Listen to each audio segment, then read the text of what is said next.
The silencer. That's what I'm going to call this.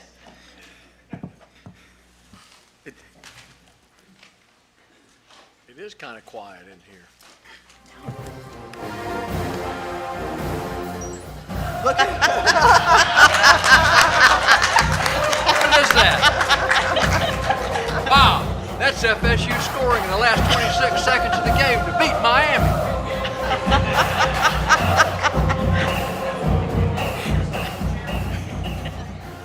In honor of this last weekend's game, I'd like to have the appropriate display. Okay,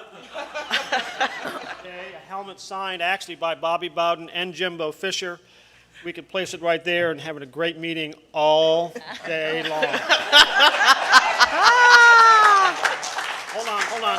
Let me get some of that green and orange crap off there. There you go. There you go. Thank you, Mr. Chairman. And for the record, that was our attorney's idea. Okay. Even a blind squirrel gets a nut every once in a while. So, but it took him to the last 20 seconds to beat Miami. 26. It was a great game. So, okay. They're all joking aside. I'd like to welcome everybody to our Commission for Independent Education meeting here at Mission Inn in the metropolis of Howey in the Hills, Florida, on November 18th, 2021, approximately 9 a.m. Ms. Hood, roll call, please. Mr. Crescido, Present. Dr. Trenchard, In the box. Mr. Williams, Ms. Mulhern, Here. Ms. Bradley, Here. Dr. Monte. I'm here. And also for the record, Mr. Williams is in federal court today. I'm not sure as a defendant or attorney. He's an attorney. So, again, I'd like to welcome everybody. Do we have any veterans in the audience? Can one of you stand up and lead us in the Pledge of Allegiance, please? All the veterans can.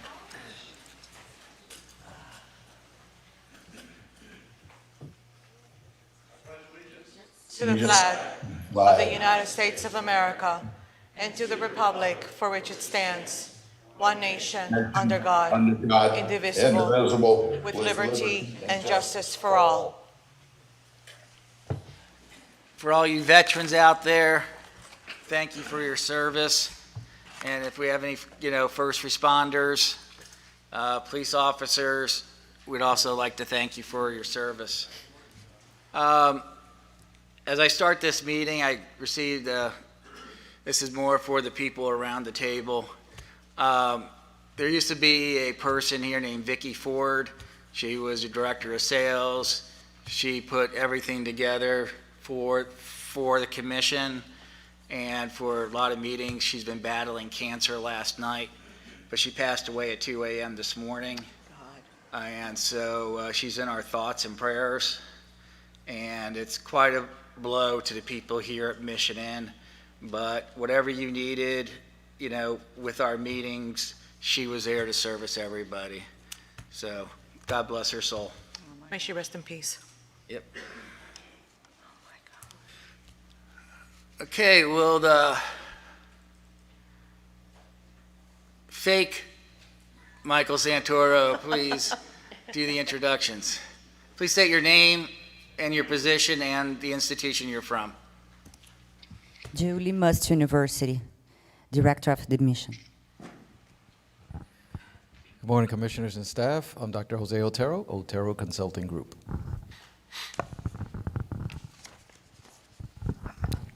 Dr. Linda Simonet, Technipro Institute Provost. Gilbert Hippolyte, Technipro Institute President. My name is Malia Tupui, and I'm the Executive Assistant to the President. Dr. Stephanie Doriska, Dean of Nursing, Technipro Institute. Usaid Manasra, Technipro Institute Operation Director. Jeff Purcella, American Vocational Academy. Francisco Silva, Executive Director of Embry University, Orlando. Dr. Mike Burkett, President of Nuke University, Florida Technical College. Good morning, Carol Palacios, Atlantis University, Miami. Ken Kistner, Director of Compliance, Atlantis University, Miami. It's Helen Wu and the East West College.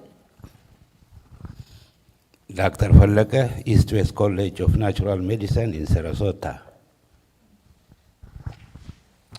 Dan Lorenzo, Director of College Partnerships, Northwest University, Kirkland, Washington.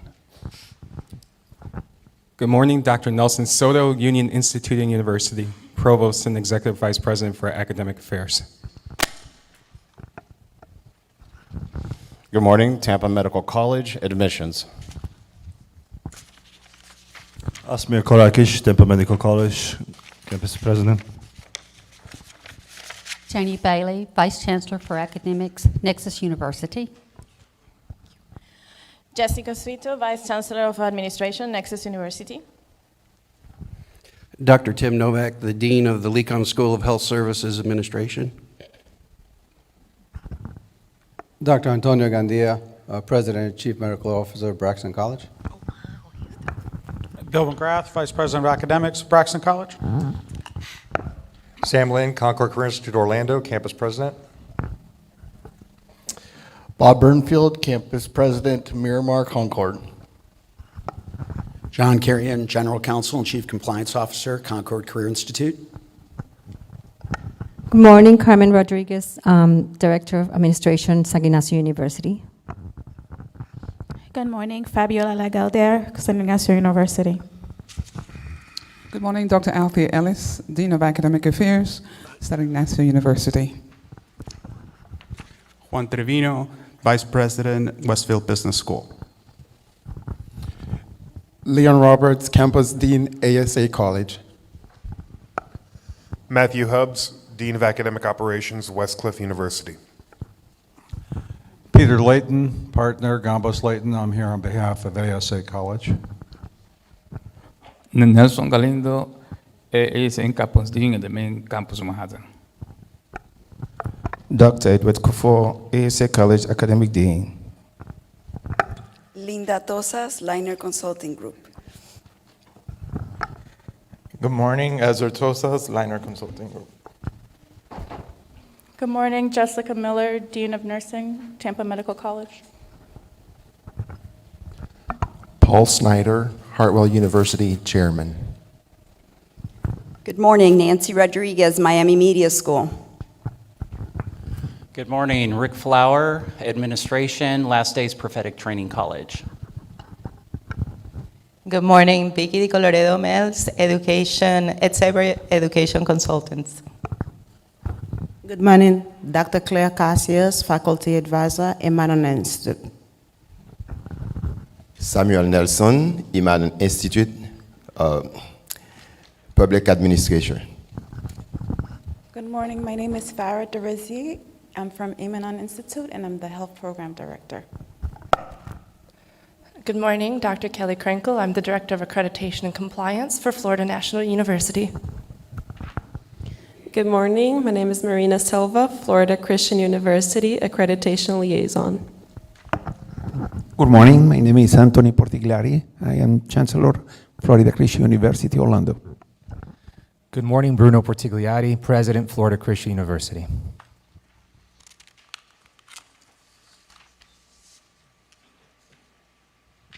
Good morning, everyone. Alan Mortham, Executive Director, Florida Association of Post-Secondary Schools. Fantastic to see this many folks here this morning. Good morning, Marlene Dominguez, Dean of New York Film Academy, South Beach and Miami, Florida. David Klein, Chief Operating Officer of New York Film Academy, South Beach. Kirk Langa, Chief Financial Officer, New York Film Academy. Good morning, Helen Burkhart, Associate General Counsel and Compliance Officer. Good morning, Natesu Shariba, VP of Administration and CFO at Kepler Space University. Good morning, Terry Workman, Vice President for Accreditation, St. George's University.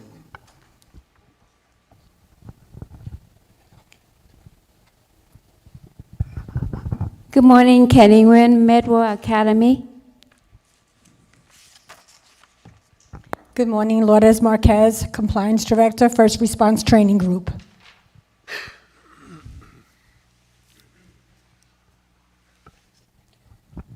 Good morning, Guadalupe Bañuls, Academic Dean, UNAD Florida, Sunrise, Florida. Thank you. Good morning, Nancy Rodriguez, Board of Director. Good morning, Jesús Fuenmayor, Executive Director, UNA Florida, Sunrise. Good morning, Maida Pérez Pupo, La Esperanza Educational Hialeah. Good morning, Tim Dengler, Campus Director, Altiris Career College, Tampa. Laura Hamley with ATI Nursing. Happy Friday Eve, everybody. Gordon Hall with ATI Nursing Education. Good morning, Mary Carrillo from Urbe University, Campus Director. Good morning, Jennifer Sola, Urbe University. Good morning, Dr. Laura Catherine Neal, Academic Dean for Herzing University, Orlando Campus. Good morning, Jeff Cross, Herzing University Regional President, Orlando and Tampa. Good morning, Dr. Nilsa Fleury, the Continental States University, Accreditation Department.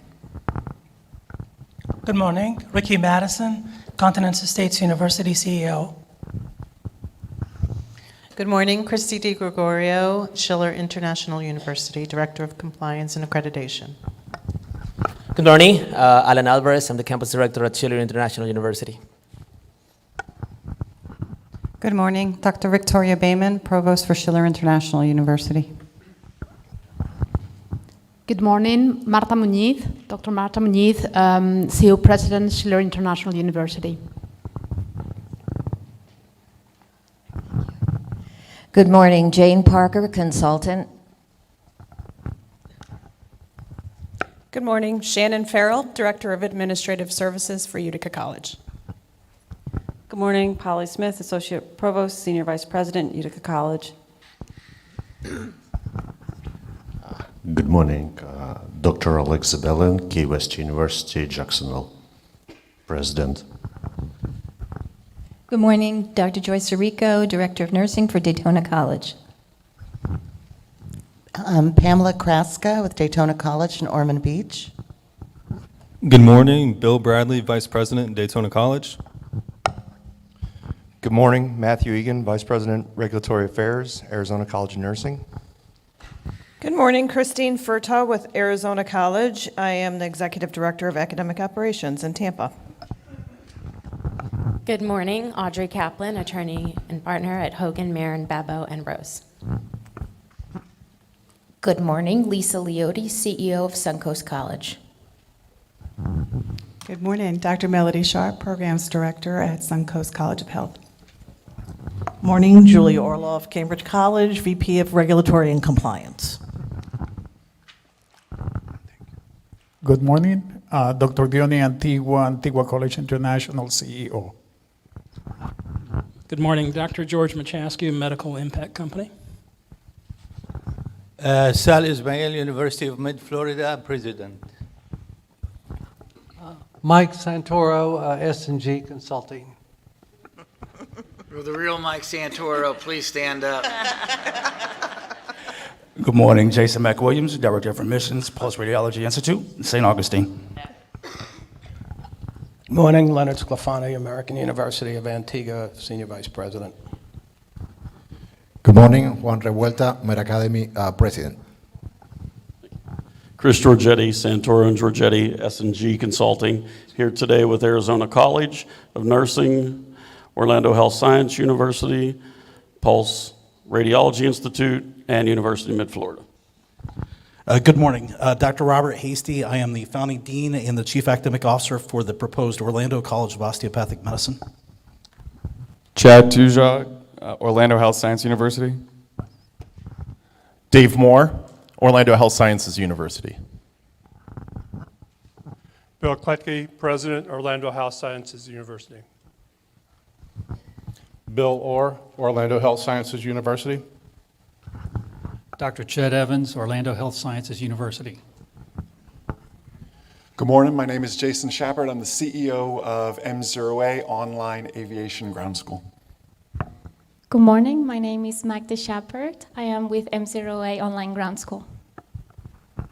Good morning, everyone. My name is Diana Hammond, and I am the College and Program Developer. Good morning, everyone. Brian Love, Florida Education Consultant. Good morning. My name is Bob Harris. I'm with the Messer Capital Law Firm in Tallahassee. Today I'm representing Amber University, St. Matthew's College School of Medicine, Saba University School of Medicine, and Medical University of America, and Michael Santoro if he messes up.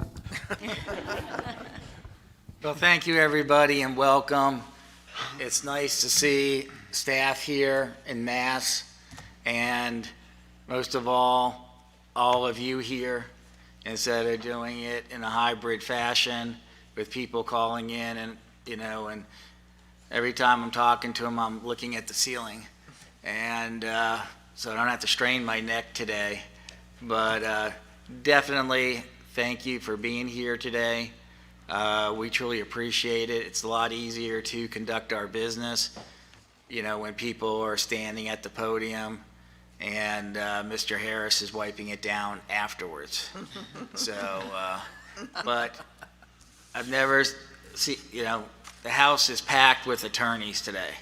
And so I don't know what's going to happen today, but it should be fun. So again, welcome. Chair will accept a motion for approval of minutes from September 13th, 2021. So moved, sir. Go ahead. I have a motion by Dr. Matos. Second by Ms. Mulheron.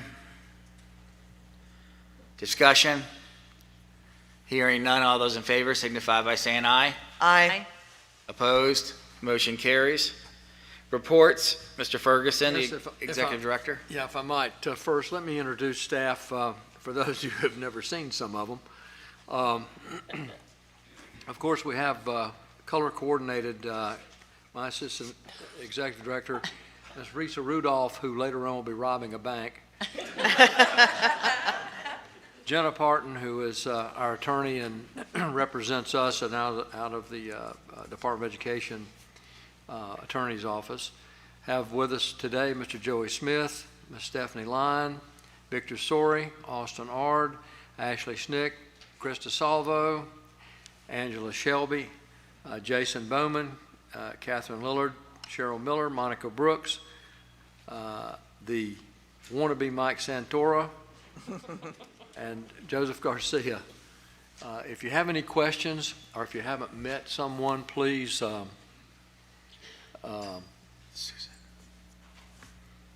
please take a minute and introduce yourself.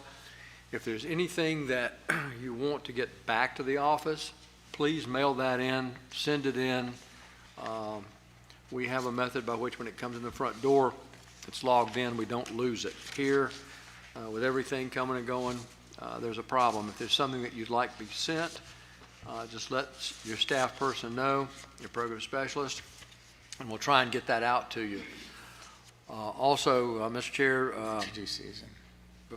Miss Susan Hood, who is my assistant, also Miss myself. I'm Sam Ferguson. The one thing I wanted to say is the annual report will be online. We have done that. I think all the commissioners have a copy. It will be online. You can get on our website and take a look at our annual report from this past year. It's a little bit late this year. Everything is with the COVID. I'm just happy we have able to have staff back. The other thing, Mr. Chair, if we might, I would just like to get a motion to accept the annual report. Move to accept. And I will second that. Motion by Ms. Bradley, second by Dr. Matos. Discussion. Hearing none, all those in favor signify by saying aye. Aye. Opposed, motion carries. You have a list of the citation issued, and then also the Student Protection Fund report. If you would, please accept that for the record. So moved. Second. A motion by Dr. Matos, second by Ms. Bradley. Discussion. Hearing none, all those in favor signify by saying aye. Aye. Opposed, Motion carries. I just was distracted a moment watching Dr. Kitchen in his nice office and rocking back and forth in his comfortable chair and drinking a big cup of coffee. So that is an old railroad station that Dr. Kitchen has as an office. It's very nice. If you ever get a chance to get over to Baptist Bible in Graceville, please go by. It's a beautiful campus. My train has left the station. A couple of things just to let you know. Nursing is still an issue. The Board of Nursing, I have not, supposedly they were getting in touch with us. I have not heard from the Board of Nursing on anything that they're proposing this year. The only thing that I know, and we talked about it 6-8 months ago, is that if you're not at their meeting, and you should be, they're going to deny the program, which I think is a great idea. You need to be there to justify what you're doing. Otherwise, I have no idea what the Board of Nursing is doing. I will tell you that we have some major issues here in Florida with nursing. We have law enforcement involved with some of the schools. We have schools that have taken upon themselves to go out of state to recruit students that they owe a great deal of money to, because those students received no education whatsoever. So I'm telling you that if you have a nursing program and it's less than 10% of the NCLEX, you will have an issue not only with us, with this commission, but you will have an issue with the Board of Nursing. Accreditation is still a big issue. If you haven't applied, if you are not working towards the accreditation, you have a big issue. I've been saying this for the last 6 or 7 years. I think that we're to the point where they're taking a real hard look at the nursing programs. As some of you know, we sent out a questionnaire not long ago regarding your nursing program that we've asked you to furnish information. This is not for the commission. This is for the legislature. So I just will remind you again, if you have a nursing program and it is not the standard, you have an issue. Also, I will tell you that out of all of the licensed programs or institutions that we have in Florida,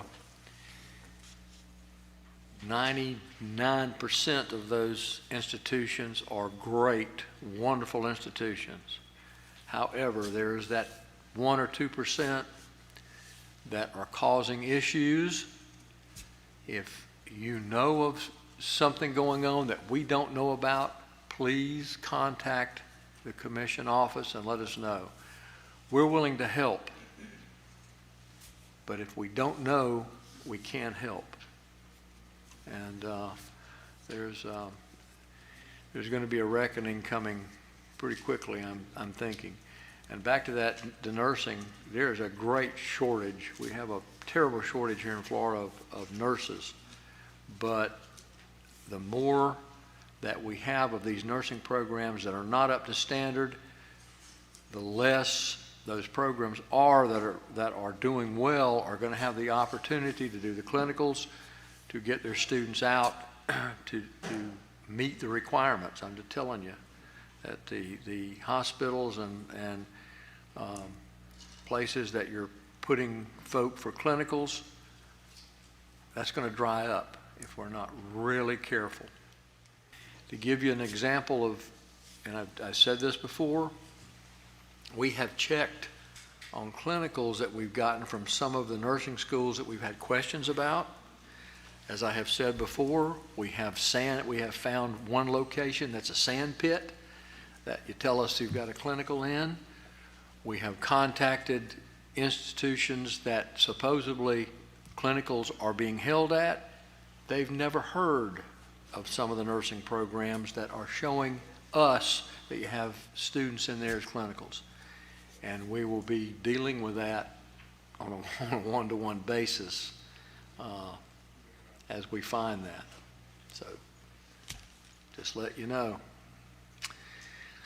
With that, Mr. Chair. I just wanted to follow up. You all received, if you have a nursing program, that you have to complete the 10-year survey on the nursing program. Please do not wait until the last minute to complete that. It will take you some time to complete it, especially if you've been around for a while. And again, it's not for CIE, it's for the legislature. And the due date is rapidly coming up. So if you haven't started it, I would get started with it. So, because you don't want to mess it up. So, thank you, Mr. Ferguson. Legal counsel report. None at this time, thank you. I guarantee you, after this meeting, we will. Mr. Chair, Yes, ma'am. may I say something? Yes, of course. I just wanted to mention that earlier this week that FAPS offered a free workshop online conducted by Carrie Nunn Ellison, one of the directors of ACEN. It was a wonderful 1-hour opportunity to interact with her, and she had a great presentation that is worthwhile for all nursing programs, whether you are looking to pursue ACEN or not. And I know Alan's here from FAPS, and I believe the workshop is recorded, and he would have information on how anybody, member or not, could access that. So great information for everybody. Thank you. Thank you. Okay, let's get started. Roman numeral 6B, application for provisional licensure. First one on the agenda is Emanin Institute, Hallandale Beach. Come on down.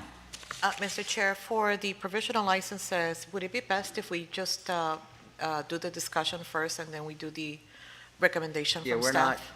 today and tomorrow, I'd appreciate no motion until the discussion is over, and that's just for the new schools. Thank you, Mr. Chair. Okay, come on up.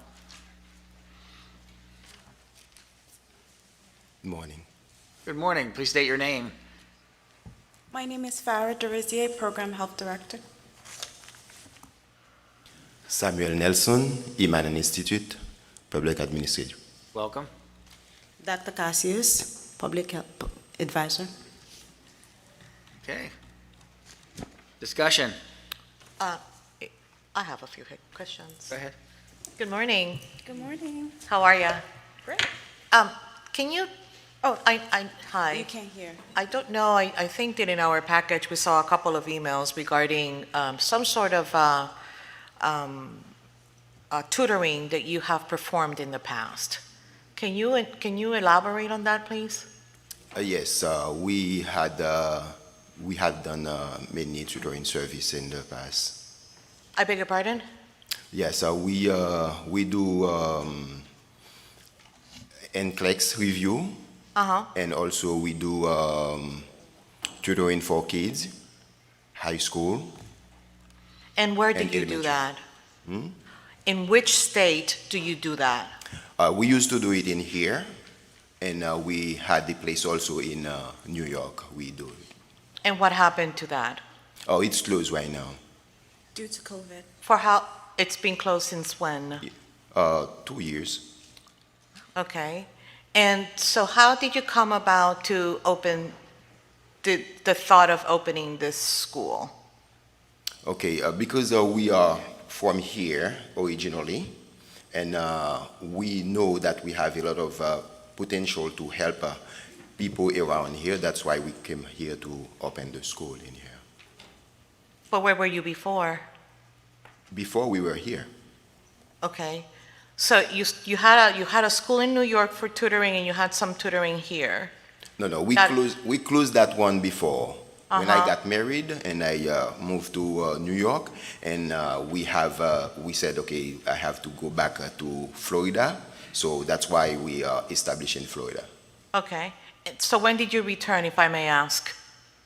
Say it When again. did you return from New York, if I may ask? Okay, we still have our house in Florida. We do back and forth. We are not in New York 100%.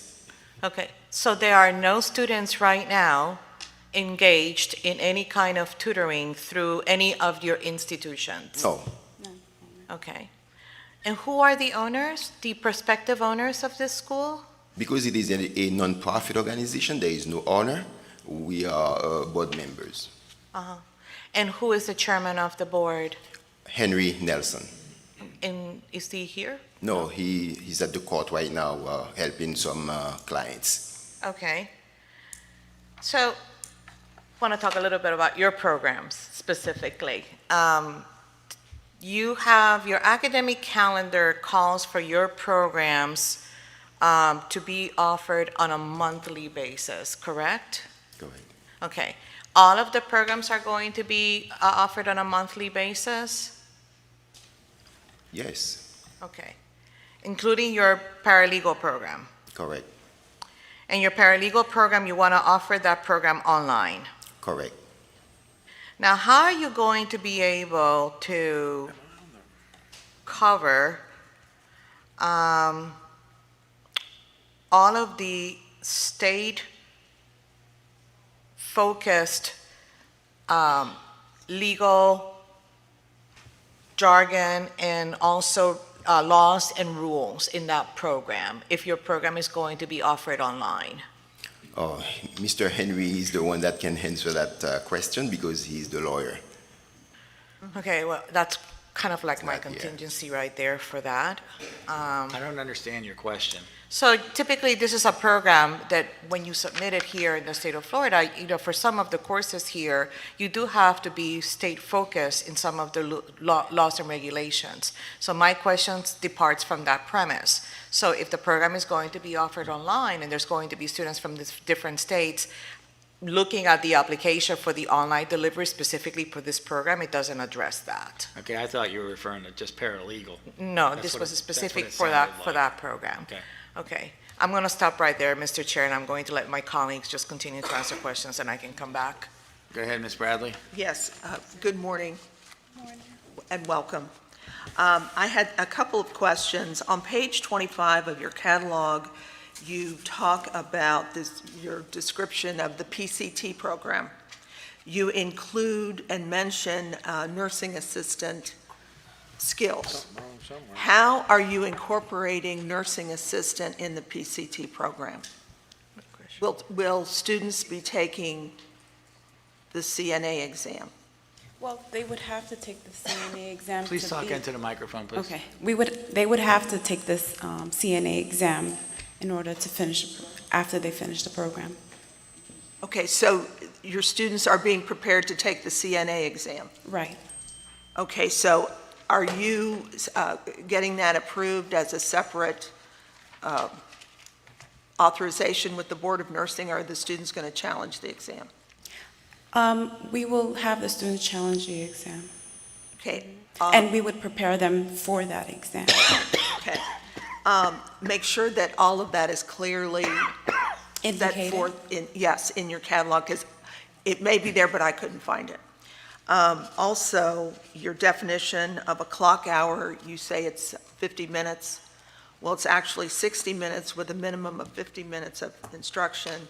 Staff has a good definition, so you don't need to take it now, with appropriate breaks. But when you just say 50 minutes, it doesn't cover the whole thing.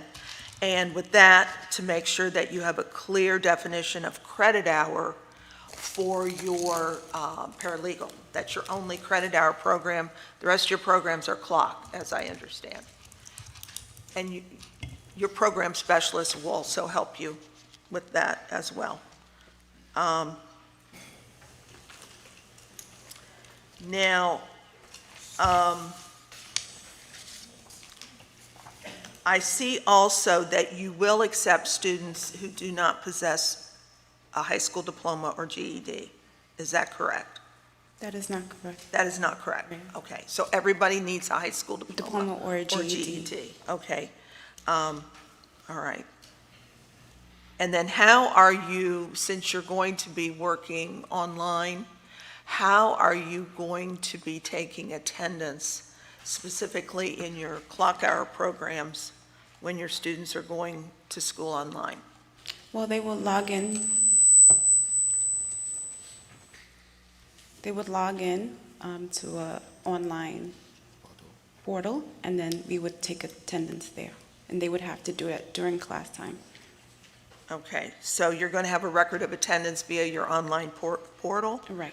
All right, that would be something that when staff comes out to visit you, they'll take a look at that. And let me see. I believe that's all I have, Mr. Chair. Mr. Chair. Okay, just let me ask this quick question, Ms. Mulheron. Which programs are going to be online and which programs are going to be on campus? And I'll go through them. Home health aid. Those programs will be On campus. on campus, yeah, Okay. Medical assistant. on campus, Okay. Paralegal. online, Okay. Patient care technician. online, Okay. Web design. web design online, Okay. So you have 3 online programs and then two and on-ground. some of them also will require that they will come to the campus to do some Hybrid? library. Yes. Okay. And how many square feet do you have? I don't remember exactly. Okay. Okay. I'd like to make that as a contingency. The square footage, and also we need an updated financial. Their financials dated October of 2020, so we'd like an interim financial statement to go with this approval. And what platform are you using for online? We have Elsevier, and we have also an engineer working on our platform for us. It is our own. Okay. Ms. Mulheron? Yes, thank you, Mr. Chair, and good morning. I wanted to follow up on the online delivery and the Commissioner Bradley's line of questioning with the attendance. Do you have something outlined for your students and your faculty ahead of time in terms of your institutional attendance policy online? For example, they have to log in 5 of the 7 days or whatever your policy is. Because it sounded very vague in our summary as well as your answer to Commissioner Bradley just now. Yes, we do. We do have that. Okay, and what is that? We have the model integration into our program, into our platform, that gives you everything you need. The hours, when the student log in, the amount of time they spent to study, and also the pre-test, the test, everything. Okay, so that's clear for both students and faculty for the institution, so there's not any decision-making for individual courses. It's all uniform across courses. Good. Correct. Okay, thank you. And your tech support didn't mention, it was also a vague description in our summary. It didn't mention if the support was 24/7 or, what sort of hours there were.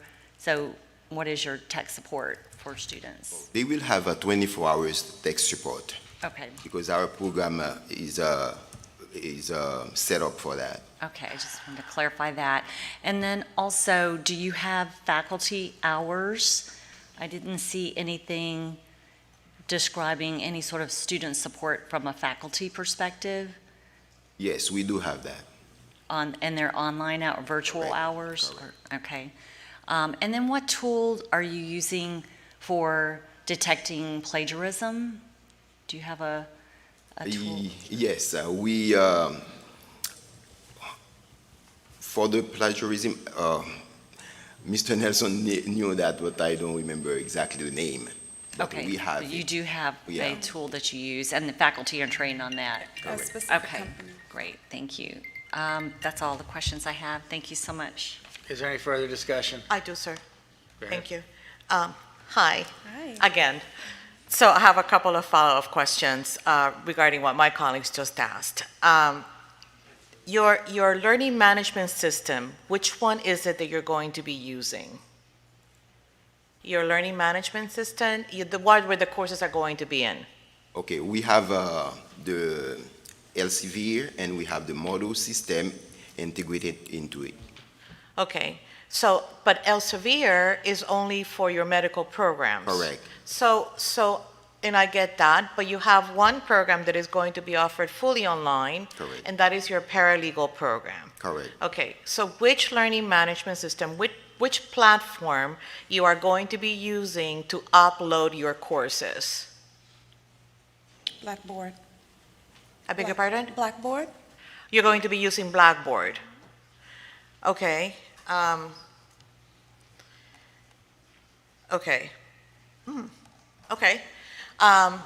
And which student management system you're going to be using? Which system are you going to use specifically now for your online programs?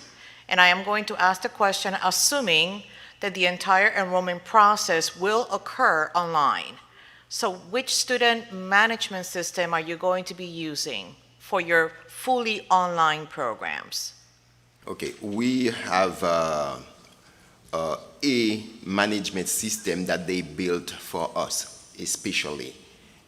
Who is they? I'm sorry. Mr. Nelson knew that, and he's taking care of that. Okay. And that system is going to interface with your learning management system? Correct. Okay. So the entire enrollment process will occur online? Yes. Okay. So I would like to add a contingency because in the materials that are in front of us, the application for non-traditional delivery specific speaks to Canvas and Moodle and not necessarily Blackboard. And as far as the fully online programs, it doesn't really state the entire enrollment process for the fully online program. So I would like to add that as a contingency. And then following up, and I guess because we don't have that information, I would also like to add in the process they're going to use, how is student-faculty interaction is going to be monitored? Because in programs like Moodle, for example, there's a little bit of a limitation. So I think that if they can add that to the updated applications, that would be fantastic. Thank you. The other question that I have, sir, is regarding, actually it's a contingency, it's just a comment. In your catalog, you don't have course prerequisites, so I'm going to add that as a contingency as well. But then when it comes to your faculty credentials, these faculty credentials, this faculty that you have here, are they already pre-hired faculty? Yes, pre-hired, yeah. They are, okay. So I would like to add a contingency to resubmit the faculty listing because the faculty listed, the credentials that are listed for the faculty do not comply with the standards as far as general education courses are required. So I am going to please request an updated faculty listing that specifically has faculty for the general education and the core, pre-core courses included.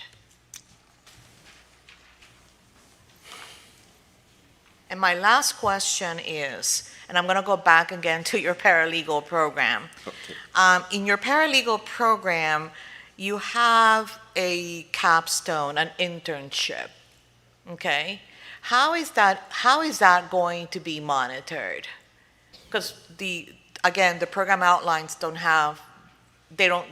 you don't expand on that. We cannot answer that question again. Mr. Nelson is the one that can answer that question. Okay. So, again, my concern with the paralegal program is how are you going to address differences? Okay, so we'll make that as a contingency. And then add that as well as a contingency for the capstone in the internship, please. And I think I'm done, sir. Thank Okay. you. Any further discussion before we get a motion? I I just want to say, I don't know that this school is quite ready.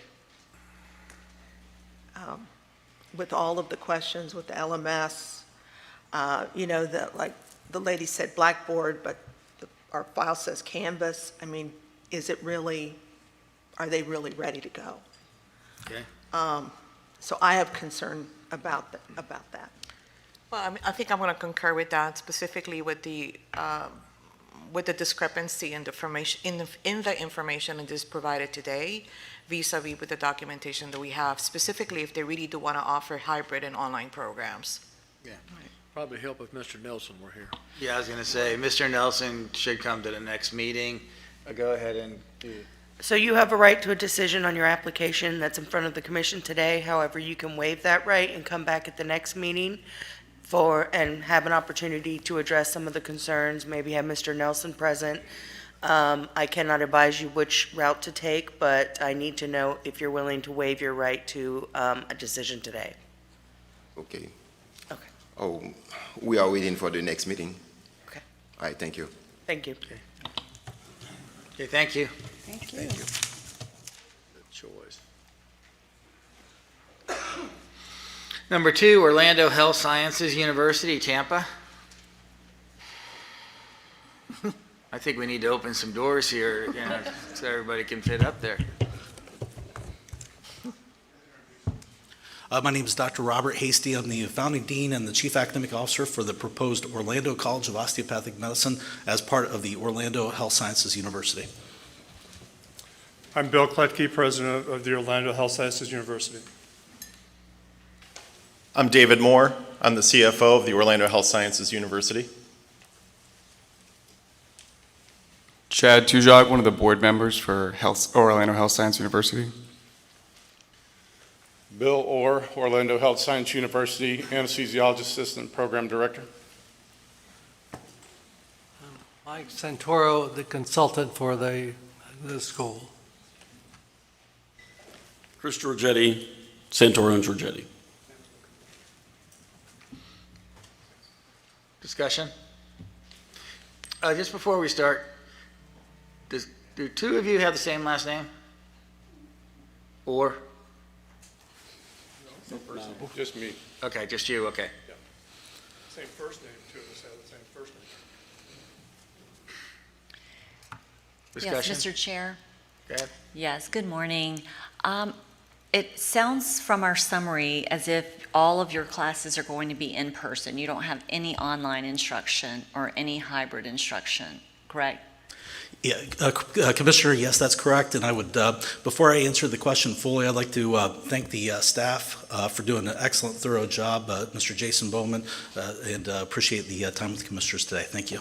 But that is correct. We are doing only in-person learning. Okay, and so your agreement with Bay Health Systems is for on-site classes and clinicals, or just the clinicals? Where are you operating your classes? Yeah, so our classes are going to be operated at Orlando Health Sciences University, which is actually going to be on a campus in Winter Garden, Florida, part of Horizon West in Orange County.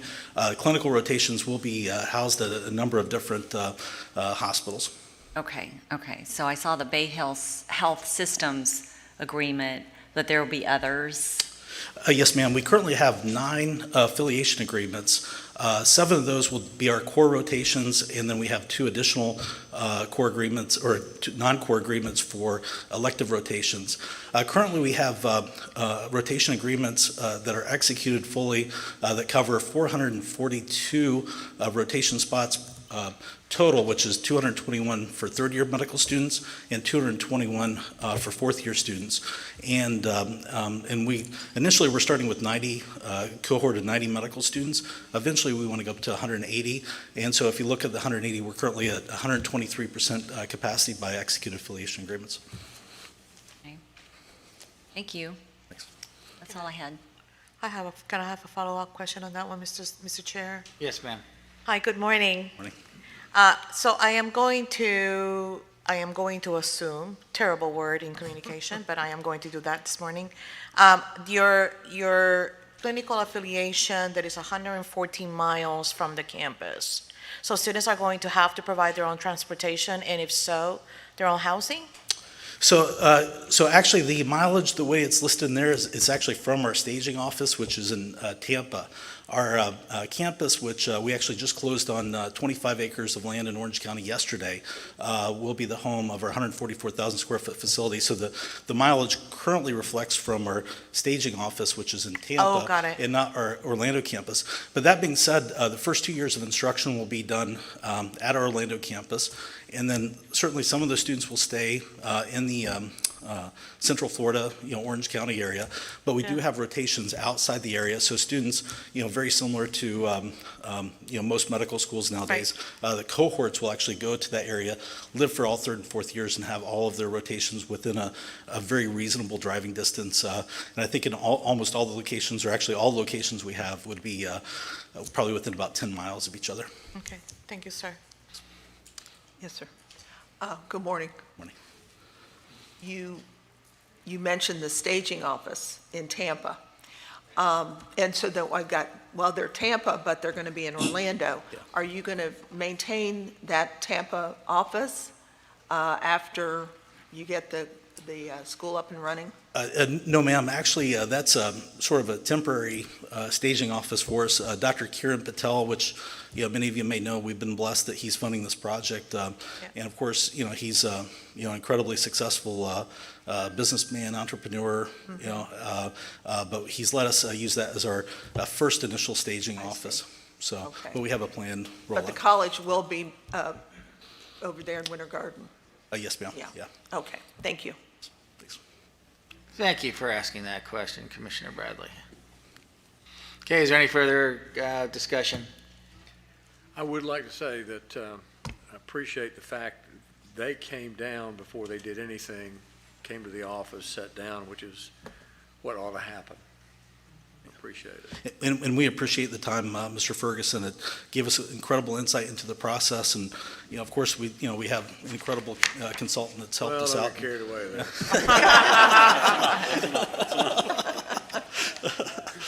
Stop, Dr. Easty. Okay, is there any further discussion?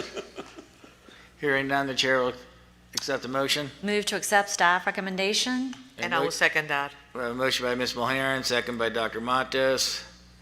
Any further discussion? Hearing none, all those in favor signify by saying aye. Aye. Opposed? Motion carries. Thank you. Thank you, Commissioners. Good luck. Thank you, Commissioner. Now, I do have a question. How does Dr. Kitchen see all of the schools when they come to the podium? Because we see him here, but. I look right into my computer and Mike, I've got a follow-up question. Are those olives or grapes that you have in that container besides you, Elliot? Me? Yeah. Oh. These? Yes. These are cheese and protein, Dr. Kitchen. Just wondering. It's my protein snack. Okay, moving along. Number 3, Renaissance Career Institute, North Miami Beach. Oh, my God. They got all kinds of issues. Yeah, I don't know why they're even on. Are they coming? Or where are they going?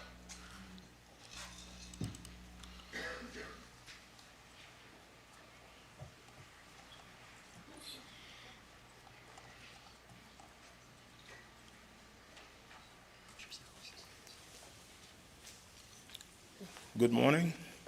Morning. My name is Jude Metalos. I'm the CEO of Renaissance Career Institute. To my left is my lovely wife. My name is Elsie Metalos, Chief Operating Officer for Renaissance Career Institute. And to my right is my good friend. Claudia Innocent, Director of Nursing. Good morning, Mark Murray, Legal Counsel for Renaissance Career Institute.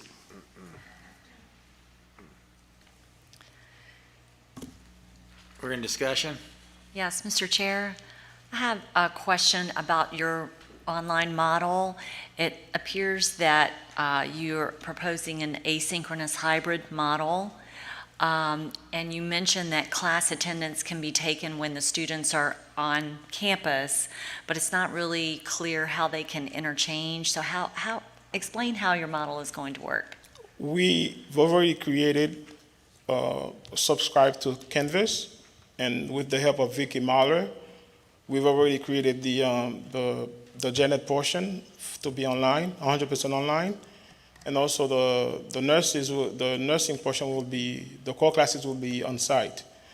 And we also will be using Verity and Diamond to track the students' progress. So that's how we foresee on, I don't know if I'm missing anything else on the, Claudia. But that's how we foresee proceeding with the program as far as the nursing program. So the students will come on campus for the core classes? For the core classes, yes, ma'am. Okay, so that's what you meant. It was just a little unclear in our materials. So I think that clears that up. You do have a lot of contingencies to fulfill. Are you prepared to get those fulfilled in order to get your license going? I mean, it's a lot. So Yes, ma'am. to start the school at the same time and prepare the contingency items is, something you'll have to really plan for. I think there's, I don't know if there's a site visit planned yet. There will be a That will site be- visit. Yes, okay. So there could be more contingencies after a site visit as well. For most of the contingencies from number 2 to all the way to 14, we have copies of them with us now. Oh, I see. Okay, But so- also, we've provided on several occasions copies, after copies to our analyst, Mr. DeSalvo. Okay, so you already know the whole list of Yes, ma'am. contingencies and We've- you've already prepared lot of those sleepless items. nights and to are- fulfill these, Okay, yes. I see. Gotcha. Okay, thank you very much. What's your square footage? The square footage, currently right now, it's 2,200 square feet about. We used to have 8,000 a year ago, but since the process was delayed because of COVID and all that, so we reduced the size because of a business decision. I'm sorry, 2,200, he said? 20, from 8,000 to 2,200 square feet. Yeah. But there is plenty of spaces available in the building. Actually, the building manager basically has a space of 8,200 square feet waiting for us to get after this approval. Then we will proceed with that process. Do you have any equipment at all for nursing Yes, sir. and MA? Why isn't it listed on your financials, on your balance sheet? We didn't. Well, that's a good question for for the CPA. We did bring with us our equipment list, and we have that as a copy, and also pictures of it if you'd like. Okay. The verification of that is not only like on the on-site visit, but it should be in your financials, and your cash on hand is certainly not enough to, you have no equipment listed on your financial statements. Okay. Okay, you have $80,000 in cash, okay? That probably needs to be updated. Actually, that's from one bank account. I did bring another statement from our other bank with us now. Okay, so so your accountant wasn't aware of the other bank account? Well, the first accountant that we had had COVID. She became ill, and literally, I don't even know if she's still here or not. Then we had to go back from scratch to another accountant, and unfortunately, with the short notice that we received, we had to make do with what we have. She was supposed to be with us today, but she couldn't make it. Okay. So she only gave me the financial statements that you guys already have, and also some explanations as to what's on there. What other business do you have I have under this corporation? This corporation? Under Renaissance Career Institute? Nothing else. Why do you have an accounts receivable of $6,200? We do have tutoring. We already doing prep courses for the PN and DRN. We were approved by the Board of Nursing for the remediation of the PN and the RN. We also do fingerprinting at the center, and also life scan background checks at the center. Other miscellaneous services to keep us that helped us to keep us afloat during the hard times. Okay, I understand that. And then again, I echo what Ms. Mulhern said about the 14 outstanding contingencies. Those are a lot of contingencies. Yes, sir, I understand that, but we've brought all of the corrections, and most of them, like I've said, most of them we've already provided on various times to Mr. DeSalvo. Further discussion? We'll have an on-site visit prior to make sure that everything, as they said, is there, up to and including any clinicals that they list, I promise you. May I ask a question? If I can go after Nancy, sorry. No, you go ahead, because mine's more of a general question. Oh, mine's a little specific to faculty. So if I can request staff to resubmit your faculty credentials listing as well. And the reason why I'm requesting that is because you are listing Professor Santana, who does have a formal academic training in psychology, yet I am hesitant to support you in the appointment of that individual to teach nursing course, because it is a nursing course focused on mental health. So I am requesting a faculty listing that actually includes a qualified faculty member to teach mental health nursing courses. Dr. Santana is a licensed psychologist in the state of Florida, and she was listed to teach primarily the mental health program and also to help out with the nursing mental health. Okay, but then again, I am going to be requesting that because you don't have it and you are listing nursing courses under her. Yes, ma'am. Okay, We could get that for you. thank you so much. Thank you. Ms. Bradley? Yes, my question is directed to this school, but also to all the other nursing schools. The part of the long list of contingencies were the items contained in the questionnaire that everybody received. Is that true? Is that correct? I'm sorry. I was saying, the long list of contingencies, part of that included the questionnaire that we all nursing schools received. The 10-year. No, right? not for them. No, the Not one for from them? the commission. Okay. That I understand all nursing schools received. And so, just from my review, we're going to see this on a number of the institutions that still had materials outstanding Yes. from The that answer is yes. request from the commission. Yes. So correct. everybody got it. It's across the board. Everybody got it. Brand new schools got it. It's across And the board. everybody else got it. You betcha. Yes, okay. I'm very familiar with that document. So I just wanted to make sure that I understood what I thought I was seeing, which is that everybody's got it. And so there will be a number of these with that outstanding list of things. But everyone, including new schools, has to submit it as Everybody. everybody. If Okay, they in Florida. all righty. And those that have decided to be out of Florida. Okay. All right, thank you very much. Okay, further discussion? I have one more, sir, if I may. Go ahead. I'm sorry.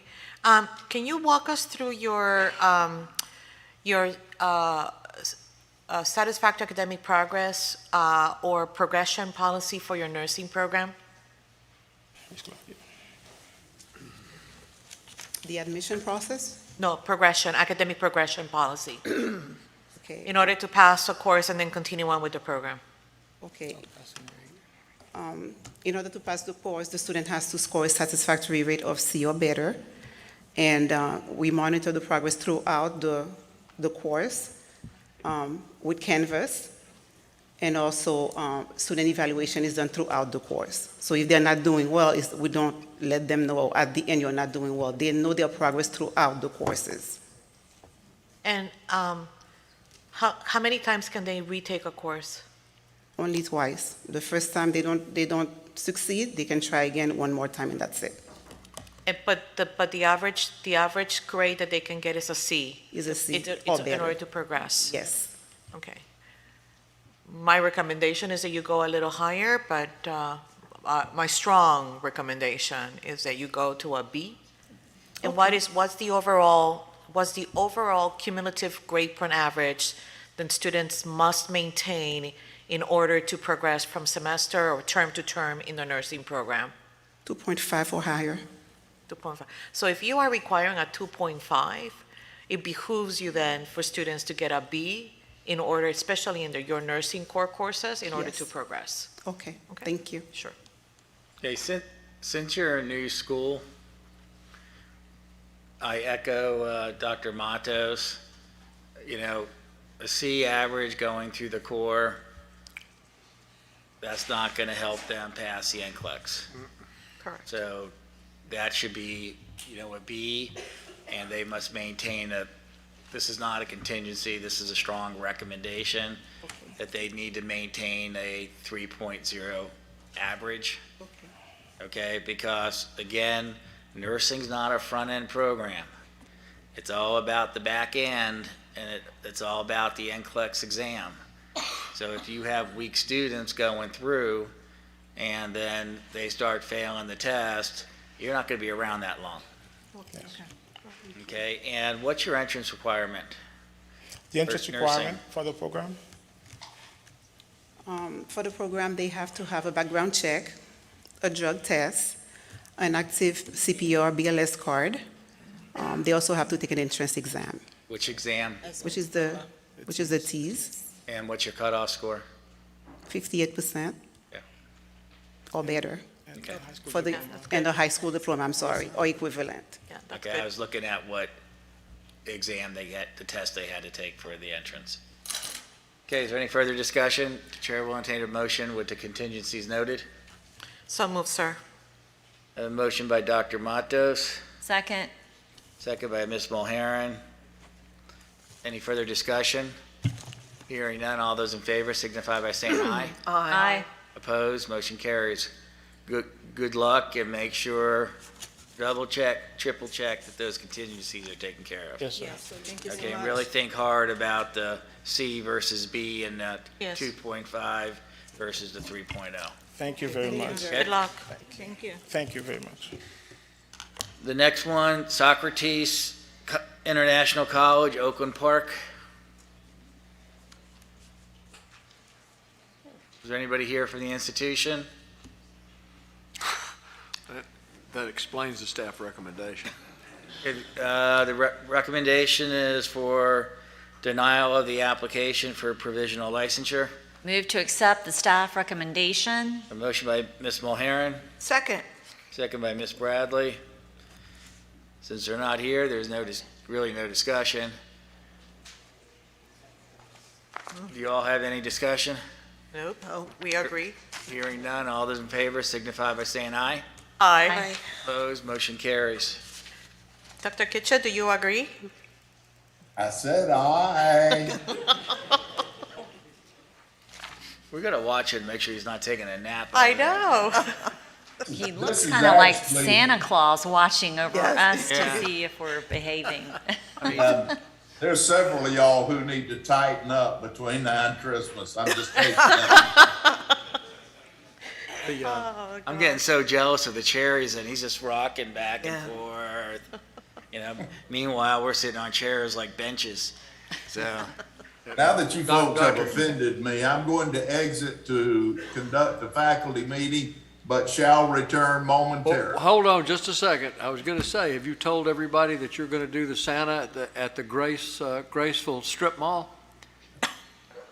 It's a mall that's built in a strip. It won't be at the old strip mall down the road. hey,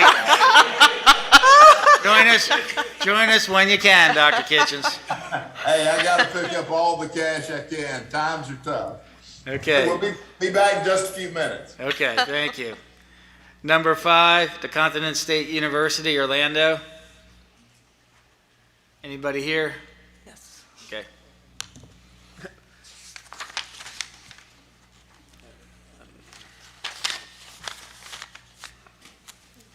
Good morning, Ricky Madison, User Fleury, What are your positions, please? CEO, sir. Department of Accreditation. Okay. You're aware that your institution is for denial of the provisional license. Why, sir? You could pick up the microphone. Why?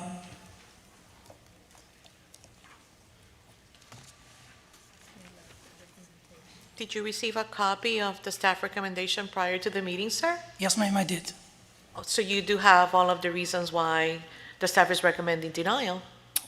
We think the communication was with Miss Angela Shelby were lost in the shuffle, so all the documents that Miss Angela Shelby she listed on the summary sheet were provided to the commission several times, and we do have the evidence, like we sent those documents by mail, and we do have a confirmation from Miss Angela Shelby that she did receive those documents, and I have copies of the communications. If I might, first of all, you started off this meeting saying why you didn't know. You're going to stand there and tell me that you did not know what these recommendations were? No, And I'm be sorry. careful how you answer that, because I know for a fact that you were sent everything. No, I'm sorry. You're going to stand up here and tell this commission that you didn't know. I think your credibility may be in trouble. No, I'm sorry. I said why because the Mr. Chairman says it's being denied. In the summary sheet, it says a recommendation to staff. When we spoke to Miss Angela Shelby, she said the commission will decide. So we came with the discussion to discuss with the chair board, so we can present those documents that we already submitted these documents. I apologize if I And you misunderstood. can tell us why you were advertising to begin with without a license. Sir, advertisement, so I'm not really sure what advertisements mean, but to the commission, we developed the website, we created the logo, the brochures, and before we submit the application to the commission, we spoke with Mr. Christopher DeSalvo, and he said we will make sure that the website, brochures, everything will be reviewed by the commission. So that's why we developed the website. The website is not accessible by the public. We don't have students. We have not enrolled any student, whether from Florida or outside Florida. The website is created for the commission to be reviewed alongside with the application.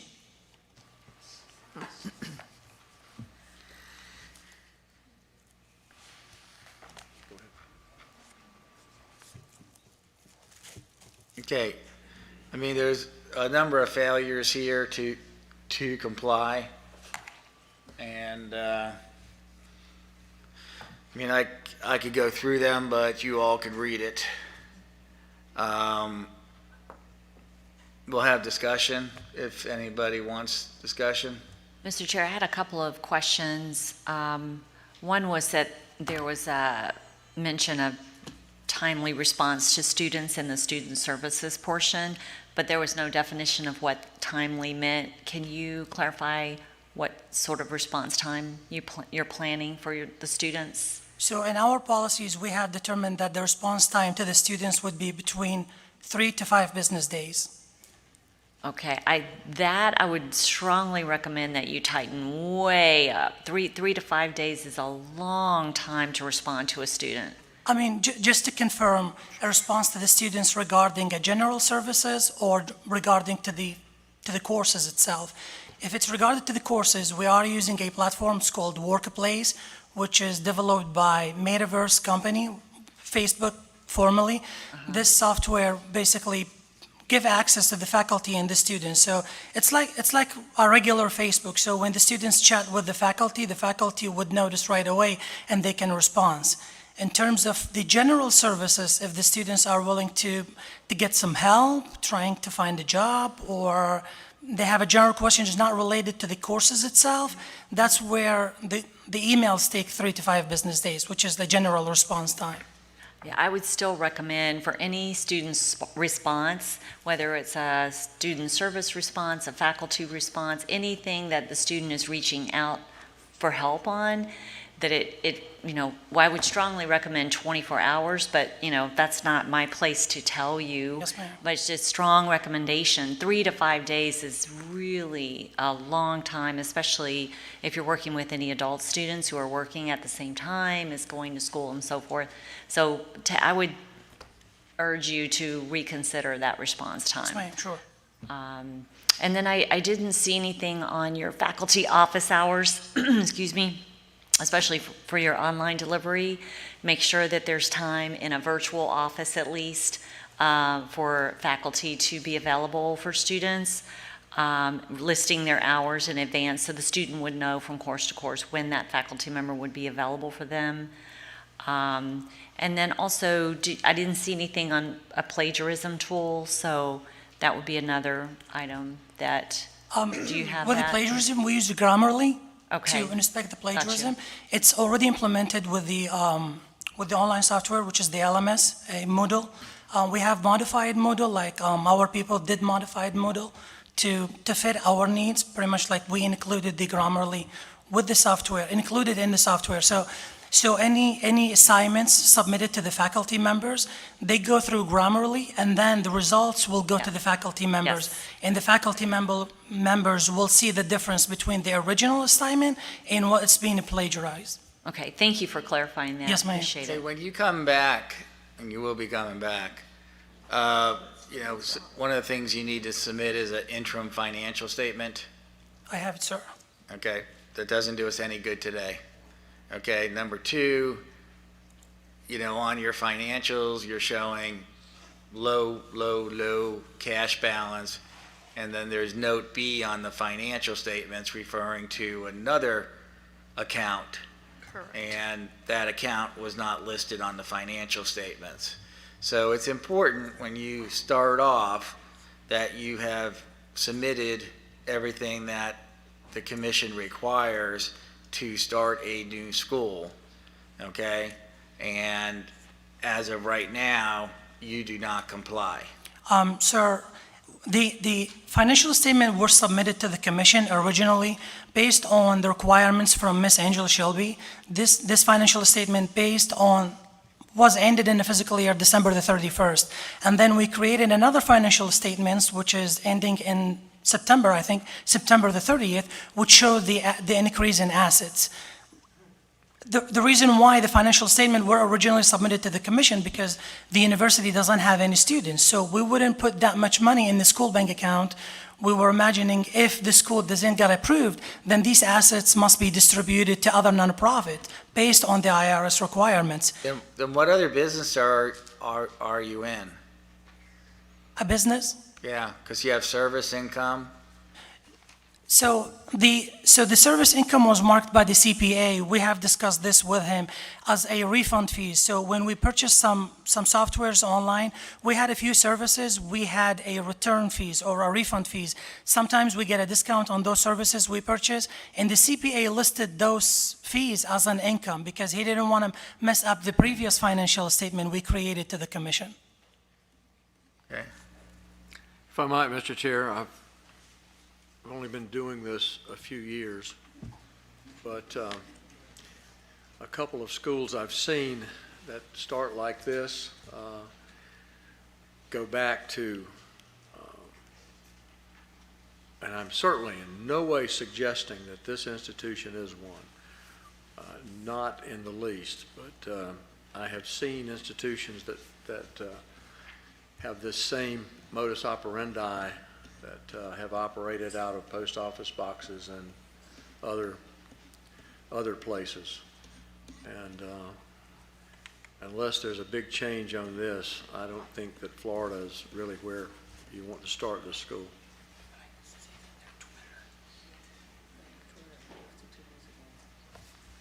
Chair will entertain a motion. So moved, sir. What's the motion? The motion is the motion is to adopt staff recommendation. Okay, I have a motion by Dr. Matos, Second. second by Ms. Bradley. Any further discussion? Hearing none, all those in favor signify by saying aye. Aye. Opposed, motion carries. You'll receive notice from the commission, then you will need to reapply, but make sure it's a solid application. Yes, sir. Okay? Thank you. Number 6, thank God it's not 60. Number 6, University of Mid-Florida, Orlando.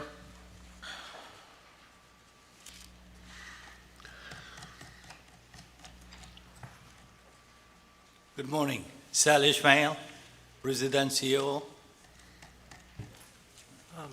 Mike Santoro, consultant. Chris Giorgetti, Santoro and Giorgetti. We're in discussion. Yes, Mr. Chair. I wanted to mention, first of all, that you had an excellent online delivery submission, so thank you so much for taking great care with that. Do you plan to seek accreditation? Yes, You do. Can you Yeah. tell us a little bit about that? later on, but not now. Can you speak into the Yeah, microphone? Oh, I'm sorry. We're gonna apply for DIAC. After 1 year. Okay, yes, Yeah. yes. I just wondered, what your plans were. So, yeah, Absolutely, it looks like you have great plans overall, so thank you. Thank you. The only, one of the main issues, and I think we notified you, is that by rule and statute, university, you do not qualify to use the term. And I Correct. think Chris is, We already took care of that already. Yeah, the purpose of, once we were notified by the commission, we went ahead and, Sal went ahead and filed the fictitious name for Academy yeah. of Mid-Florida. I just So want to make that's, sure, all the new information will be sent Yeah. when the meeting's over. yeah, make sure commissioners understand that it's no longer university. Exactly. Thank you. So, Mr. Chair, I have a couple of questions. Good morning. Good morning. How are you? Good, thank you. Quick question, just curious. Why only one program in your application? Well, it was recommended because of the financials to start with one program, and we're gonna take it easy. We're gonna start from one step at a time until we get approved after, maybe 1 year, I hope. Okay, Yeah, Dr. Montes, if I might, please. we had conversation, and I will say that this gentleman is very easy to work with, understood what his limitations were and what to do, and I wish more schools would use this model. I fully expect that in the future, we'll see him back with additional programs, but he was very easy to work with in terms of staff, so. Thank you, Mr. Ferguson. So can you indulge me with a little bit of your background in higher education, please? I have an MBA. I love education, especially business management and hospitality. All my careers are running regions and sections in the country for hospitality and for management. And that's what I like to do. I wanted to teach these basic things to these students. Okay. Do you have businesses in the hospitality industry? I had, not anymore. Okay. Yeah, I had. Thank you, sir. You're welcome. Mr. Chair, just to clarify, so your new proposed name is Academy of Mid-Florida.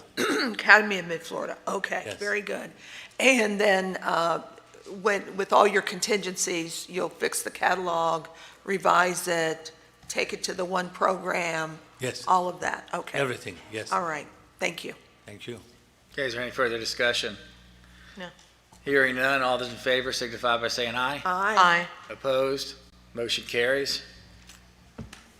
We're going to go ahead and take a 10-minute break. Thank you. Thanks, Chris. Thank you. Please be back in 10 minutes. I can't get the document. He had a list like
That's great. That's really cool.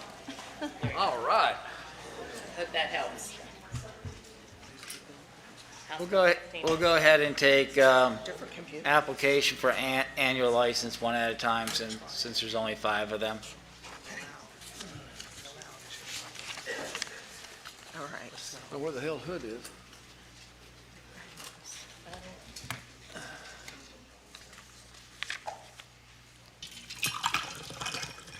Joey, come here and start. Where the hell Joey in here? Now, Stephanie, start this thing. okay, now I gotta go back to the agenda. Here she comes. First school is Cambridge College of Healthcare and Technology, Altamont Springs. Morning. Julie Orloff, Cambridge College, VP of Regulatory and Compliance. Welcome, Julie. Discussion?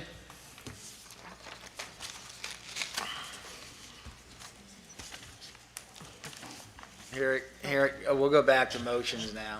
Oh, Okay. Move Chair will to entertain a accept motion. staff A motion by Ms. recommendation. Ms. Mulheren, second by yes, I Dr. will second it, Matos. sir. Yes. Discussion?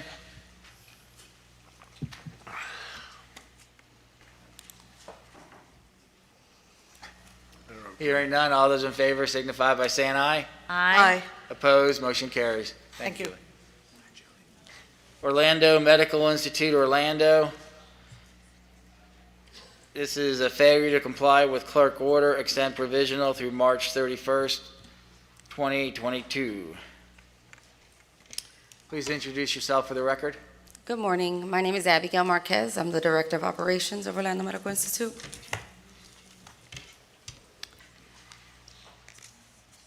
Okay, we're in discussion. Yes, Mr. Chair. Oh, no, I need a motion. Oh, move to accept staff recommendation. I'll second.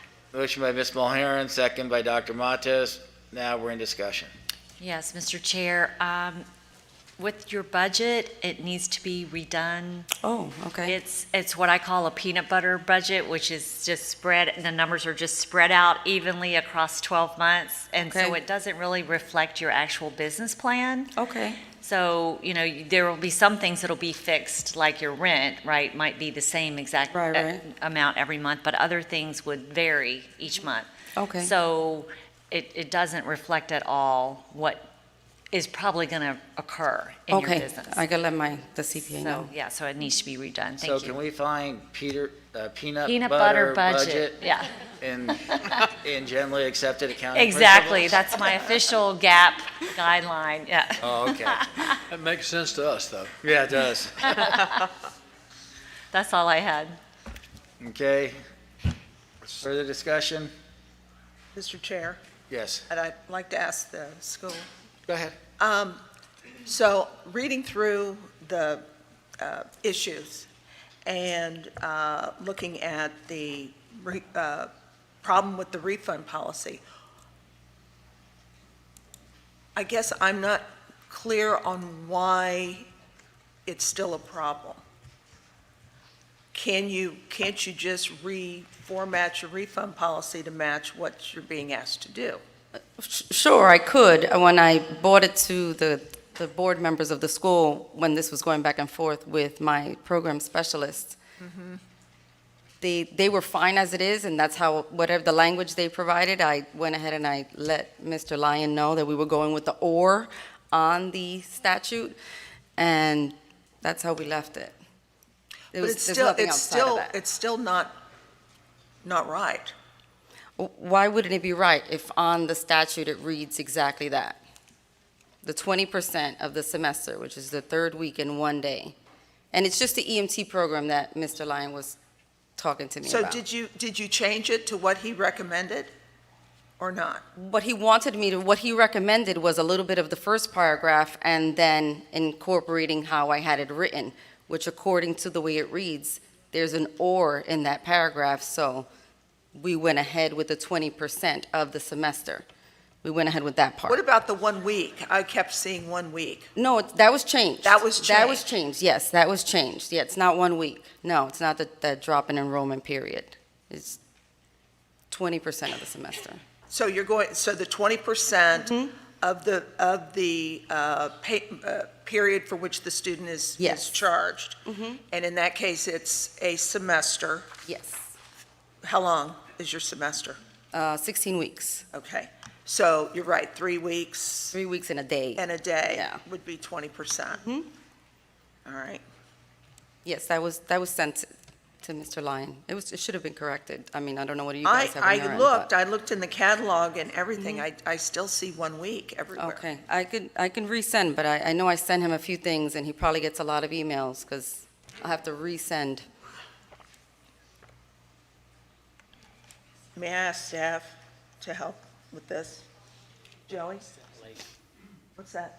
It was sent late. It was sent late after? I have not seen it, but I believe it. Okay. So it wasn't sent in a timely fashion for us to review it. Okay, yeah, because him and I were just emailing about it probably a few weeks ago. The clarity of it, how the 3 weeks in 1 day. So do we want to add this to where they could be moved to annual based on the executive director? Based on the, yeah. Right, Once we because look I think at it, it's yeah. something that's wordsmithing. Right. Um, Ms. Mulhern, you okay with that? Yes, sir. Dr. Montes, you okay with that? I am okay. Okay, so what we're going to do is, it's still denial today, but once they get back to the office, it was submitted late, staff will work with the executive director, and then, based on if he's okay with everything, then you'll be moved back up to an annual, you'll be moved to annual license.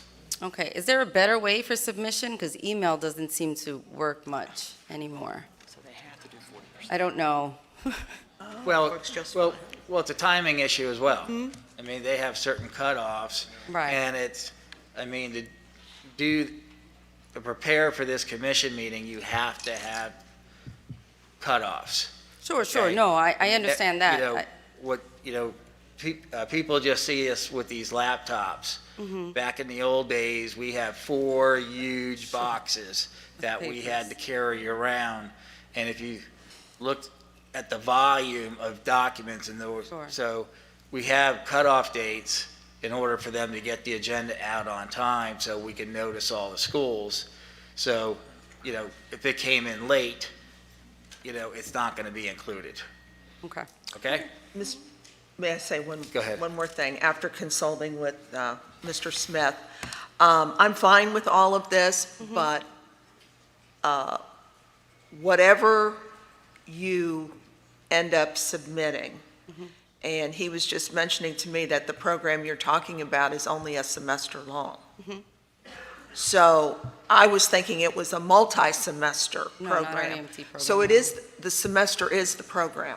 Right. So you need to apply, you're charging for the full program. If they max that 20%, that is correct.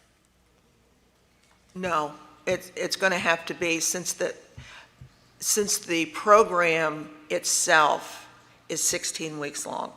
Is that correct? Yes. So that's a full program, it's not a multi-semester program. So you're going to need to follow the staff recommendation, and for that program, apply the 40%, because it is the program, it's a full program. Evidently. So it's not a multi-payment period, multi-semester Right. issue that we're talking about. So, you know, the 20% in that case does not work. Okay. Okay, so you have to follow staff recommendation for this to follow up. Okay. Is there any further discussion? Hearing none, all those in favor signify by saying aye. Aye. Opposed, motion carries. Thank you. Thank you. May I make a comment, Mr. Chair? Yes. Just because now we've gone through one item of the agenda, and I keep on hearing the same thing, and we hear it also in other meetings. When the institutions say that they sent documentation to the staff, and here's my comment to all of you. Just because you send documentation to the staff, that doesn't mean that you have complied with exactly what it means to comply with your standard. That's true. Our staff is extremely well-trained, very knowledgeable, and you may feel that you have the right information, but trust me, they know a lot. And if they return it to you, it's because you have something missing. You know, it's just a game of that missing F. You may not be seeing that F that is right in the middle, but your staff, our staff here at the commission does. So yes, it may be tedious sometimes that you have to resend things, but trust me, it is for your own benefit, because what they're trying to do is help you to help us so that we can have a clear picture of you as an institution. Thank you, sir. Thank you. Sure. Just got out of it. Uh-oh.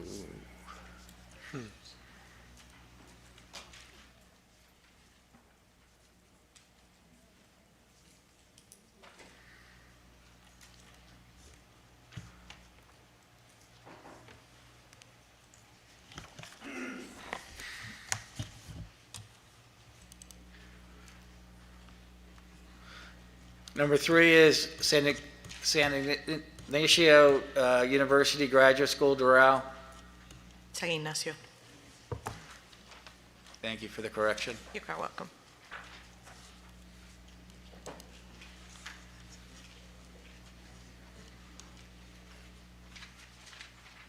Good morning, Dr. Althea Ellis, Dean of Academic Affairs. Good morning, Fabiola Compliance. Carmen Rodriguez, Director of Administration. Ezer Tosas. Good morning, Linda Tosas, Consultant. Welcome, everybody. Chair will entertain a motion. Move to accept staff recommendation, Mr. Chair. A motion by Dr. Matos, Second? second by Ms. Mulheron. For any discussion?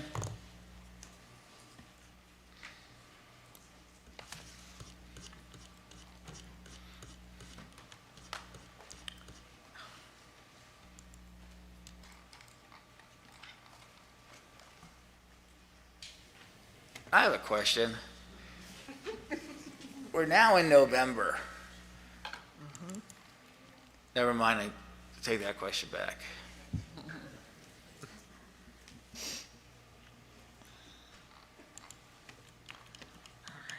I wrote $2 million on my sheet.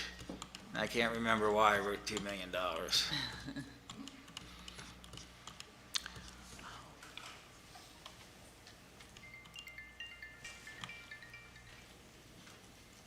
B12 works really well, Mr. Chair. Yeah, I don't know why. Just on a side note, this is a suggestion. Make sure your bursar is collecting funds on a timely basis, because your deferred tuition is extremely low compared to your outstanding accounts receivable. That's just a suggestion. Okay, is there any further discussion? Hearing none, all those in favor signify by saying aye. Aye. Opposed? Motion carry. Thank you. Thank you. Number 4, Victory College of Nursing, Fort Lauderdale. Anybody here? Oh, She comes. Come on up.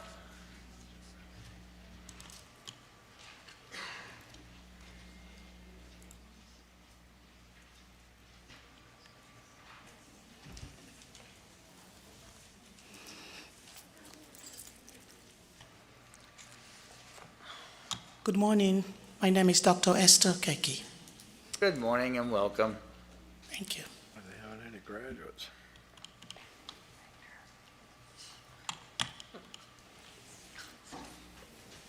Chair will entertain a motion. Move to accept staff recommendation? A motion by Ms. Mulheron, I'll second that.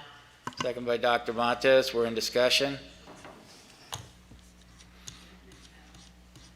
Discussion? Have you had any graduates? You haven't had any graduates, been licensed since 2020, and you've no graduates? Yes, we started January 25th of this year, and we have not had any graduate.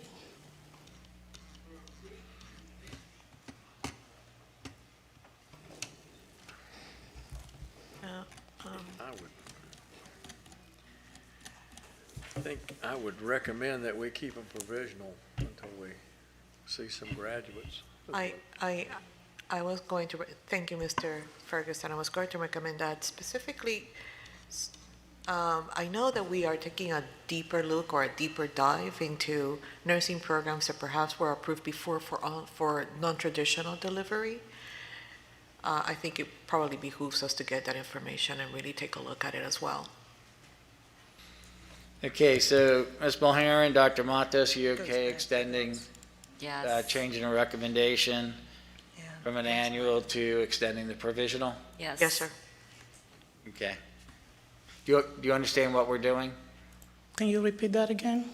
What we're doing is based on, you're still kind of a new school, and we don't have the necessary data, so we're just going to keep you at provisional right now. And then once we have that that data, then you can go for your annual license. Yes, sir.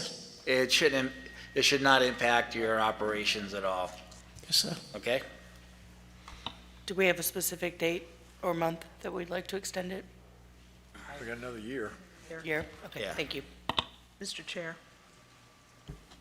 Yes, and it's going to be extended for a year, but if you start getting that data, then you can submit it sooner, Yes, sir. okay? Yes, ma'am. Yes, thank you. Good morning. Good morning. I wanted to check in with you about your clinical sites. To me, it appears that most of them are with the one big entity, I forget what it's called now. I have to get you gotta forgive me, Greystone. Yes, ma'am. Is everything, are they all affiliated with Greystone? Not everything. Okay, Some of the other facilities, they don't have any affiliation with Greystone. okay, all right. In your response then, with your, you have, to answer all those questions about nursing that we were talking about a little while ago, if you could provide as much detail about, which sites are Greystone, which sites are not, and what competencies are affiliated with each site. That is, I believe, part of what the commission asked, but since you have such a concentration of your sites with the one company, that would really help clarify to commission and staff what your mix of opportunities are for your students. Okay. I know about 3 of the facilities are affiliated with Greystone, then the rest are not. But I will specify, like you had said. Yeah. All right, thank you so much. You're welcome. Okay, is there any further discussion? Hearing none, all those in favor signify by saying aye. Aye. Opposed, motion carries. Thank you. Thank you. Number 5 is Westcliff University, Miami. Move to accept staff recommendation, Mr. Chair. A motion by Dr. Matos, Second? second by Ms. Mulheron.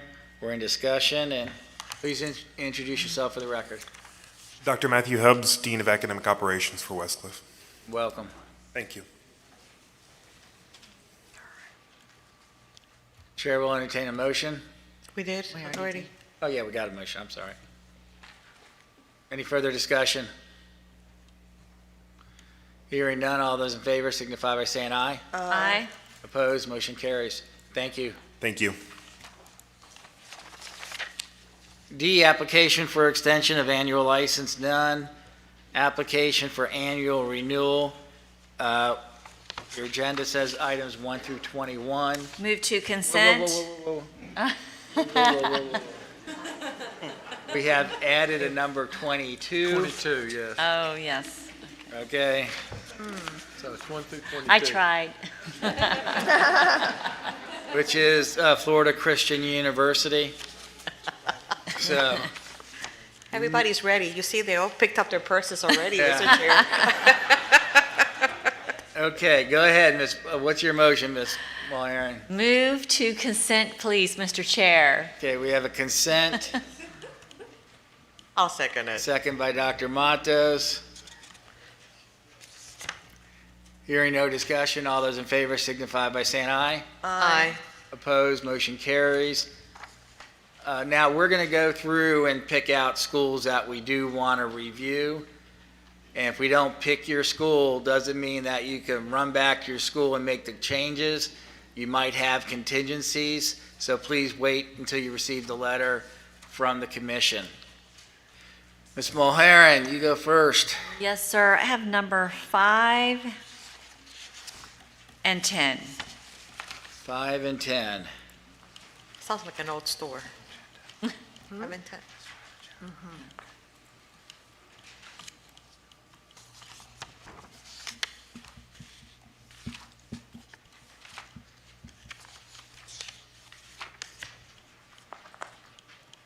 Dr. Matos? Yes, Mr. Chair. I am going to, let's see. I have, wait for it. I'm just kidding. 12 and 14 and 15. And, Okay. hold on. Yeah, that's it.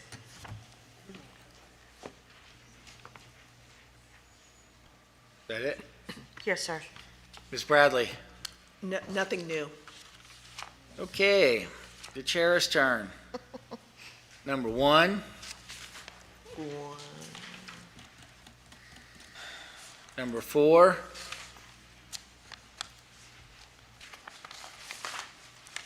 number 5 has already been pulled.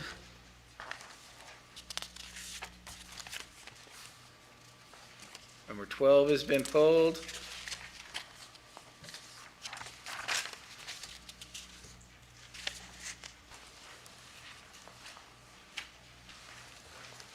Thank you, Victor.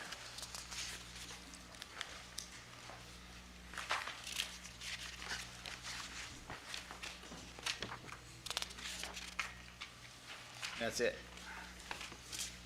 So for approval on the consent, we have 2, 3, 6 through 9, 11, 13, and then 16 through 22. Is that correct? Yes, it is. Move to accept staff recommendations for those. I have a motion by Ms. Mulheron, And I will second that for all those as well. Dr. Matos. Discussion? Hearing none, all those in favor signify by saying aye. Aye. Opposed? Motion carries. Okay, number 1, Gap University, Pompano Beach. Move to accept staff recommendation, Mr. Chair. Or would you want to discuss first? I'm sorry. Okay, That's fine. then I'll, Motion by Dr. Matos. Do I have a second? Second. Second by Ms. Mulheron. Please introduce, Dr. Abigail Matthews, the CEO. welcome. Dr. Irene Mattis, Vice President. What, did you guys run up here, or Yes, all the way from Pompano Beach? pretty much. Wow. Mark Murray, legal counsel for Agape University. Okay. Reason I pulled this, because you have 13 contingencies, and that was concerning to me. I understand. So where are you with your contingencies? They're ready to submit, and they will be submitted shortly. Okay. And there was another thing I wanted to look at real quick. Is there a way that we can extend the license, Mr. Chair, instead of I'll, renewal? I'll get there in a second. Oh, okay. I'll wait.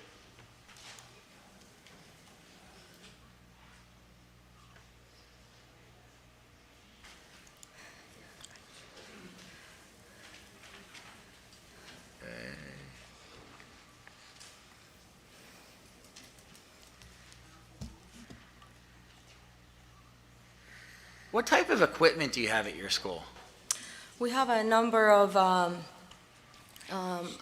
we have a number of mannequins, that including high fidelity mannequins made by Laerdal, and a number of other equipments. Also, during the pandemic, they came up with some of the other things that are just skills that separately they can practice as well. So we do like to give a good practice for their skills. Okay, and when did you purchase those? When did we purchase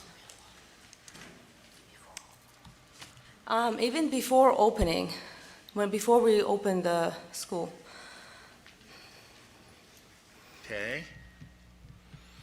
Let me go back and look at one more thing. And then as of, I think, beginning of October, we purchased more to renew them because they were getting a little beat up. When did you open? 2018. Okay, so my question is this, because the sim equipment costs some money. It's not cheap, I understand. okay? Yeah. Why doesn't your accountant have that on your financial statements? I am not sure. I can follow up with that, on that. Yeah. I mean, did you do the purchase through another corporation or through your school?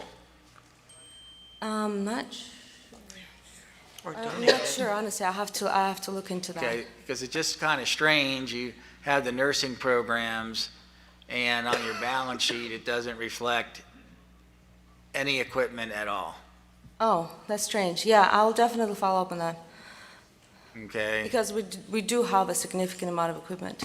Okay, Yeah, just make sure that's corrected, will do. Thank you. and send the corrected Will do. financial statements to staff. And this is not a contingent, what I'm gonna say next is not a contingency, Mhm. but you need to do a better job on collecting, because your deferred tuition is much lower than your accounts receivable. I agree, and thank you for that. Okay. What's your square footage? It's in total around 2,000 square foot. Closer, yeah. I'd like to do a site visit, please. Yeah. Okay. Yeah. Add to the contingency. Dr. Matos, Ms. Mulheron, you're okay with that? Yes, sir. Yes, sir. Okay. Is there any additional discussion? I do. How many nursing students have you graduated? Not a lot. Our class is very small. She would have better ideas on numbers. 6. I'm sorry? 6. You graduated 6 nursing students that, out of all 4 programs? You got 4 programs. 2 nursing program, associate and bachelor. Including master. Master, we also have around 6 graduates, but they are master in education, not another one. So you've had 6 graduates out of the 4 programs. Yes. Okay, and you've had at least one that's set for an exam. I was just wondering. No. 3 set for exam for this year. 2 of them was placed under another code, and we requested the changes with Board of Nursing. 3 set and 3 pass.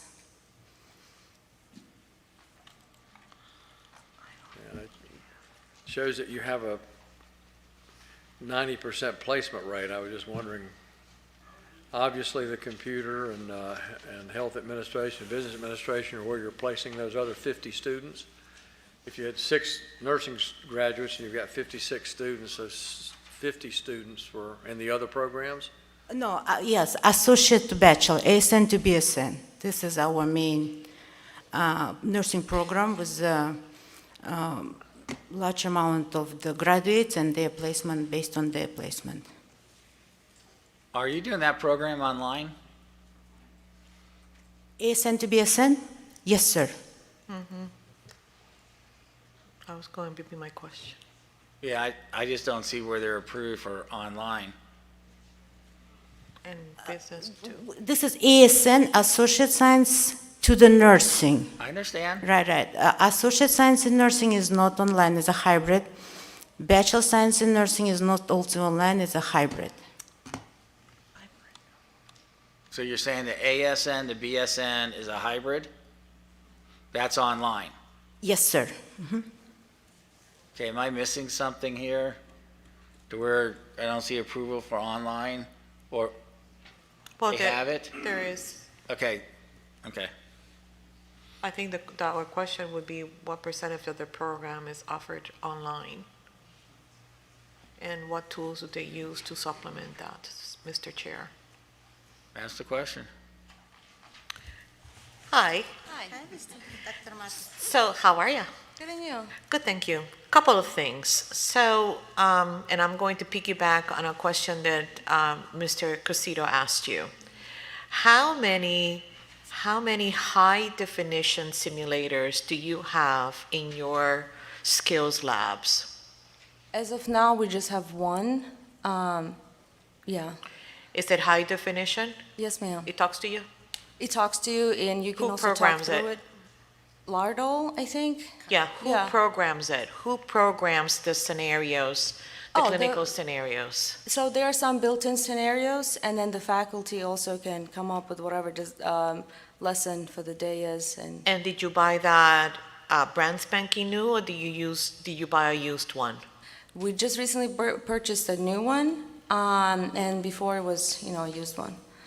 Okay, was it used one donated one, or used one you bought one? The old one, the one with, yeah, it was used. Okay. Right? It was used? How long, Yeah. how long ago did you buy it? So there was one bot when we just opened, before we received our license. And then there was one bot recently in October. And tell me about that. Was it just a regular mail that you could change the parts, or was No. it just as a female baby? What? It's a female. It has a number of functions. It has all kinds of bodily fluids. It talks. It has all kinds of reactions. Has pulse, breathes, and everything. So that's one of the reasons, Mr. Chair, that you really don't have it, because when you take a look at the, really what they have is just mannequins, which actually is not very costly in your I mean, that overall. goes back to my original question of equipment. Yes. Of when they bought it, it was just when they opened, but now you're saying that you just bought another one. Yes. Okay, why didn't you say that earlier? We had an older one before, and I and maybe understand the picture now. Yeah. You don't have to repeat yourself. Okay. Maybe I misunderstood, Mr. Chairman, too. I'm sorry about that. Okay. Okay, and then, so then you have all of these programs that are approved online, okay? Right. Where is the majority, what is your total enrollment right now?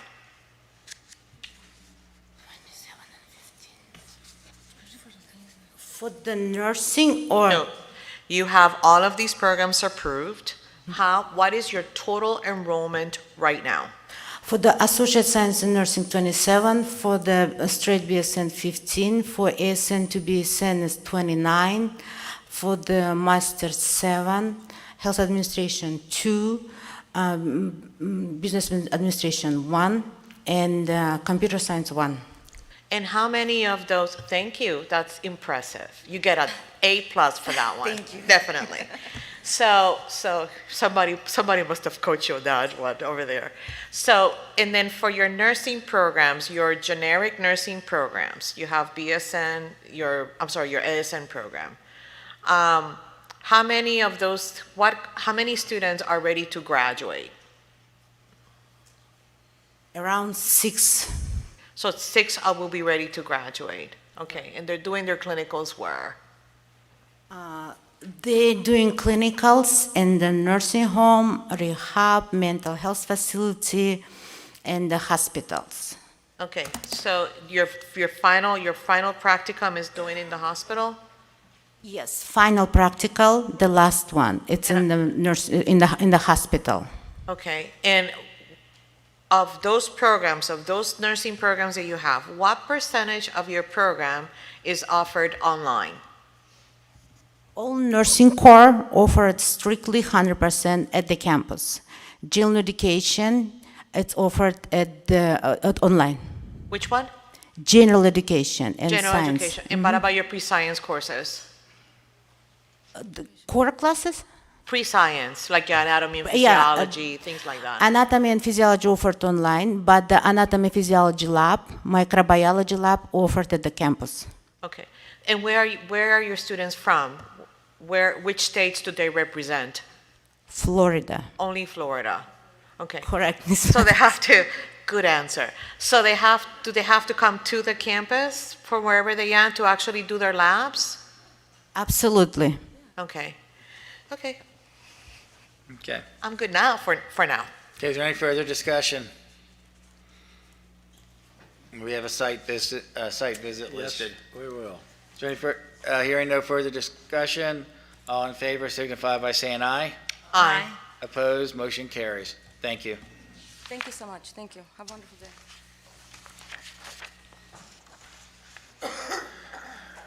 Number 4, Arizona College of Nursing, Fort Lauderdale.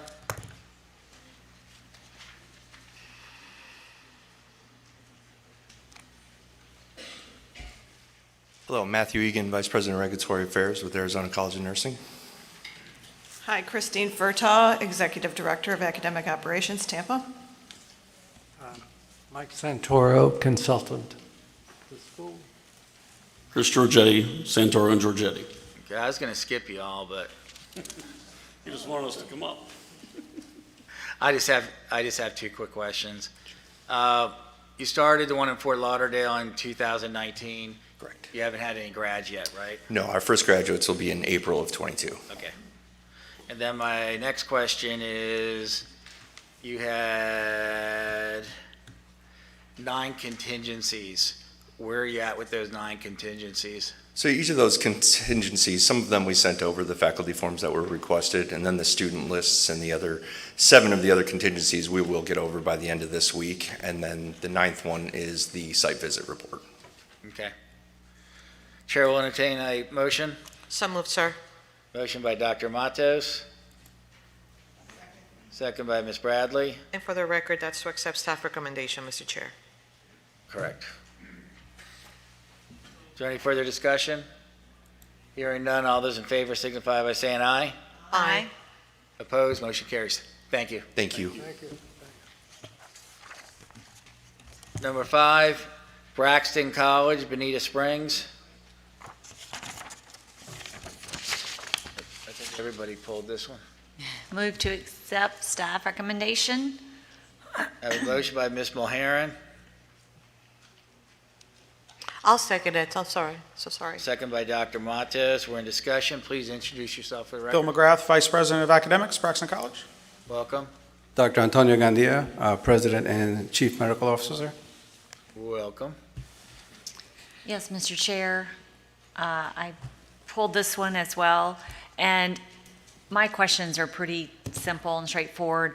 On your description of your timely response to students, it just was very vague, so if you can make sure that that is outlined for the students before they start class. Okay. What is your policy, by the way? For right now, per program, well, we have on-campus faculty, so depending on what their issue is, it's immediate. So anytime Monday through Friday, 9 to 5. Online faculty are live in the classes daily. So the response would be, we usually have water coolers or discussion parts on their Canvas. So if it's an online question that they may have, it's within 24 hours. And we usually have that on the individual class. If it's not specified in the program, we will. Does that include weekends? Yes, sir. Okay, great. And then On your attendance, just making sure that that's clear as well, because it's very vague in the description here, just how you're documenting On the attendance BSN for program, the is that- online. on for- the yes, BSN? on the new nursing program for online. Okay, well, we have spreadsheets for all of our courses for content versus clock hours. So it's an asynchronous program. It is 4 weeks long for every class, so that they're on it, and discussion questions, replies, essays all count towards hours. So those are documented throughout the program, Okay. or throughout the course, each course. Okay, and so all of your courses across the nursing program that are online have the same attendance policy, That is correct. Okay, just wanted to make sure, because some schools, when they are starting the online modality, they like to give that academic freedom to each faculty member, and that really just doesn't work. It So, doesn't work. No, yeah. no, this would be our third bachelor's degree. So yeah, it was consistent throughout the programs. Okay, Yes, thank ma'am. you, that's all I have. Ms. Bradley, did you pull this one also? Yes, but I can defer to somebody else asking this question. Okay, my comment is a quickie. I just want to specify that the RN to BSN program is exactly an RN to BSN, because the Board of Nursing just approves it as a bachelor's degree, where they don't start a bachelor's. If you start a full bachelor's degree, you need to come back to us. No, sir. It's they must be a registered nurse on their admission. They must be a nurse prior to. It is an RN to BSN program. Right, but let's say somebody comes up with the idea, well, the nursing board gave us approval for bachelor's, let's start a bachelor's program. You need to come back to us for approval for that. This is just for the RN to BSN. Which is a bachelor's level. It's a BSN program. But yes, it's not a standalone. It's RN to Right. BSN. That is correct. Because Yes, the sir. Board of Nursing doesn't approve RN to BSN. Yes, sir.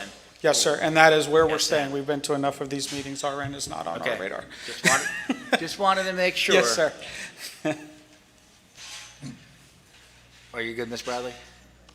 Okay, is there any further discussion? Hearing none, all those in favor signify by saying aye. Aye. Opposed? Motion carries. Thank you. Thank you.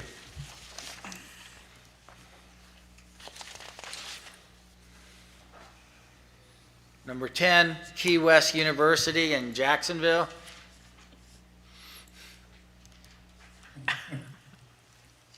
We've always discussed that day every time. We always have. Good morning. Good morning and welcome. Go ahead and introduce yourself for the record, please. Dr. Alex Zabelin, President, Key West University, Jacksonville.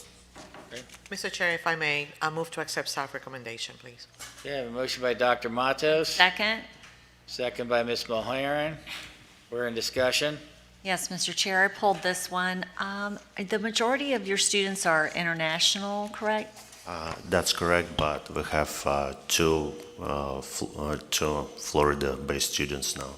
Okay, so how many students did you have prior to COVID impact? I'm assuming you had a COVID impact for your enrollment for international students? We have 26 students at the moment from 11 countries. Okay. And we haven't noticed big impact. Actually, now we have a good enrollment students. So next year we'll have additional students to report. As of 31st of December, we have 26, and I got the report that now we have 35. Okay, so you're beginning to recover from That's the correct. COVID impact. Okay, well, good. I'm glad to hear that. I was concerned because the majority of your students are international based on the materials that we have in front of us, and it's 100% online, correct? That's correct, So ma'am. you do have that ability to keep students going since it is 100% online. So, okay. All right, thank you. Which countries do they represent? Well, we have a student from Morocco, Hungary, Belgium, North Macedonia, Ethiopia, Jamaica, United Arab Emirates, Belarus, and Russia. How do they know? How did they learn about Key West? We use social media, Instagram, Facebook to advertise our programs.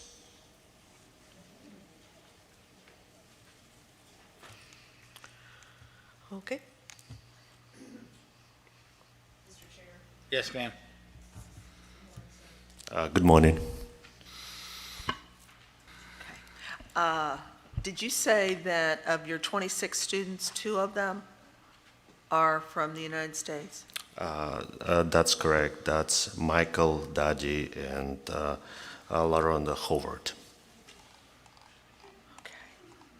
So, they live in Florida? Yes, doctorate students. So you've been licensed with us since 2018. That's correct. And so, and I know we obviously concentrate on the Florida students, but your license encompasses your entire university. How many students, more or less, ballpark, do you say you have graduated over time? Last year it was 5 students that graduated. I think maybe 7. Well, I don't have exact number how many. But it's small. That's correct. Very small numbers. Yes. Despite the fact that it's international. So this is everybody, not just Florida, that you're talking about. You're 5, you're 7. Is that everybody? Yes, well, our bachelor program is 4 years, so it's take time for students to graduate. Takes a while, of course. Master's program 1.5 years, and doctorate is 3 years. Okay. So would you say, though, like 26 you have today, is that kind of a typical enrollment?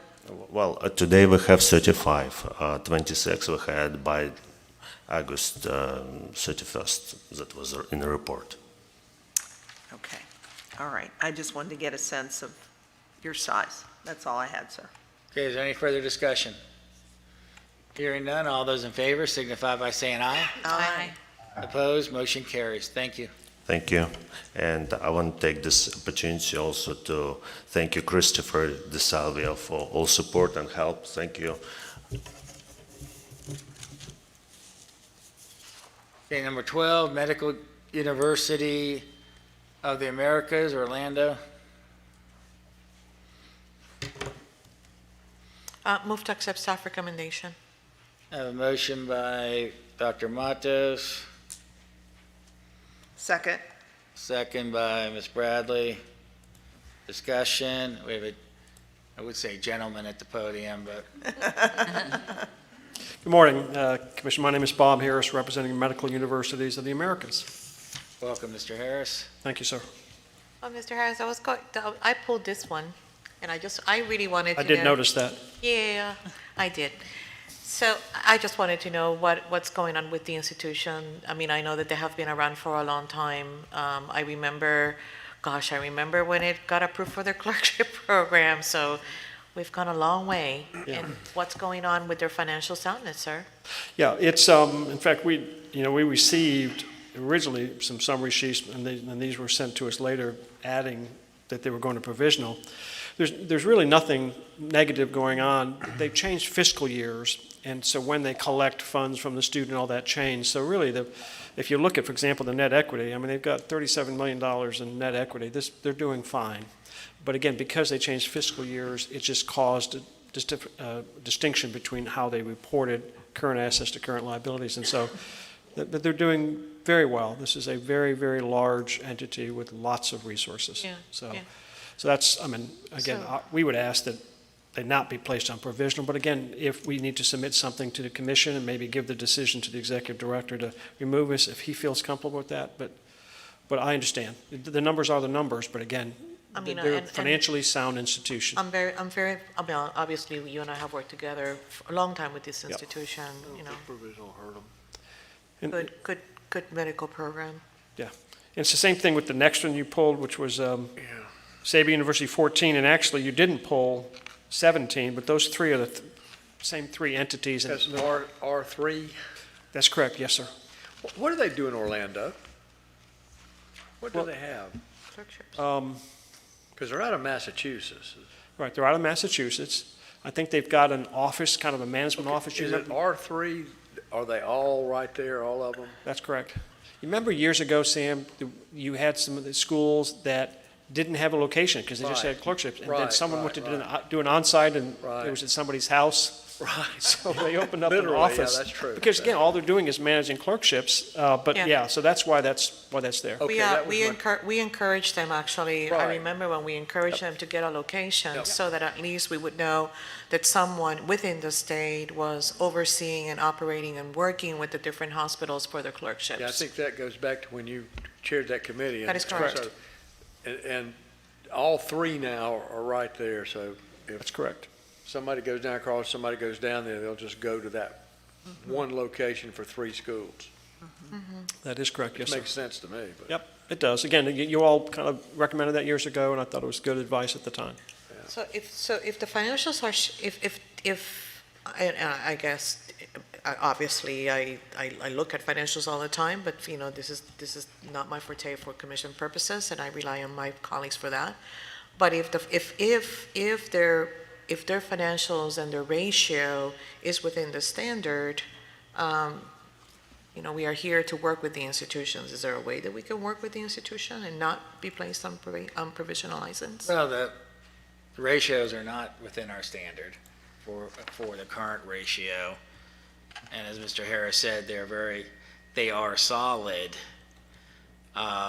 My question is, since they do clerkships, how bad, and the date of this financial is as of May 31st, 2021. So you go back May 20th, you had the pandemic, that's COVID, and throughout this whole period, they were under COVID. Did they have access to hospitals for their clerkships, or were they restricted as well? All institutions were restricted, yeah. So they had some issues as well, their students getting into clinicals. As you know, it applies across the board. I talked to Florida State University, for example, their medical school people, and they said the very same thing. Their students were having a problem getting into hospitals at that time, especially around May of last year. Pretty significant, yeah. Yes, So- it was. Yeah, so, I mean, this is the first time that they had financial financial issues, correct? No, actually, some years ago, to be completely honest, some years ago, they had an issue about how they were writing off some debt or something like that. Yeah, and so that, when we provided, Mr. Ferguson asked for an explanation, we gave that, and everything was okay. So we could do the very same thing here. I think that the commission is entitled to that. And why don't we do provisional, and then when he submits that, we can go back, Okay, is there any further discussion? if that's okay with everybody. Yeah, it's just, I just wanted to know because clerkships, Casito is cor- yeah, medical schools are dear to my heart, so I know we have worked very closely together through the years. All the way back to your days in Connecticut. Oh, gosh. Okay, is there any further discussion? Hearing none, all those in favor signify by saying aye. Aye. Opposed, motion carries. Thank you. Thank you, Mr. Harris. Saba. 14 is basically the same situation. Yeah, and I believe I pulled that one as well, sir, and it was, my same concern I wanted to know, and obviously I think that we have killed two birds with one stone, so to speak. So I will move to accept staff Do the same recommendation if thing. it's okay. And number 17 as well. Yeah, well, let's do, 17 wasn't pulled. I know, but it's the Still same the situation. all three, so yeah. Keep it simple, stupid. So we'll do 14, 16, and 17 together?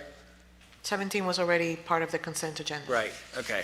Yeah, no, just 17. 16's, we're not connected. Just No, 16's a different group. Okay. Yeah. Yeah, So we're on 14 right now. And- So you made the motion. May I have a second, please? Second. Second by Ms. Mulheron. Discussion. Hearing none, all those in favor signify by saying aye. Aye. Opposed, motion carries.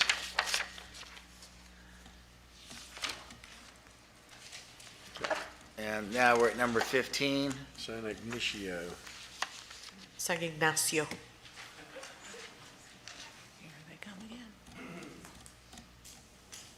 They're back. This is their other one. Hello, Dr. Althea Ellis, Dean of Academic Affairs. Fabiola, Compliance. Carmen Rodriguez, Administration. Linda Tosas, Consultant. And Edward Tosas. Move to accept staff recommendation, Mr. Chair. Motion by Dr. Matos, Second? second by Ms. Mulheron. We're in discussion. And I pulled this one, sir. And I just need some clarification on your online programs. So all of these programs are in front of us for non-traditional delivery. And can you tell us exactly which courses are going to be offered, since there's only 675 hours, 700 hours, 900 hours? How are your programs going to be taught online versus on ground? What percentage? Which courses? Well, basically, What block? all the theory courses will be online, and all the labs and clinicals will be ground. All of the labs are going to be on ground. So your purpose is just to recruit students from the state of Florida? Correct. Okay. And is San Ignacio associated with Universidad San Ignacio de Peru? Yes. They are? Yes. Are you considered a branch campus through Middle States? No. Okay. It's the same ownership, but not, when it was established in the United States, it was done separately. That's all I have? Mr. Chair? Yes, ma'am. Yes, good morning. So I was going to ask the same question, pretty much of Dr. Matos. It is a main, it's not a main branch, it's two main schools? Is that how they are? Yes, correct. Okay. And you're accredited with? Currently with ACICS and in process of going of DEAC. With DEAC? Correct. Okay. So, all right. So with DEAC, have the hybrid and the online? Correct. Do you have, are any of these programs 100% on ground, the new ones? No? They're all hybrid? Correct. So the other question I had is, here you have all these degree programs that you've had since you began. Why offer the shorter term programs? Sure. You know, the pandemic has changed a lot of things, and what it has done, we've noticed, is that the need for healthcare workers have increased.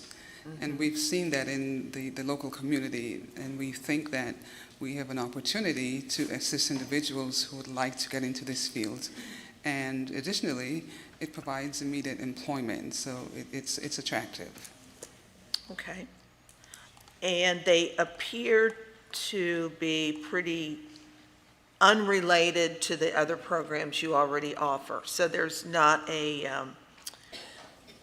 building block diploma to degree with your current programs, right? There'll be nothing transferring up. Okay. Now, other question, retention rate 100%. That is, how do you do that with 338 students? The 100% retention is basically for it was just one program. Our actual retention for campus is at 83%. With the education program, it's a very small class, so once they graduate, it doesn't really give a lot of room for students to drop. We have it's a master in education, so that's the retention rate that we put at 100%. But our campus rate is actually at 83% retention rate. Okay, well, I'm not clear on why it's presented to us in this way, because that retention applies to all your programs. There was an exhibit that was submitted to reflect that it's only for the education. Oh, I see, and that's what got on our sheet. Yeah. Does this have anything to do with how ACICS was? Correct. Yes. It's part of, because their methodology Exactly. was different from most others. Okay. All right, I get that. All right, thank you very much. That's all I have. Okay, is there any further discussion?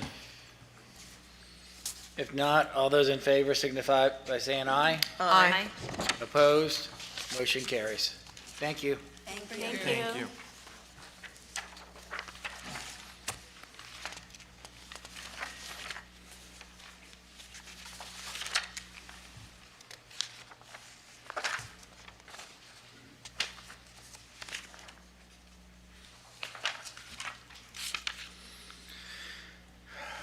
Application for license by means of accreditation. We have two. Concord Career Institute Tampa, Concord, we'll take them together. Yeah, please. Move to accept. Second? We have a motion by Ms. Mulharen, second by Ms. Bradley.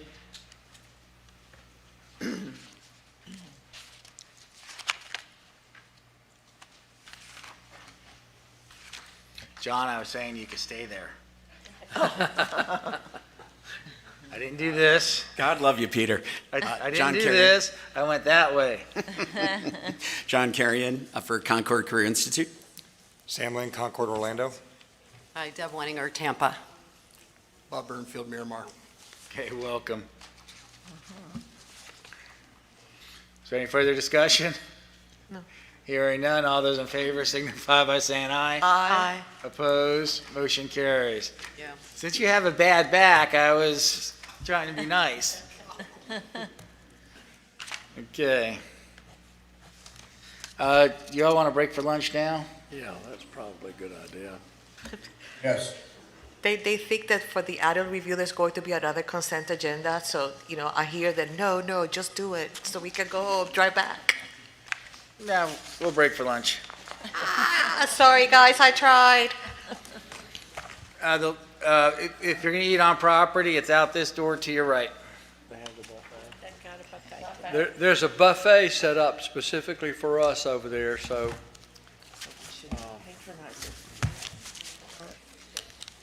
Mr. Chairman, I will be exiting stage right for the remainder, but your excellence in presentation is exceeded only by your sartorial splendor today.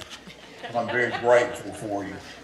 Dr. Kitchen, I'm just a kid from Brooklyn. I don't understand those fancy words. You're looking good and doing a good job. Happy Thanksgiving. Travel safe, John. Call you, buddy. Okay, good, thanks. And I can't find it.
Bob, are you afraid somebody's going to take that bag?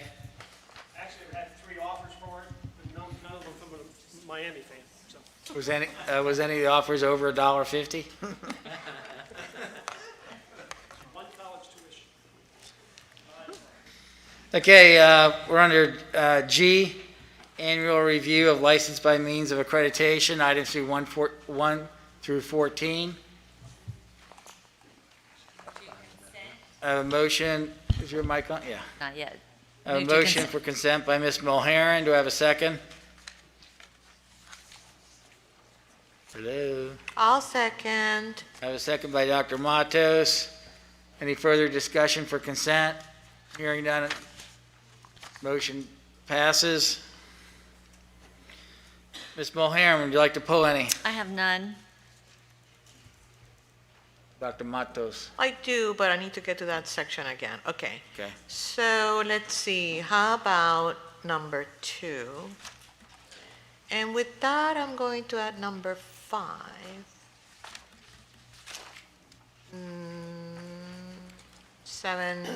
7A. Say that again? 7A, Okay. and that's it. Okay, Ms. Bradley? None. Okay, let's see what I have.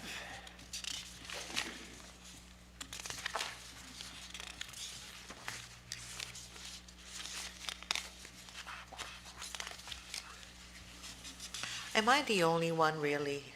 I thought you were going to join me in, Nancy. Not in this section, Really? ma'am. Not today.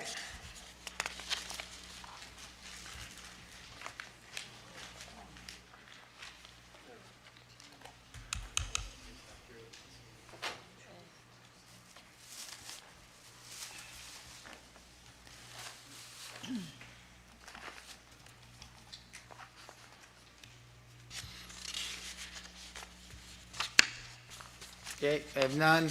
So we'll do a consent for items 1, 3 through 4, 6, all the 7s except for 7A,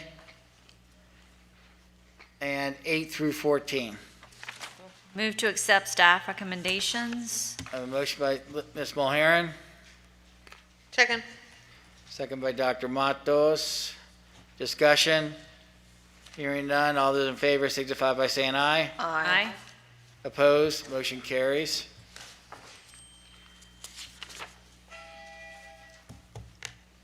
My bad. Forgot to put it back Sounded on. like it was Dr. Kenshin's office.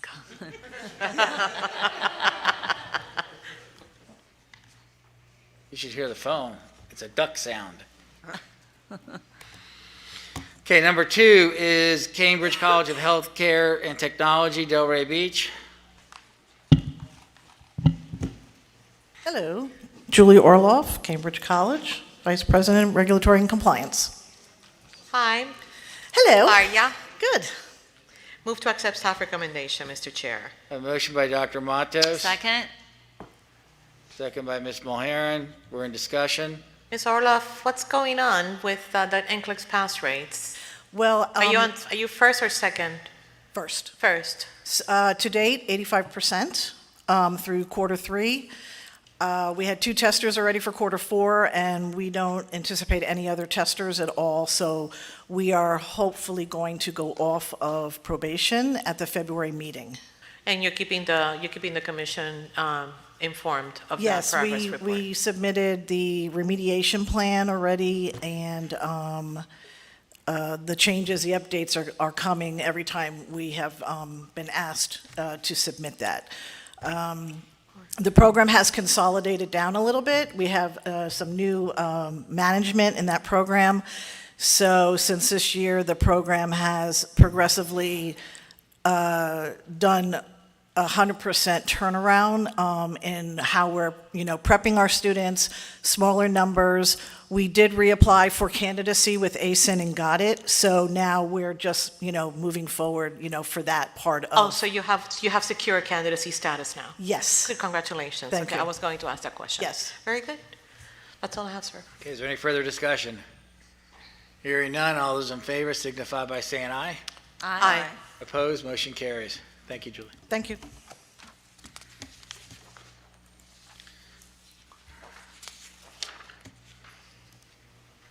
Number 5, Concord Career Institute, Jacksonville.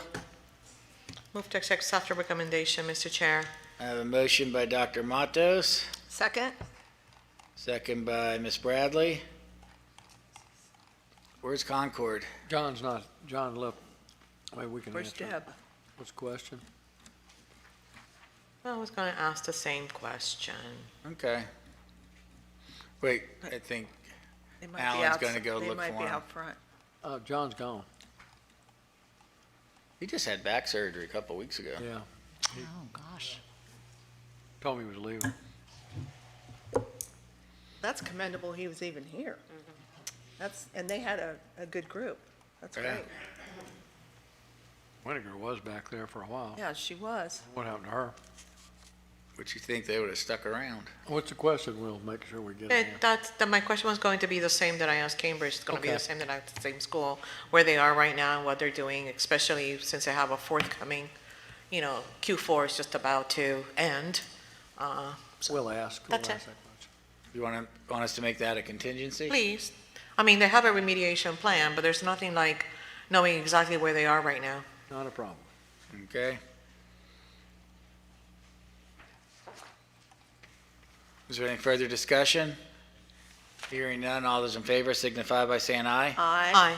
Opposed, motion carries.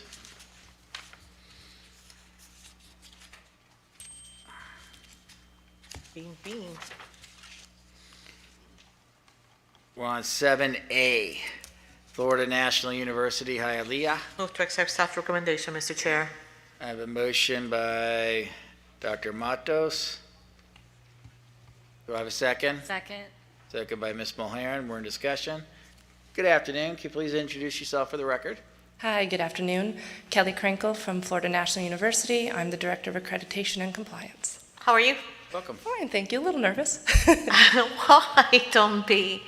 I probably I don't know if you're familiar with where you are with Q3 and where you are with a number of students that are about to be testing or they will be ready for testing for NCLEX.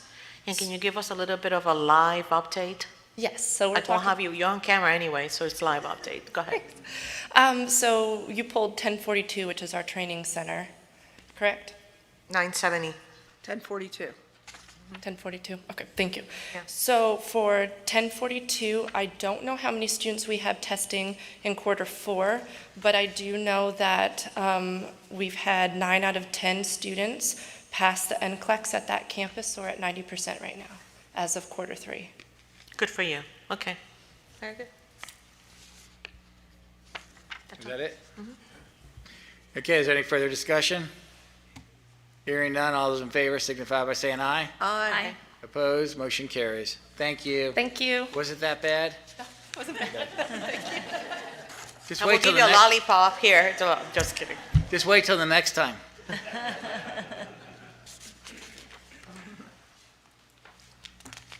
So that concludes that section. That hers, I think, didn't it? What's that? Oh, okay, never mind.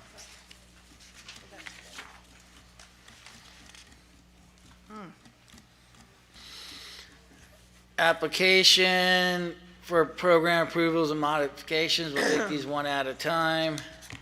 The first two are LECOM, Lake Erie. Anybody here?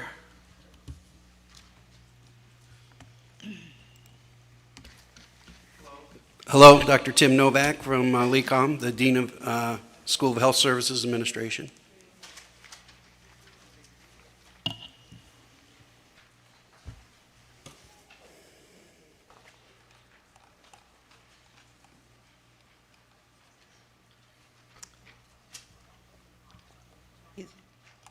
Mr. Chair, may I? Yes. Okay. I have notes on here to discuss something, and I can't tell what I wrote. I'll just ask. Again. My question's simple, I think. Sir, your program modifications that we're looking at, they're all 39 credits, and they're all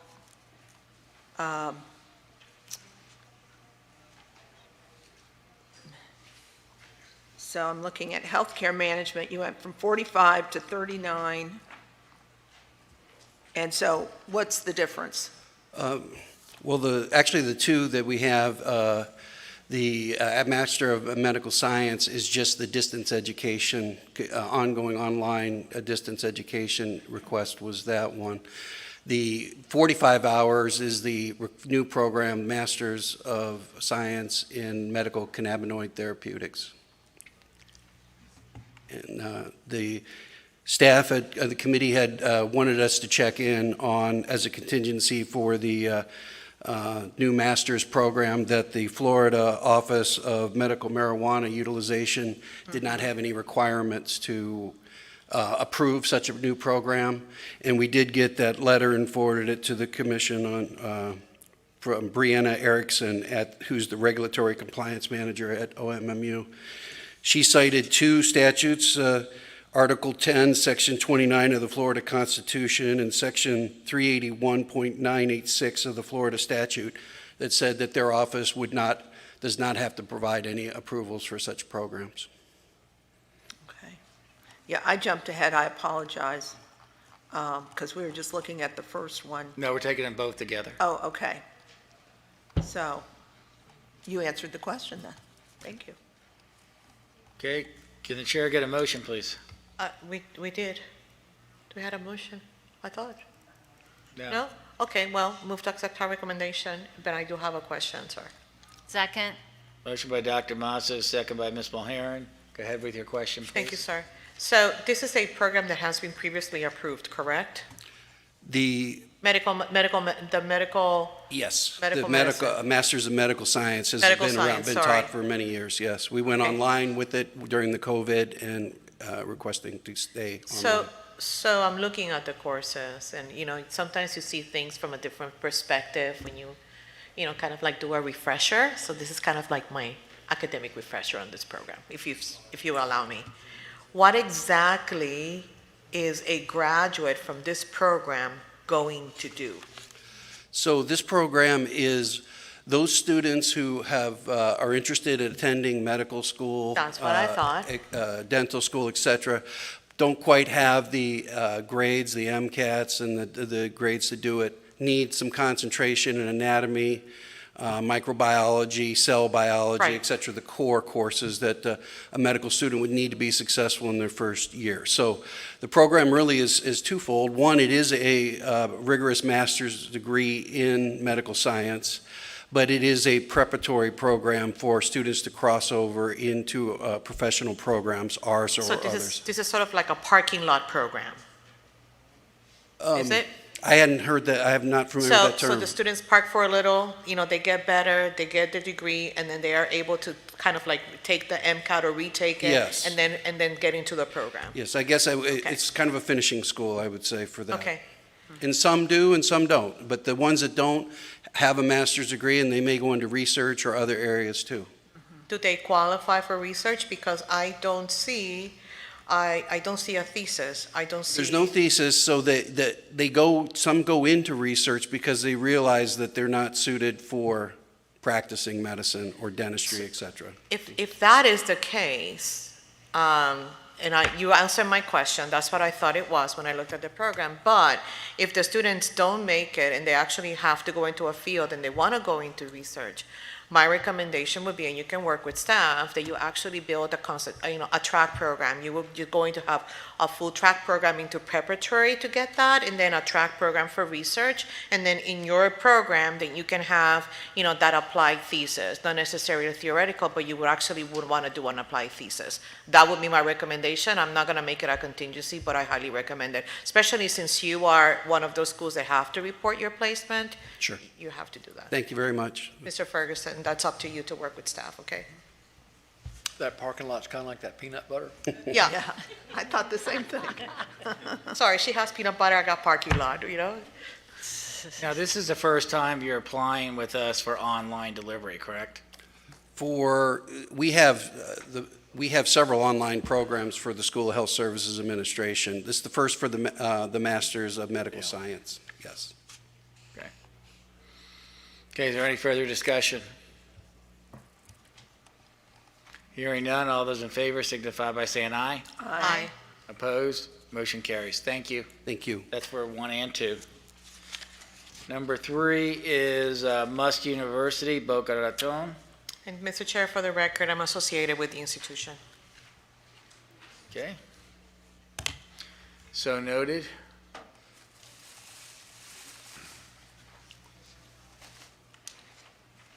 Julie, Admission Director. Dr. Jose Otero, Otero Consulting Group. I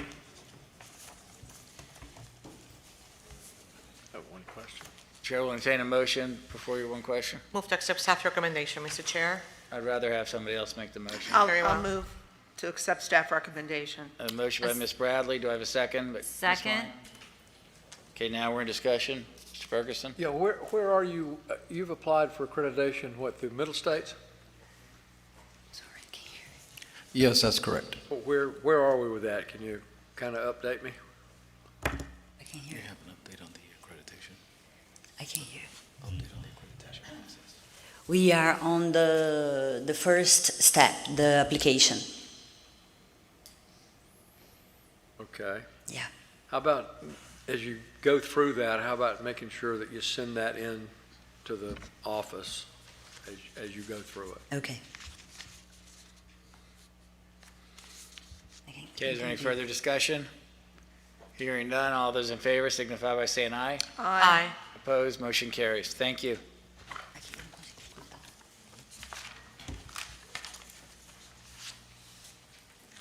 Motion for extension of licensure. We have 2 of them, Care Hope College, Boynton Beach. Move to accept staff recommendation for approval. A motion by Ms. Bradley, I'll second. second by Ms. Mulheron. Discussion?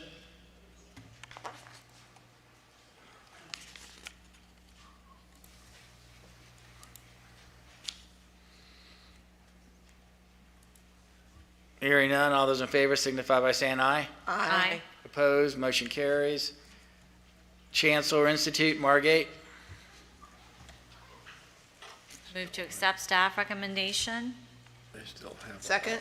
I have a motion by Ms. Mulheron, second by Ms. Bradley. Discussion? They had quite a bit there. A lot of contingency items. Oh, that's my only comment. I agree with Ms. Mulheron. Gosh, I was like, They'll be back in January. Or no, the meeting will have already occurred by the time the license is extended through. Yeah, they'll be back in January. We've got to come back. Okay.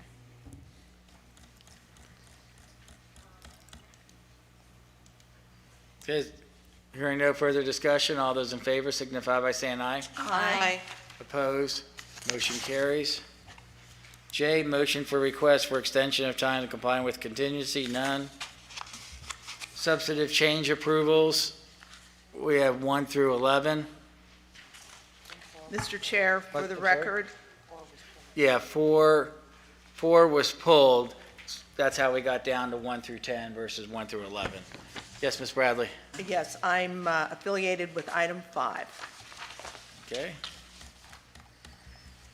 So noted.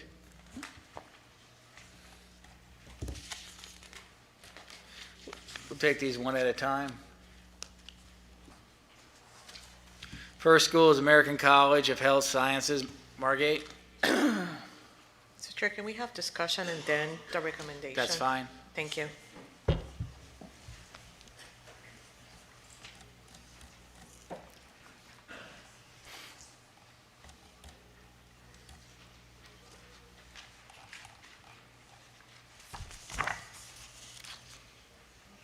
Do we have anybody here from the institution?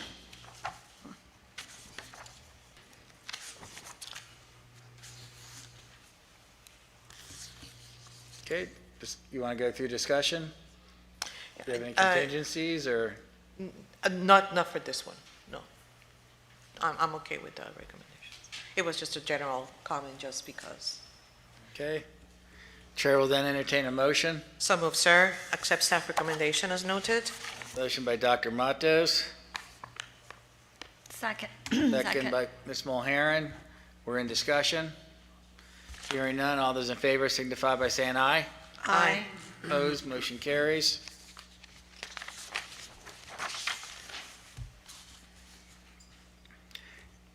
Antigua College International, Miami Lakes.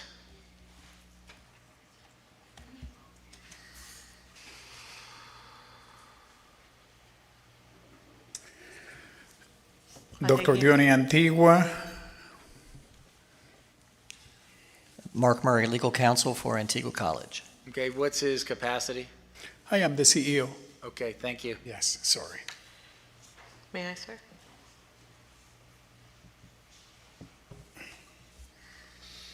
Discussion? So, tell us a little bit about where you are with your NCLEX pass rate, sir. Well, our NCLEX pass rate is the associate program is over 90%. The bachelor's program, we had a hiccup the first quarter. The second quarter, we got 100% passing rate, and the third quarter, we got 80%. How many students have tested thus far? We have sent, I know that Mr. Murray asked you to have your data, I know that.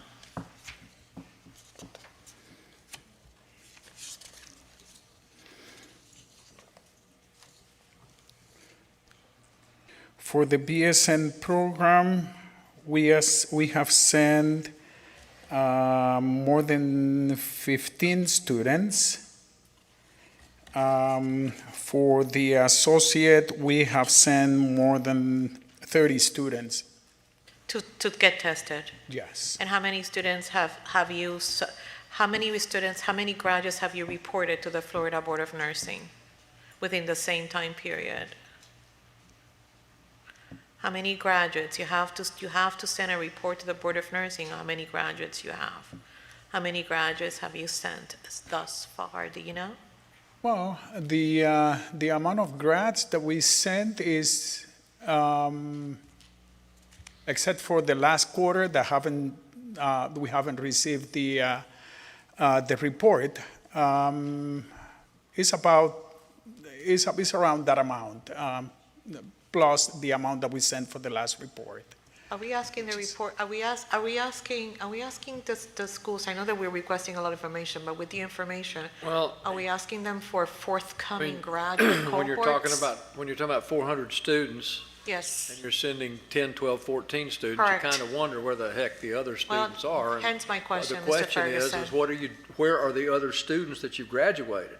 You got 400 students that you're reporting. No, so we the don't question have is, 400 where students. are the other students other than those 14 or 15 that you're reporting?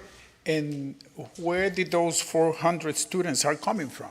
Because we don't have 400 students. Come from what you sent us. If you look at the review sheet, it says you got 400 students. Now, unless there's a misprint or... And where, if it says so, it gotta be a typo because we don't have 400 students. How many My students school you got? has less than 200 Head students count at all. enrollment in Florida is 401 students is what I've got. Yep, me too. No, this is not right. This is a mistake. Where'd it come from? Um, We can go back and look, but Gotta be a we typo. take it That is straight not- from what you send us. Well, then, I guess, just to come to a happy medium, I guess they have to submit then, or we have to re-review their annual data collection numbers, because obviously that's where we get the information from. I'm just saying. Yeah, this Well, is in not. 2019, you had 276. So even with 200 students, sir, you know, and obviously you're here because you're going to be reverted to provisional license, but I'm cautioning you, you have, in a good way, by the way, You have 1, 2, 3 programs that are regulated by the Florida Board of Nursing. Yes. You are reporting about 200, students, and you have NCLEX pass rates that have put you on probation, and you are reporting, that your cohort are very small in comparison to the overall number. If you have 200 students and you have an average of 4 students, that would be 25 students that graduate every term, and you're sending about 15. So that means that you have 10 that are kind of like hanging somewhere in there that actually will affect you later on with how your students are going to be testing. So I know that you have to do a remediation plan. My advice to you, and it's going to be a question that will be recurring, is how is it that you're following up with those students, and what tools and what methods are you're utilizing to make sure that those students are testing within a 3 to 4 month period post-graduation? Can you answer that question right now? Well, I can tell you, we provide our students with all the tools they need to go to their NCLEX exam. That's a wonderful generalistic answer, sir. What tools are you using right now? We provide them with NCLEX prep throughout the program and after they graduate, free of charge.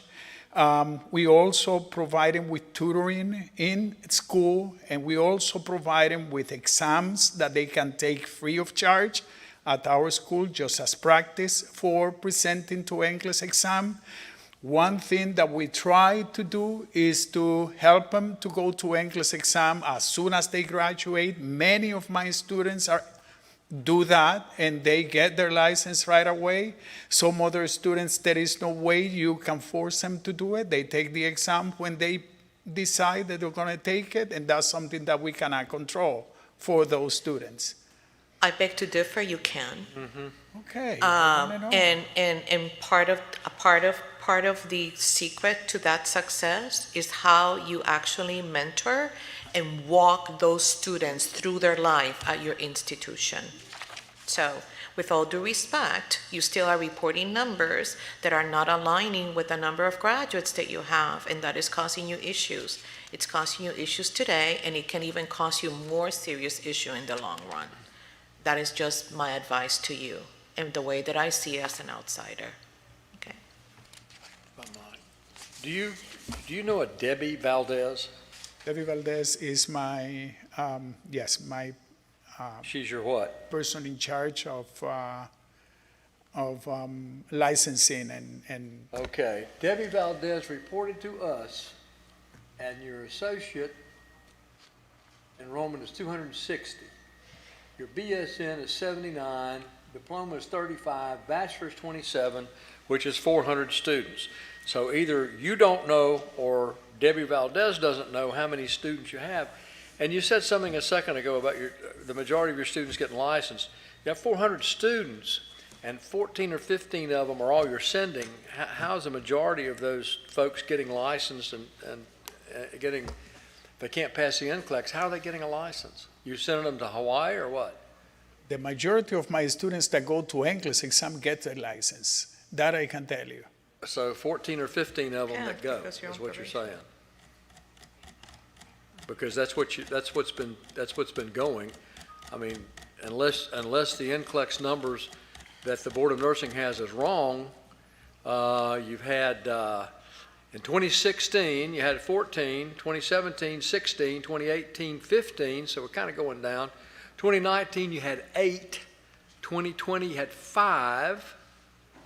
21, quarter one, you had 3, and then your 100%, there was one tester in 2021, quarter 2, one tester. For which program is that? That is for your bachelor. So, I mean, there's something.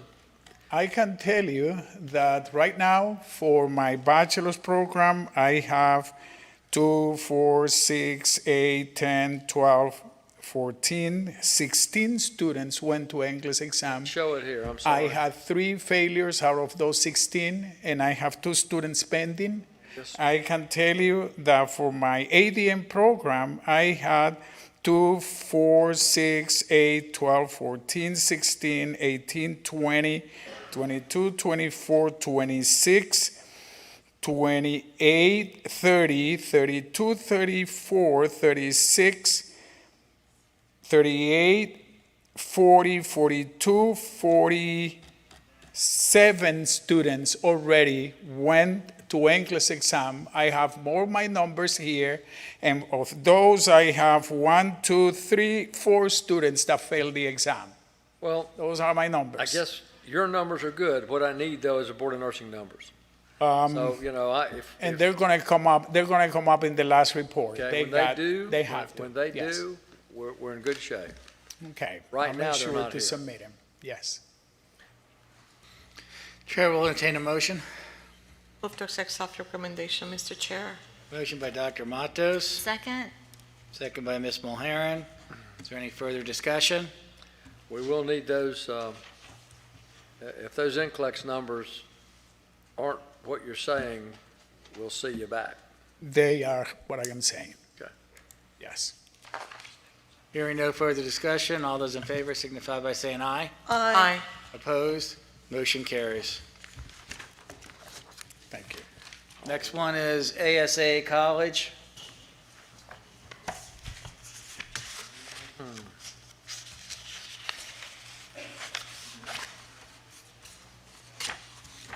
Afternoon. Peter Layton, counsel for ASA College. Welcome, Mr. Layton. Dr. Kufo, ASA College. Nelson Galindo, Campus Dean at the main branch. Leon Roberts, Hialeah Campus. Welcome. Let me add that Mr. Chagall, the CEO and president, and Mr. Valencia, who's a senior executive vice president, and Dr. Conkoth, provost, we're all planning to be here today. It's a series of events. We have 2 people that just got out of the hospital and 1 getting over COVID, so they really were unable to travel. Okay. Move to accept staff recommendation? Second? Motion by Ms. Mulheren, second by Dr. Matos. We're in discussion. No, I didn't. Actually, Oh, that was By Ms. Bradley. Bradley? Yes. Yeah. Oh, I'm sorry. actually, Mr. Chair, that my recommendation should read provisional, not annual, given the circumstance.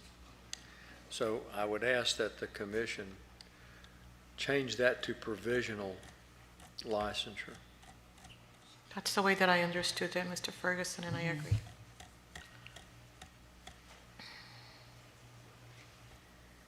Okay, I mean, it's on, off to the side, it says provisional. Mm-hmm.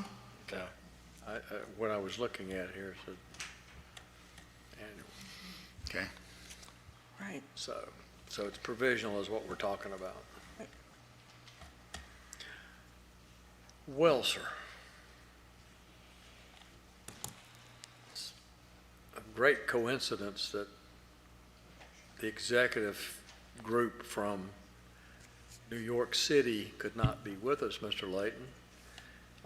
As you know, and we've had the conversation, ASA has had, put it mildly, issues.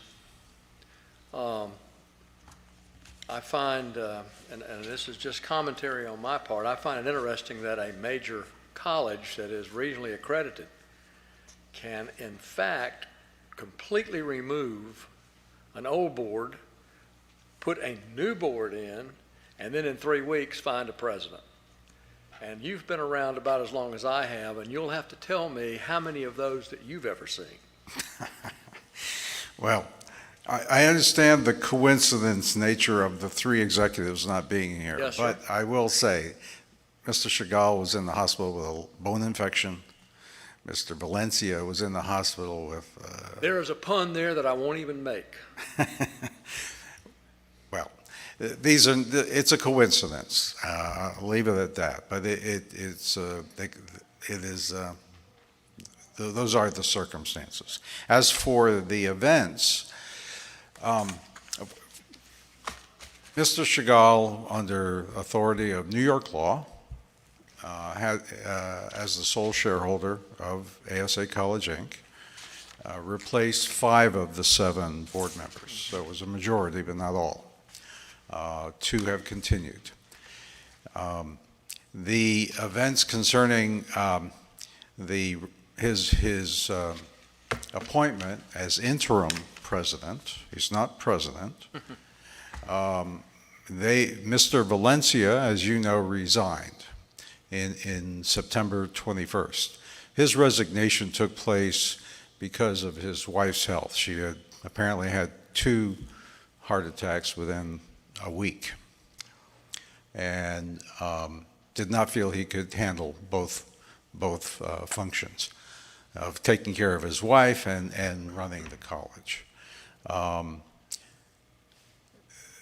The other related point here is that during September, Mr. Chagall basically learned and realized that the enrollments and projections for October were very poor compared to historical precedent. He has a lot of experience in those areas of marketing and admissions. As you may know, I mean, he founded this college in 1985, not as a college at the time, but it has grown from that point to today with reaching at I think it's pinnacle 5,700 students total. And the enrollment for October is approximately 2,800 students. So it's a considerable change. Now, I understand lots of colleges have low enrollments as a result of the pandemic and changes that have occurred. But what struck Mr. Chagall really was that there was a need to take action quickly, to try and improve on the October enrollments and moving forward. He made efforts to bring his thoughts and opinions to the then existing Board of Trustees. And basically, you know, he believed that they just were not, one, were not aware of the situation, and 2, didn't appreciate the situation. And that's the fundamental reason for the actions that were taken. As far as his appointment as interim president, I think there was a conclusion on the part of the Board of Trustees that he was the best qualified person to deal with the situation at this moment in time. That Board of Trustees is expected to establish a search committee for a permanent president later this month, a process to start that and move forward. There's no, I should say, there's no guarantee, let's put it that way, that Mr. Chagall will be the permanent president. He's 69 years old. He doesn't necessarily want to be president of the college, but he has founded this college. It is his baby, to use a colloquial term, and it is extremely important to him. He has not been involved in the operations of the college for a little over 3 years. And why was that, Mr. Clayton?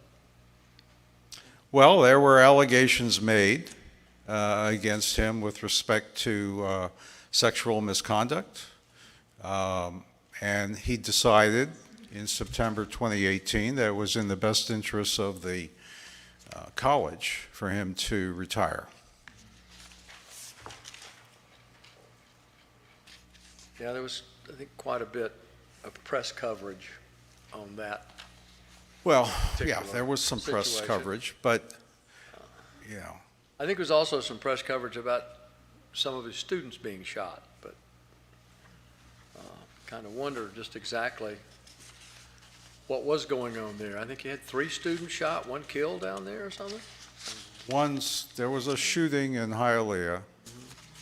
at the dormitory, and one student was, died. I just, I'm been around a long time, and this is coincidence and circumstance. This is not something that I have seen in terms of what you might consider a regionally accredited school. And I think certainly wouldn't speak for you. You've been, again, as long as I have, but I doubt very seriously that you've had much experience with what we have with this ASA. Let me add, first of all, ASA College has been accredited by Middle States since 2010. Mm-hmm. They got a 5-year accreditation at that point, and in 2015 they got a 10-year accreditation. Historically, they have an excellent compliance history with New York State, with Middle States, with the U.S. Department of Education, and I think with CIE. And so from a compliance standpoint, they really have an excellent track record. These are unusual circumstances. You're absolutely right. But I have every expectation that they are going to be dealt with properly and correctly. You know, and the commission knows, I mean, the school is in the process right now of preparing what Middle States calls a monitoring report in response to their latest letter, and that'll be due December 1st. So, you know, there's every expectation that as a result of those events in October, that the school has to deal with each regulatory agency in its way. Some questions? You certainly can, and I'm through, but I will tell you that in Florida with this particular commission, this is the NFL, and that means not for long would we deal with this sort of thing. And again, I'm chagrined. There is not a major college, university, or even probably vocational or workforce school that would allow someone with those allegations to be anywhere in their administration. Just wouldn't do it. And I understand that I understand there was several $1 million involved in paying it off. Let me tell you something. If he'd give me a couple $1 million, I'd probably not fight him either. So, but, and I'm not talking about here. I'm talking about if he harassed me. With that, I just am chagrined for the whole thing. Mr. Layton, thank you for being here, sir. I'm glad to be here. I just have some questions regarding the financials as well as the new board. I read through all the documents. You know, the president sent a document. You sent numerous documents, and I crossed off some questions because you've already answered them, and when you're speaking. As of 2020, their current ratio was 2 to 1. And reading all through this, the president felt this year was having difficulties. One document that wasn't submitted was interim financial statements. So, I'd like to get a contingency so we can review the financial statements to help back up his decision to do what he did. I don't think that came out right. That the action he took, okay, with the board members. So if we could get a copy of the interim financials, that would be helpful. They don't have to be audited, okay, just to see how ASA is doing year to date. Okay. Yeah, we'd be glad to provide that. Let me say something, though, that might be confusing to you from what you've read. The financial analysis, which the college put together and sent to the previous Board of Trustees, that analysis was focused on the educational component of the college. It wasn't the total financial analysis. If you look at, when you see the interim financials, audited, unaudited, you'll see that in total, they're fine. Their ratio is still above 2. It's, I think, as of August, last I looked, it was like 2.5. But that belies the underlying strength that Mr. Chagall was concerned about in terms of moving forward and making sure that the college remained stable. Okay. My next question is, what is the role of the Board of Trustees? Because I saw 2 different definitions between the different documents that I was reading. Well, the Board of Trustees were created as part of that process of becoming accredited by Middle States. Prior to that, there was a Board of Directors of 1 under New York law. The Board of Trustees has an oversight responsibility. They have the responsibility to hire and fire the Chief Executive Officer. They do not have responsibility for daily operations or operations per se of the college.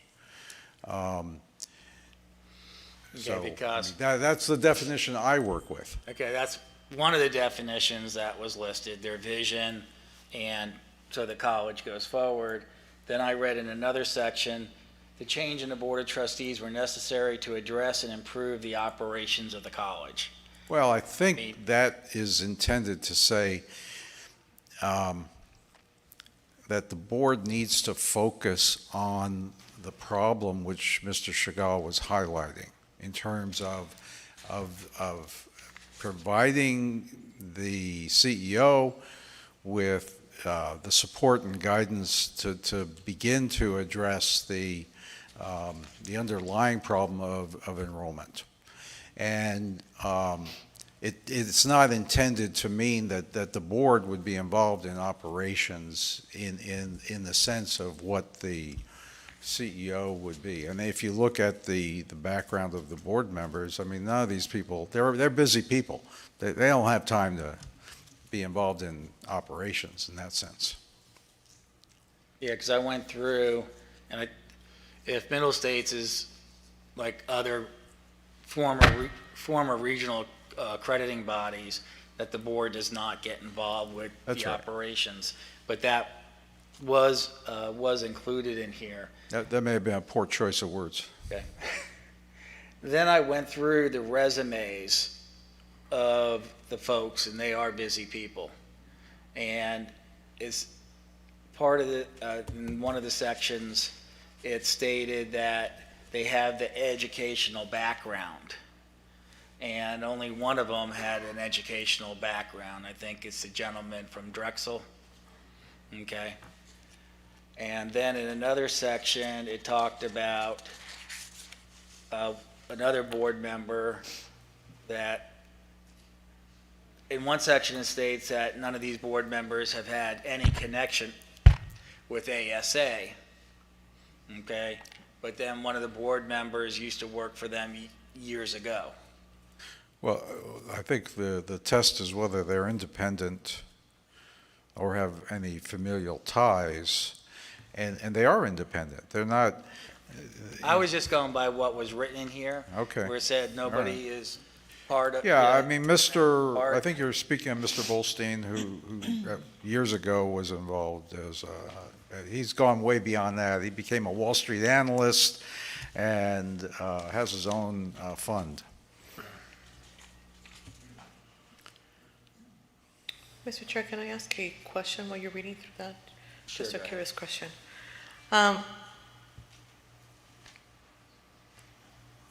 When was the last time the bylaws of the Board of Trustees and the university were updated? The bylaws of the Board of Trustees date to 2010. Okay. And in the bylaws, what is the role of the Board of Trustees? Well, I think, you know, I think it's You cannot think, it's written in the bylaws. yeah, What I does the don't have bylaws them say? in front of me, and I don't have them memorized. I believe But- Mr. Layton answered that question already. No, he didn't. I think I did, actually, which is that they have a role as an oversight body. They have the role and responsibility to hire and fire the CEO, but that is their primary responsibility, to be able to oversee the college at a policy level. The reason for my question is, you said that, okay, but there is discrepancy, hence my question for when were the bylaws last updated, because if there is going to be a different role for the Board of Trustees, then obviously bylaws need to be updated, which also need to be submitted to Middle States. Right, but I think Mr. Layton explained, I'm not talking for Mr. Layton, that there was a poor choice of words when I read that one section that dealt with the operations. Well, maybe we can get a copy of the bylaws then. CIE could get a copy of the bylaws. Sure.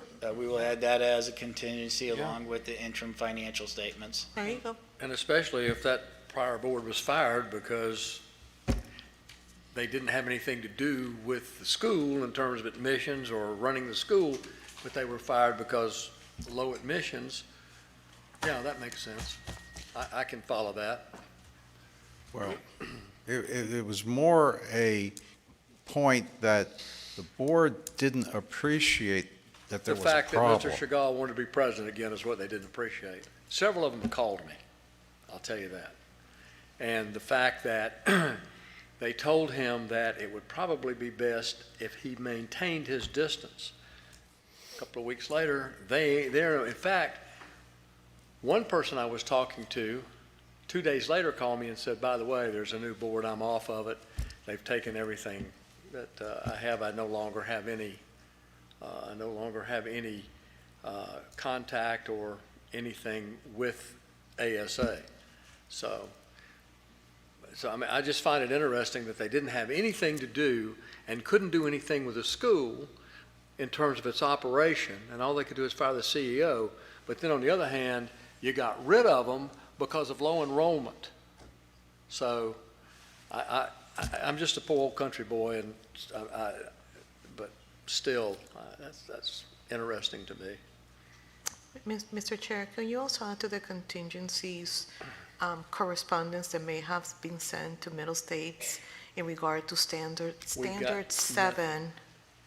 Yeah, I think it's in your packet, and I Yeah. think there's some stuff pending. But, right, and that's what I wanted to, So, that. once they do receive information back from Middle States, that you would apprise. Sorry? I would like to make it specific to standard 7 of Middle States, please. We'll be in touch with Middle States also.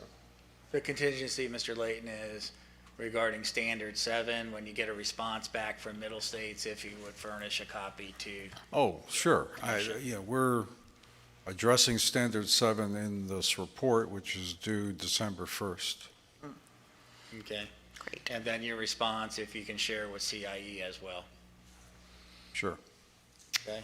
Mr. Chair, just another item to note, not a question, but in reviewing the resumes of the new Board of Trustees, in the letter, it states that as a group, they bring expertise in institutional operations, including online education, accreditation, and finance, but it really appears to only be one person who has the online education. The gentleman from Drexel. Yes, yeah, and I think 2 others in finance, but other than that, it doesn't appear there's the appropriate institutional operations experience as noted in the letter.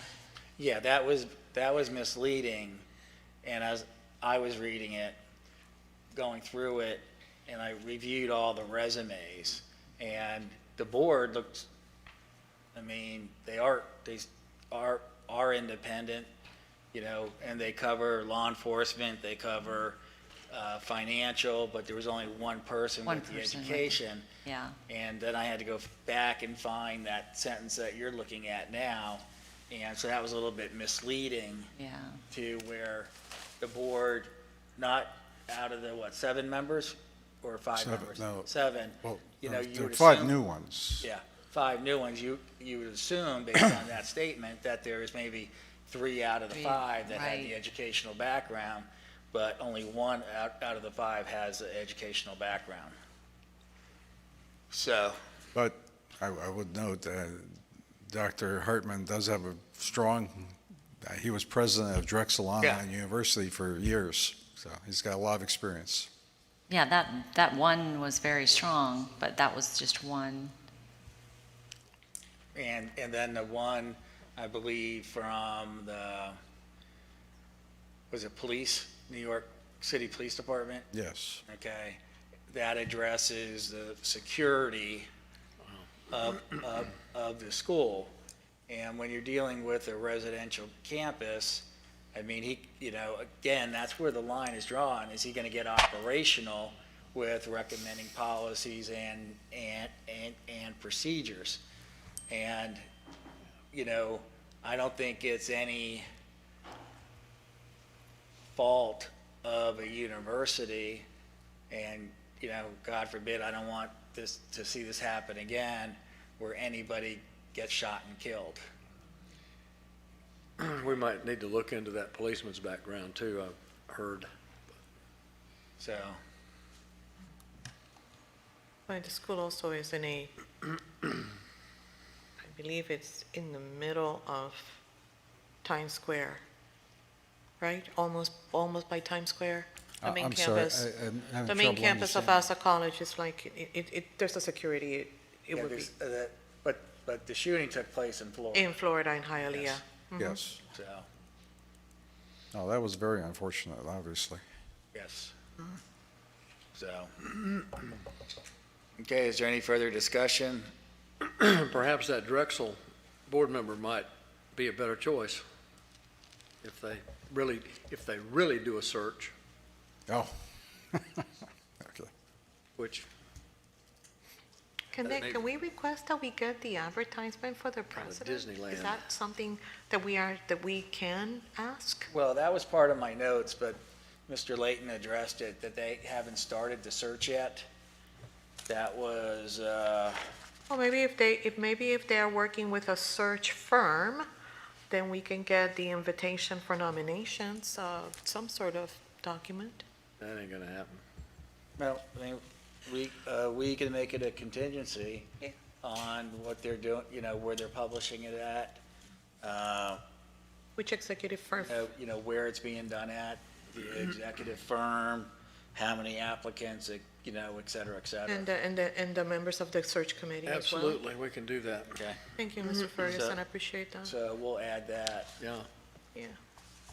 That was my first question on my sheet In here. fact, yeah. Great minds think alike, Mr. Chair. So, The other thing about board selection is just in today's day and age, you know, the diversity of a board really should be considered. And even in some states, such as California, it's now being required by law to place board members that are from diverse backgrounds, which would include gender, ethnic background, you know, and many other factors. So it, you know, would have been a great opportunity when selecting new board members to go through that exercise. So I just wonder if that was a part of the selection as well. you know. It should be, it should be. Yeah. I don't suppose Mr. Gall would just like to take his operation out of Florida.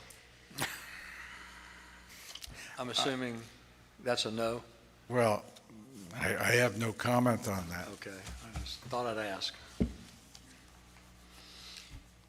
and, okay, the chair will entertain a motion with the stated contingencies. So move, sir. Second. Of Dr. Matos. All of what we and just Ms. added, Bradley. right? Excuse me? The list that we just. Yes. Great. And we'll be getting that out pretty quick. All right. Thank you very much. Well, we haven't voted yet. Is there any further discussion? All in favor signify by saying aye. Aye. Opposed? Motion carries. Thank you for being here.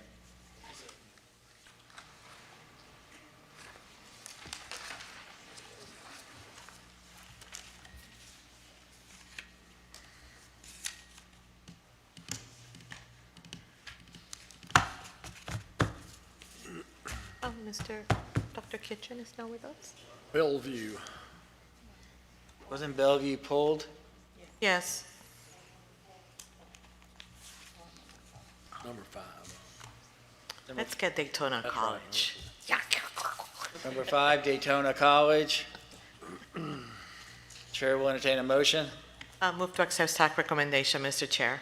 A motion by Dr. Matos, Second? second by Ms. Mulheron. Discussion? Hearing none. All those in favor, go ahead and introduce yourself. For the record. Good afternoon, Bill Bradley, Vice President. Hi, I'm Pamela Kraska, Compliance and Regulatory Affairs Director. Dr. Joyce Rico, Director of Nursing.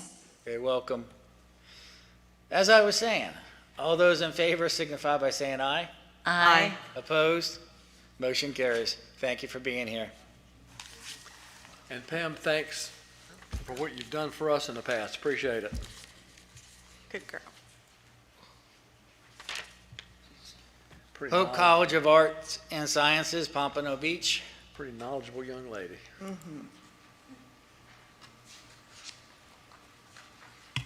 Hello, good afternoon. My name is Dr. Desir, CEO of Hope College of Arts and Sciences. Welcome. Good afternoon, Brian Love, Florida Education Consultant. And Mark Murray, Legal Counsel for Hope College.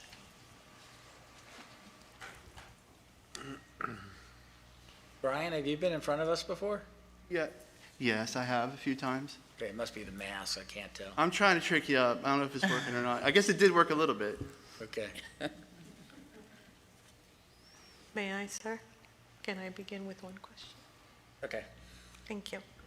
Don't know. So currently you have a CICS accreditation? Excuse me, ma'am, I didn't hear you.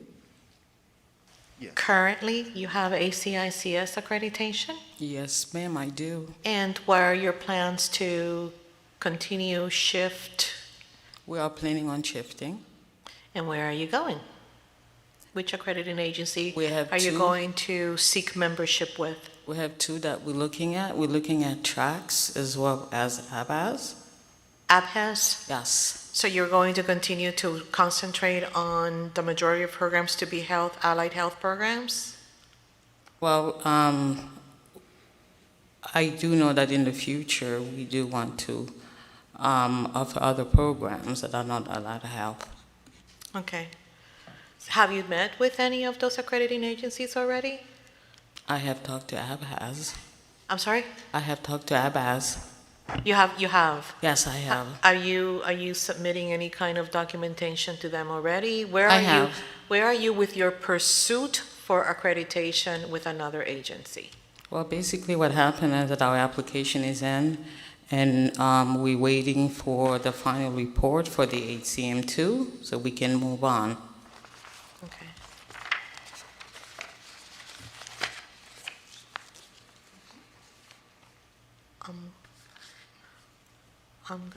That's it. Do you have other financial, you're on HCM2 now? Yes, sir. Do you have other financial resources to carry you through the months it will take you to get paid going through HCM2? Well, first of all, we have students that are cash-paying students, one, and two, with HCM2, we are reimbursing. Okay. And the last one was done last month. You submitted it last month, or you received? We received one last month, and we submitted one last month. Okay. Yeah, because sometimes they could be slow with that. Yes. So, to protect your cash flow. That's why I want to know if you had any other sources. Okay, the chair will entertain a motion. I'll move to accept staff recommendation. I have a motion by Ms. Bradley, Second? second by Ms. Mulheron. I have Okay. one question. We're in discussion, so. How many transfer students have you received in the last year? In the last year, probably about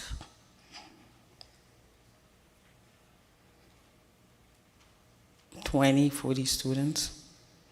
And they're transferring from other nursing programs into yours? No, sir. Where are they transferring from? The transfer, all the student that comes in that have a transcript from another college, based on our application, they are transfer Yeah, students. but you only offer nursing, so if they're not Yes, sir. transferring into nursing programs. But we do have general education classes that we do offer, so which means that if they're coming in, they are transferring their general education classes. But they're going, or they, I think what Mr. Ferguson is asking, not to speak for him. Go ahead. The general ed is not a program. Your nursing programs are the program. And so they're coming in, even though they're taking gen ed courses, they're going into one of the nursing programs. They start with fundamentals.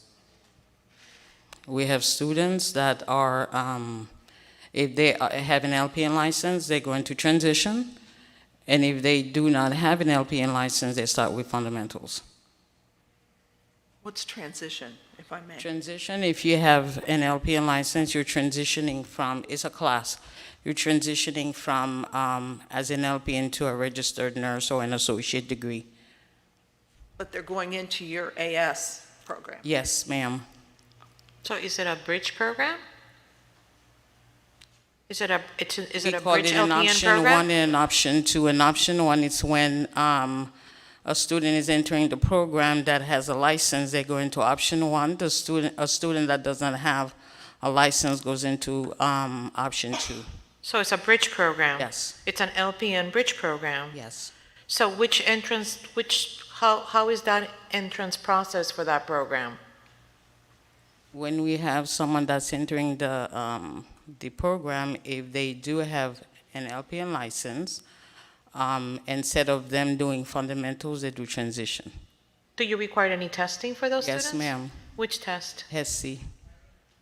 The HESI LPN? The HESI PN program? No, I mean, HESI PN test, I'm sorry. No? HESI entrance. Right, but the HESI has programs that are specific for licensed PNs. It's not for licensed being anyone that's coming into the program. It's the associate. It's the ASN. It's one test. It's not two tests. So you give the same test to everyone regardless of? If they're coming into the ASN, yes, ma'am. No, but I'm being specific to your bridge program. Do you have a separate test No, for I your don't. LPN students? No, For I your don't. LPN, I'm sorry, for your licensed LPNs that want to do an ASN program? No, there isn't a separate. Do they test at all? Yes, they do. So again, my comment is they take the same HESI. Yes, ma'am. Okay, And got then it. with their license, that grants them 1, 2, or 3 courses, right? So they don't start with? Yes, if they do have a license, they are granted credits for fundamentals, clinicals, complex med-surg clinical, and basic med-surg clinicals. They get clinical hours.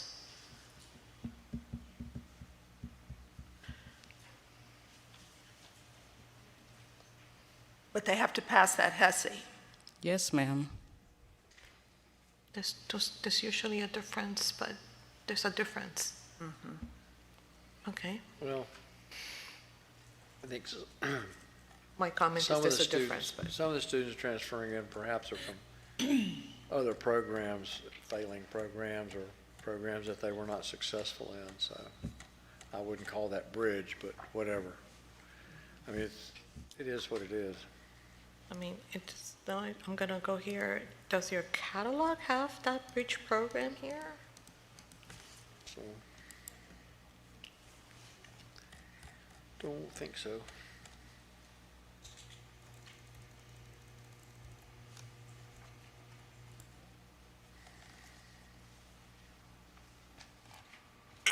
No?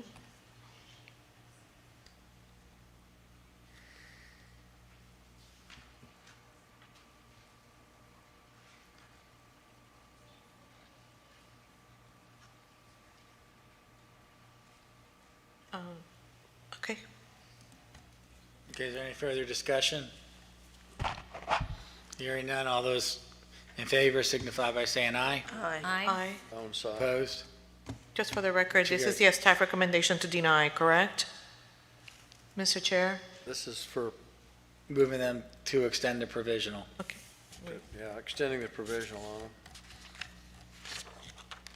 They have some contingencies that have to be made. Can I add a contingency on clarification of this, on this bridge program that we just learned about? The bridge program is not new. You have been aware of it. You actually have made recommendation for this program when we did it. So it is not new for Hope College of Arts and Sciences. If you do go back years and years, you will see that it's the same thing. It's not a new bridge program.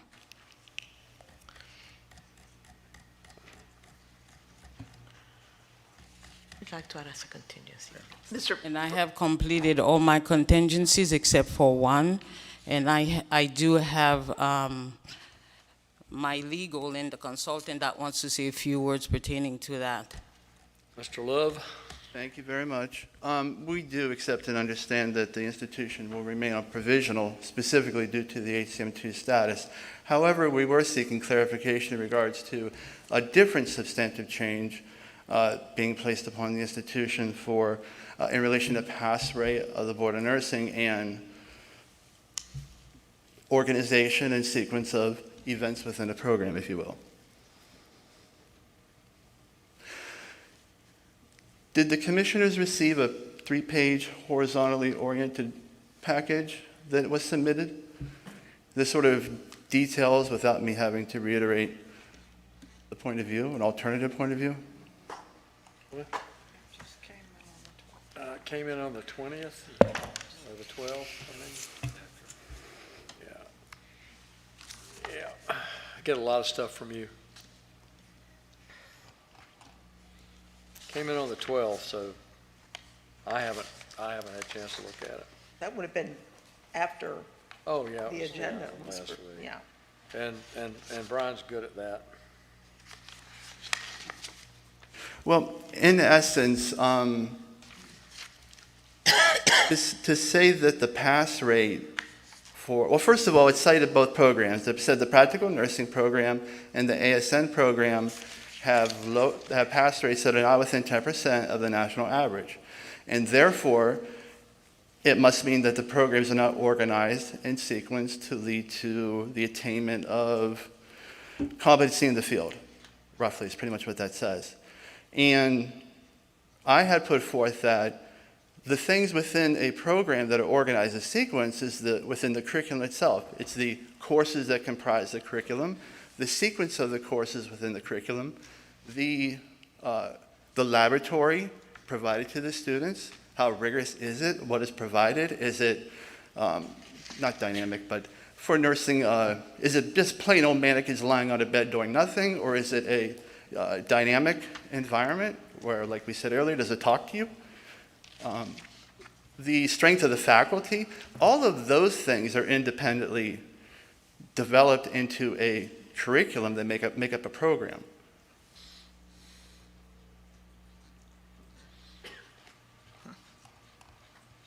The pass rate really just measures a student's capability at a point in time.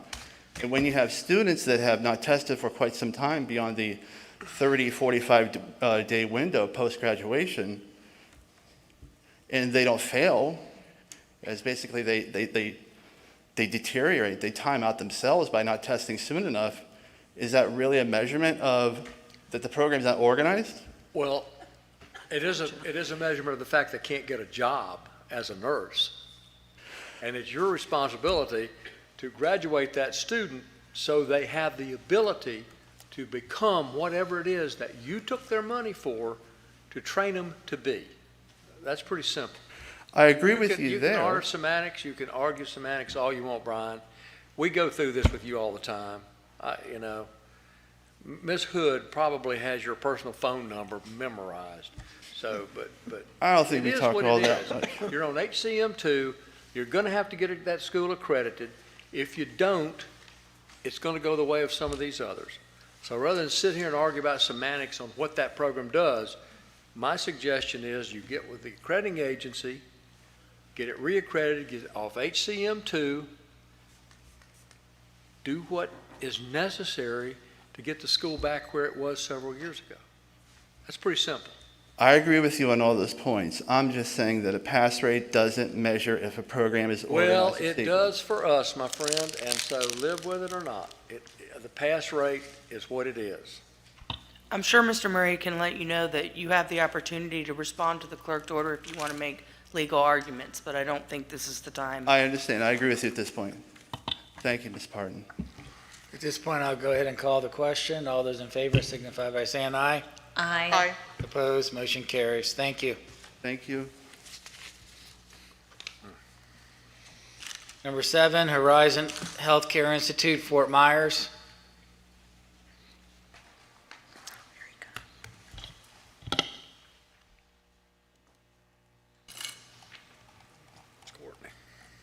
Good afternoon, Courtney Robinson, CEO.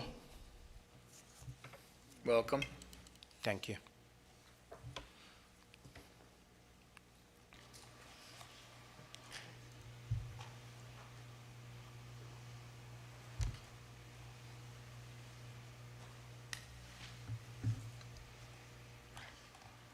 Mr. Chair, may I start? Yes, ma'am. Good afternoon, Mr. Robinson. How you doing? I'm doing fine. Good. Just to be clear, the substantive change here is because you are adding a bachelor's degree. Absolutely. Okay. And it is an RN to BSN, correct? Online or no? In classroom, All 100%? 100%.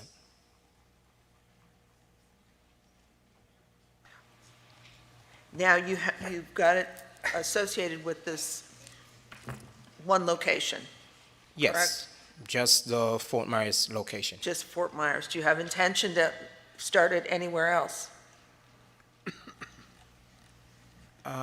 What we usually do, we usually start at one location. Fort Myers location is our first location. So any program that we're going to start, we start it there. Just like how we do the associate, the LPN to the RN associate. And then later on, again, if it works and we put in all the resources to make sure it's effective, then we might consider it for the other locations. But as of now, it's just the Fort Myers location. Okay, and to clarify, your associate nursing program is strictly LPN to RN? Correct. So you don't have any people in your program who are not already licensed practical nurses? They're all licensed practical All nurses. licensed practical. Correct. And, we see the transition, it's a much smoother transition when you enter it that way. But it's a relatively new program? Yes, we basically have for that particular program, we have 3 graduates for the LPN to the RN associate program. They already took, 2 of them already took the boards out of the 3. The other one will be taking the boards on the 12th or the 11th of December. Okay, and how'd the 2 do that? They pass. They passed? Yes, Good. thanks. Can I just follow up on Ms. Bradley's question? Sure. Regarding RN to BSN? Did you say you're going to do that on ground? Yes, it's in the classroom. How? Just the same way we do the LPN to the RN associate program. So you have students who graduate your school and they get their RN, correct? Correct. Now, those those nurses now are going to be working all different shifts. So how are you going to pinpoint a time to have that on ground? Well, we created, if it's a day class, we create a day class from 8:30 to 2 p.m. and maybe it's 3 days a week, Monday through Wednesday. Remember, the students always have a choice. You know, when we put out a schedule out, it's up to the student to conform to that schedule in that sense. You know, What I'm saying to you is before you enroll any students yeah. and are obligated to teach that program, I would really give it some serious thought that could be either 100% online or hybrid, because let's say you have 10 students in that class, okay, and they're all working different schedules. How are they going to attend and then meet your satisfactory academic progress when it comes to attendance? And it's easy to say that they must conform, but if a hospital puts you on a different shift, they're not going to have a choice and they're going to be dropouts. Understandable. I will take that seriously under consideration, your recommendation. Mr. Chair? May I? Hold on one second. Okay.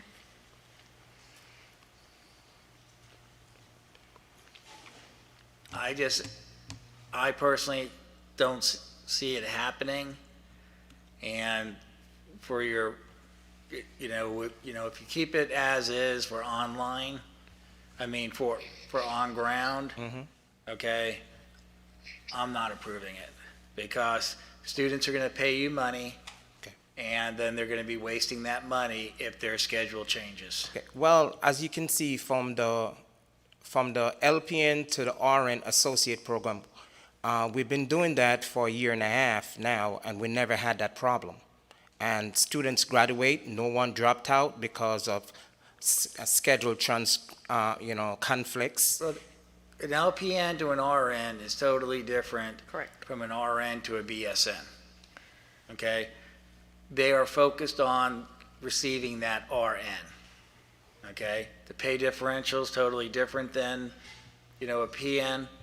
And I'm just trying to give you friendly advice that you're going to have a problem.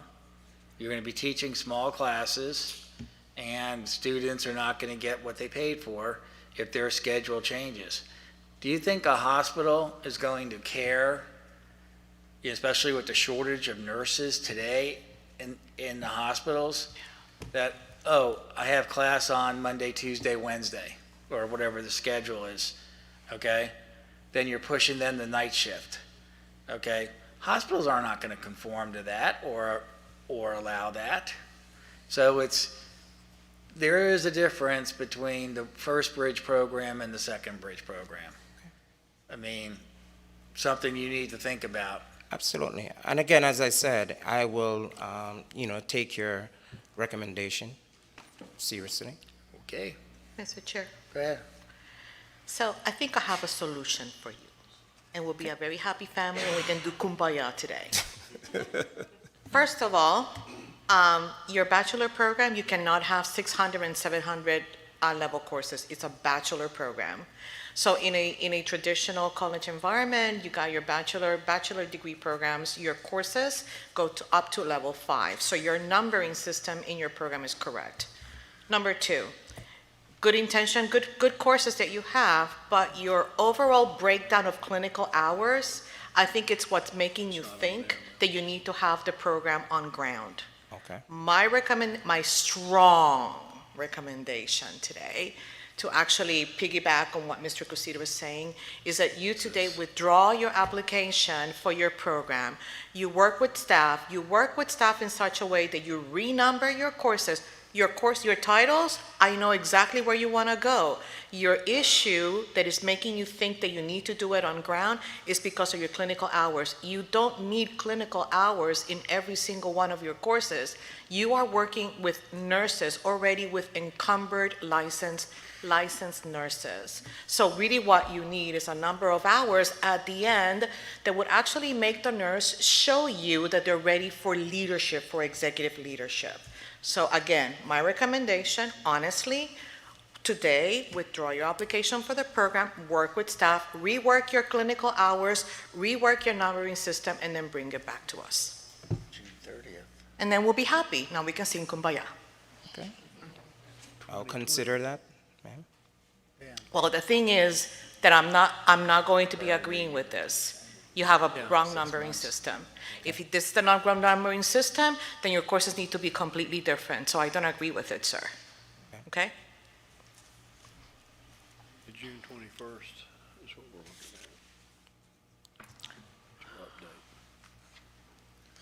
looking at. Where are you at with your year-end audit?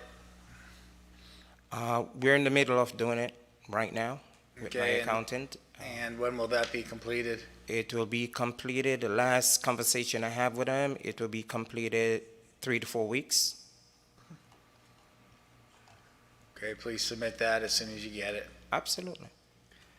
And have you any updates on accreditation on your? Well, we went to the workshop in March 3rd, during the pandemic, and we submit our application to ABAS. Right now, we're working on our SER report, and it's just all hands on deck, working on that. If you would, Ms. Robinson, make sure we have that, send that into the office so we know where you are with that. Yes, whenever it's completed and we submit it, we'll submit a copy. Thank you. I mean, if we're moving the school down to a provisional, how can a new program get approved? Or you could approve it and then move him. Right, the clinical hours they're not, if you're talking about sequence, we speak all the time about sequencing of a program, sequencing of progression for the program. And come back with that. This doesn't, honestly, guys. Can we just amend that? Then and withdraw your submit it? application, sir, it will be to your best interest.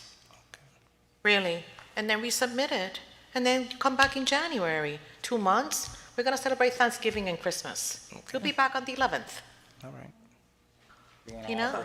Offer him the 90 days. Sir, at this time, the commission can make a decision based on the application they have in front of you. As you can tell, they have some concerns. You have the option to waive your right to a decision today, come back at the next meeting, address some of the concerns that the commission has, and possibly even apply for online delivery if that's what you want to do.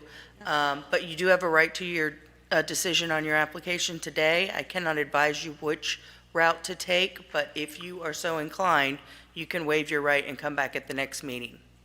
Okay. I'll waive my rights and come back to the next meeting. Okay, Good job. thank you. Thanks.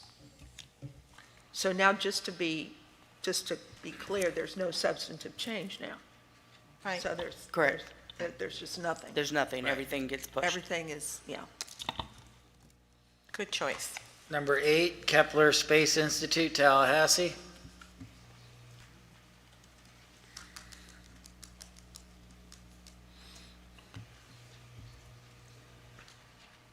Move to accept staff recommendation. So moved. Motion by And I'll second. Ms. Mulharen, second by Dr. Matos. We're in discussion. Good afternoon. I'd like to introduce yourself for the record. Good afternoon, Natay Sushariba, VP Administration and CFO. Okay, got your hands full there. Yes. Yes, Mr. Chair, just a quick question. First of all, I love what you're doing with these programs. Why not the Space Coast for your new location?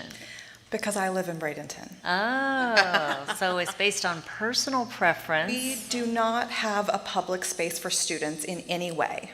We don't have any student services on location. It is strictly, we have an office because you require it. It is where our files are housed, it's where our mail goes, it's where I go to pay bills. We no longer had access to the Tallahassee location in any way. And as I'm the only other active administrator in Florida, it made sense to have the office where I could access it. Okay, so everything's 100% 100%. online. Yes, ma'am. Yeah, it still seems that, it could be business development or something would be more apropos on the Space Coast. So we travel pre-pandemic and now starting to again, we travel to all the space conferences all over the world, including there. So we have, that's really when you have access to those groups. And we're on the boards and committees of many different space organizations. Okay, great. Okay, I was just curious. It's always good to know if decisions are made based on business need rather than personal need. But if you're 100% online, I suppose it doesn't really make a difference. How many students do you have? So we had 51 students. We had 2 withdrawals this year, one due to a student passing away of old age, natural causes, and one due to an administrative withdrawal by the student's request. He actually never began the courses. He submitted an application and then was like, I'm not sure what I submitted an application for. And so he was refunded the fee, and that was it. We have 3 students in Florida, and we have 7 graduates. That guy was kind of a space cadet, you know. Yeah, there you go. Keep your day job. So may I jump in? Yeah. You want to land in or I jump want to in? land. Yes, yes. So your graduates, where are they working? What are they doing? So most of them already were working in industry, and they are continuing to work in their respective jobs. They're publishing. One has actually come into our faculty, as well as he started a space-based education company for K-12. So all of our current students, because we are a CCC program, these are really programs to enrich careers that are already there versus create a new career. I think all their, unless you've had one I don't know about, I think all their students are employed Already somewhere, in. yeah. Yes. I remember when you first came to be licensed, and it was quite a presentation. Yeah.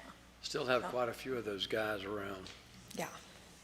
Now the nice thing to see is the faculty and the students publishing things together, getting their papers out there, new books, and these credentials giving them the expertise in addition to what their previous, it's adding, maybe if they're a hard scientist, it's adding a soft science edge to that so that they can relate kind of the human factor for space settlement into something like propulsion or environment. So that's nice to see. Yeah. Great. Thank you. And she always has a smile on her face. Yeah. It's like Good. she knows something we don't. Like little green men. Yes. Always happy to be here. Okay, is there any further discussion? Hearing none, all in favor, signify by saying aye. Aye. Opposed, motion carries. Thank you. Thank you. See you next time.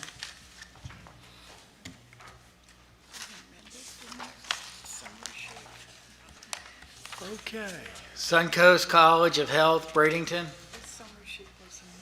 Hopefully we got it done.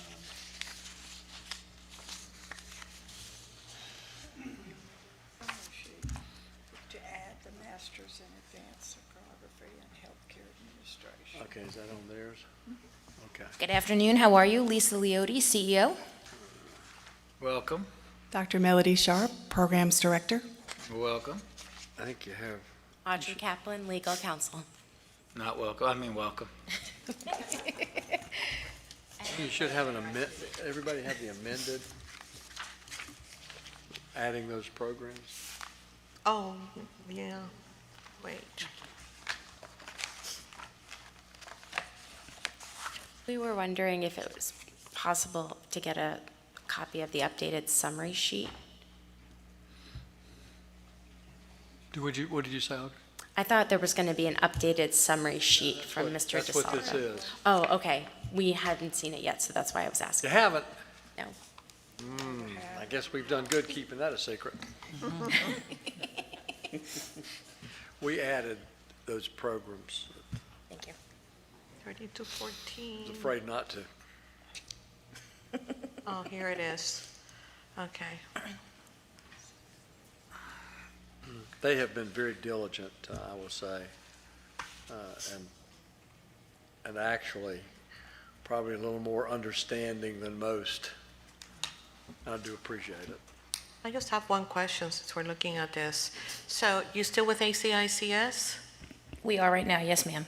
Okay, any? Yes, we've already You wanna applied for indulge us? ACCSC. We've sat for the workshop, and our SER is due next month. Awesome. Thank you for that update. Sure. Good job, Audrey.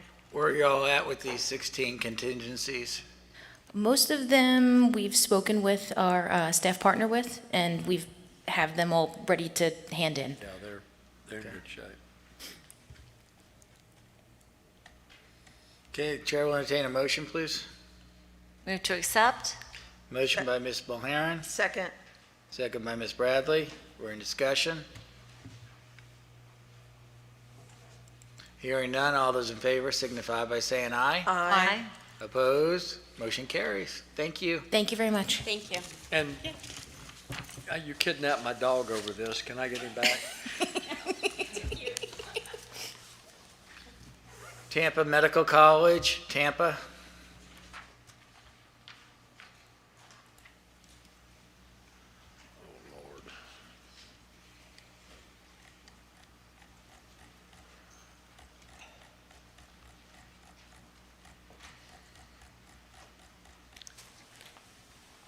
I think we need a bigger podium. Asmir Koraikic, campus president. Welcome. Jana Faziso, president. Hang on, do it again, do it again. Jana Faziso, president. Jessica Miller, Dean of Nursing. Eric Evie, Director of Compliance. Richard Rios, admissions. And Mark Murray, legal counsel for Tampa Medical College. Okay. Thank you for all being here.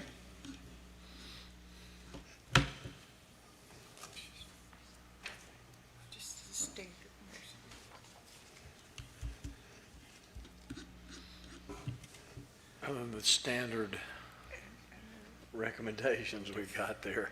I think. Yeah. It's a change in credentials.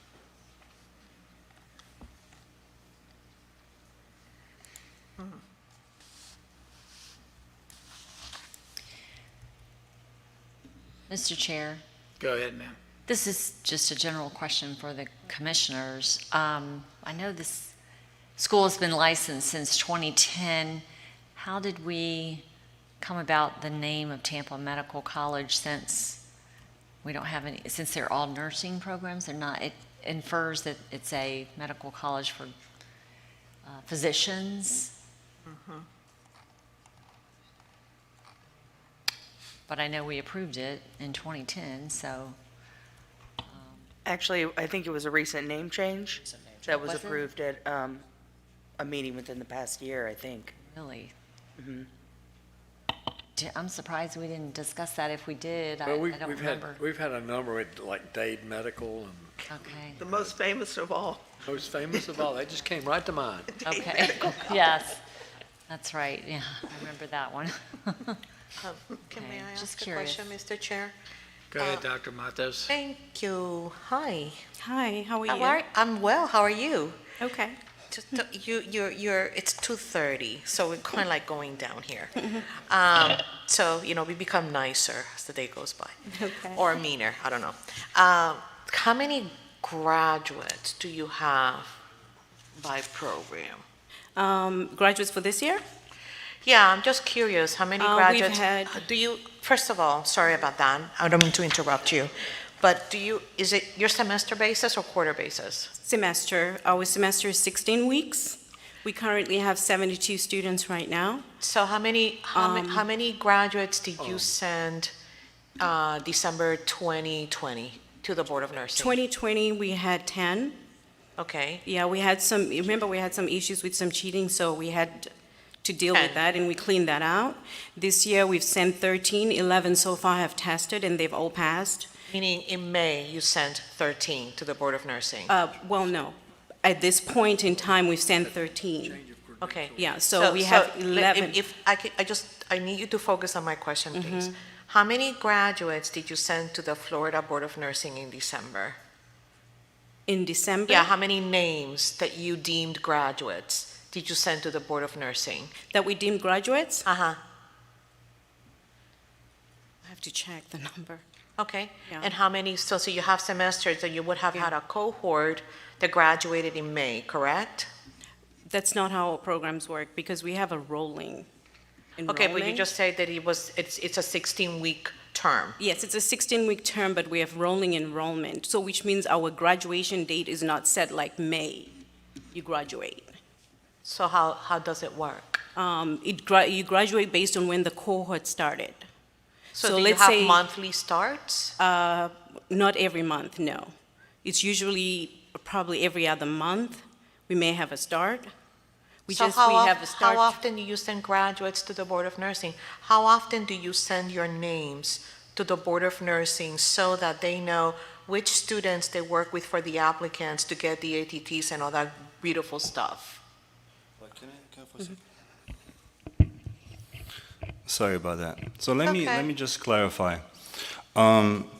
As the students are starting the program, so let's say we have a start, let's say just January, right? So we might have another start in March, then we might have another start in, let's say, May, then we might have another start in August. But it's still 16-week semesters, because even though they're starting at that time, their semester starts from that date and will go on for 16 weeks. Okay. So as they're coming to a finish, So you have floating semesters. We're not like a state university where everybody starts in January and everybody starts in August. So you have a floating semester. Yeah, we have a floating, that's why I'm saying rolling system. Yeah, I'm familiar with Yeah, that. Okay, so we now have I a get it. rolling system. So currently, from what we have, we have 13 students who've been sent to the boards. 11 of those have passed this year already. To date, that's to date. 3 are still pending to take their test. We have 7 who are preparing. When we say preparing, they've already taken, because we have a rigorous process for exit. So they've gone through the exit course, leadership and management course, which is our capstone course. They've gone through.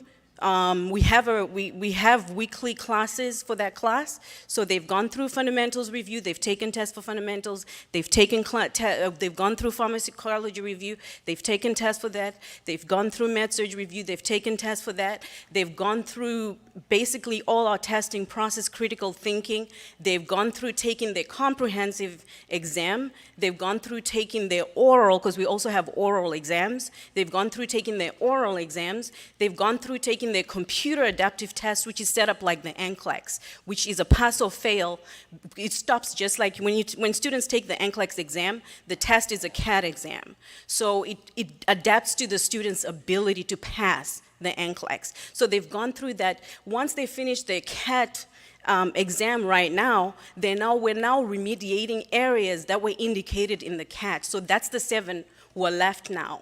We're going to be submitting those names probably in the next 2 weeks, because they are on their 2-week remediation. So thank you so much for all of the explanation. Actually, it really gives a better picture. But the reason why I asked the question, if you want to know why, is because you have very small number of testers in the report, and I wanted to kind of like figure out why you had the small little cohorts from quarter to quarter coming in. So because of your rolling admissions process and when your start dates, it does make sense. But I do appreciate all of the information that you have offered us thus far, okay?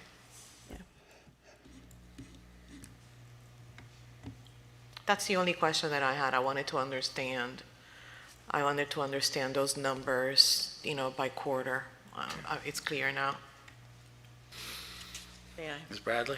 Good afternoon, team. I am looking at, first of all, just to clarify what your proposed new programs, your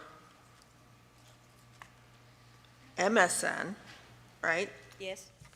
Master's degree, nursing, and then a pre-licensure bachelor's at 147 credits, and the difference between that program and the program you currently offer is what? Okay, so all our programs are essentially related.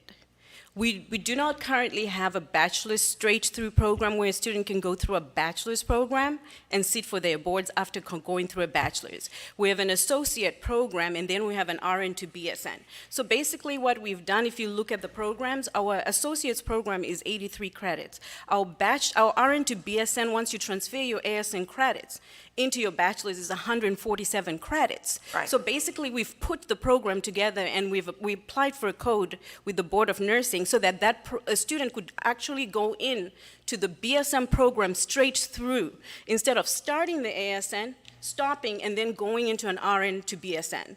The option for RN to BSN will always be there because we can get students who didn't attend our school, and we can, there's some students who prefer to do the ASN program. Okay, But this is a direct entry. yeah, this is a direct entry program from start to end. And it's it'll be a Yes. different number, is that what you're saying?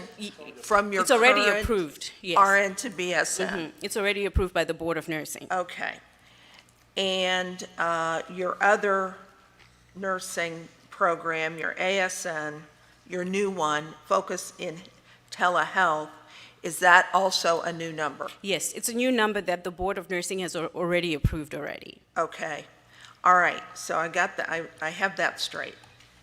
Now and also I wanted to thank you for submitting that example of how things are laid out, and I want to get some clarification there, and I'm going to find it on in our packet, if any of the other commissioners want to look at it. I believe it's the online delivery explanation, and specifically, I'm looking at page 12 of our packet. And you have the chart there where you list the courses, residential, hybrid, online. Now, hybrid, explain your hybrid, please. Okay, for our hybrid, we believe distance education for nursing is very different for distance education for any other regular program. Because with nurses, there's some things that they have to learn that they need a teacher in front of them to teach them. So you see that all of our core nursing courses are hybrid courses for pre-licensure, because we believe a student actually needs a teacher one-on-one to be able to attend. So it's not a fully online program. Yes, it's supported by online things that they have to do, like things like discussion boards, papers, other things that involve substantive learning related to online education. But the student has scheduled classes that they must attend, whether that student is attending in a classroom, which is synchronous. So it's synchronous whether they're in the class, because it's happening in real time. Whether the student is in the classroom or the student is online in a classroom attending. Attendance for us is mandatory if you look at our attendance policy. Our attendance policy, we have a course attendance policy and a programmatic attendance policy. For a course attendance policy, if a student is in class, they cannot miss more than 2 classes. Otherwise, they are administratively withdrawn from the class if they miss 2 classes, which means they have to be physically there attending a class with an instructor, because we believe even though the class is hybrid, the student needs a teacher to actually teach them. Okay, I hear what you're saying. All right, so let's say I'm in fundamentals. Yes. Nursing 2001.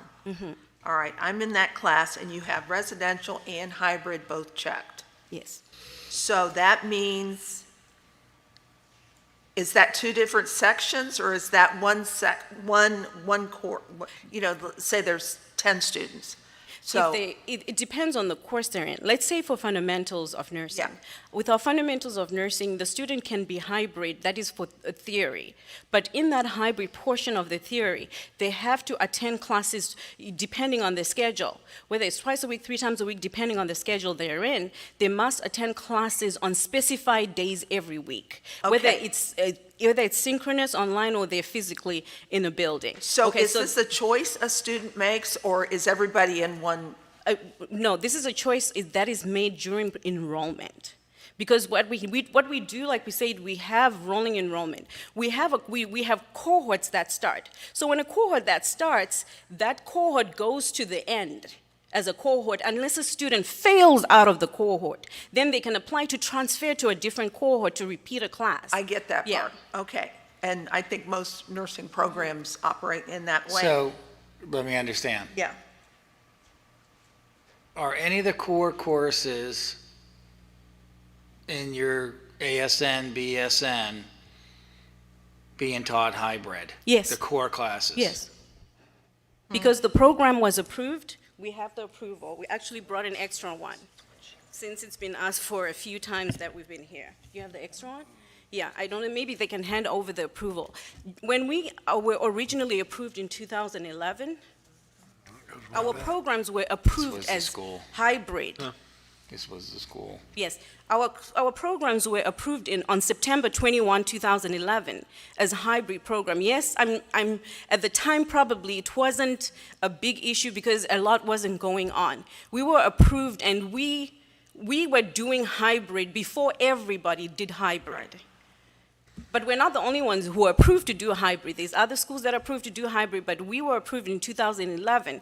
And we've run a pretty successful hybrid program. If you look at our pass rates, I'm just going to go through our pass rates for the last 6 or 7 years, because we pulled all our pass rates to see where we were. We have your pass rates. Yes, our overall. We've had over 250 students. We have your pass rates. Okay? Okay.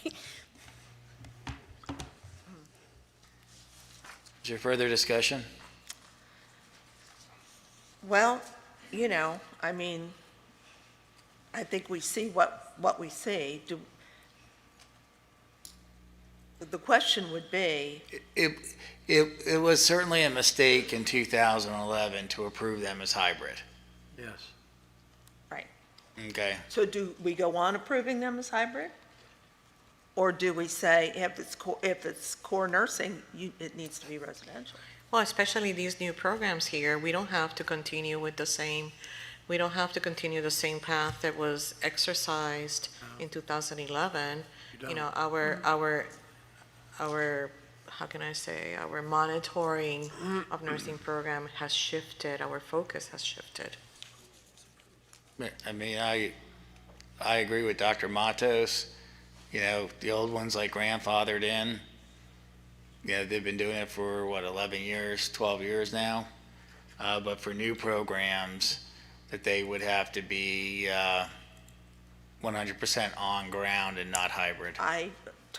Because that's been the direction this commission's been taking in the last year. And we define that as being the core nursing courses. So Exactly. anything that may have an NU something has to be offered on ground. I think Okay, they're so does that probably- include, can I ask a question? Oh, Does that include, because I was reading the summary sheet, does that include the nursing courses that have telehealth in them? If it's an AUR, yes. If it's a core course, are you considering that a core course? Yes. Do you define that as a core course? Is it part of the requirement and the objective to get a degree? Yes. Then yes. Mr. Chair, I think there's probably a lot of other schools that will have programs that were approved as this school was back in 2011 or whenever that we would need to grandfather in. I think it may be a good idea as well for us to have Rules Committee take a look at rule and put that in rule, because we've set the precedents, but there's nowhere in rule that states that requirement. Nowhere.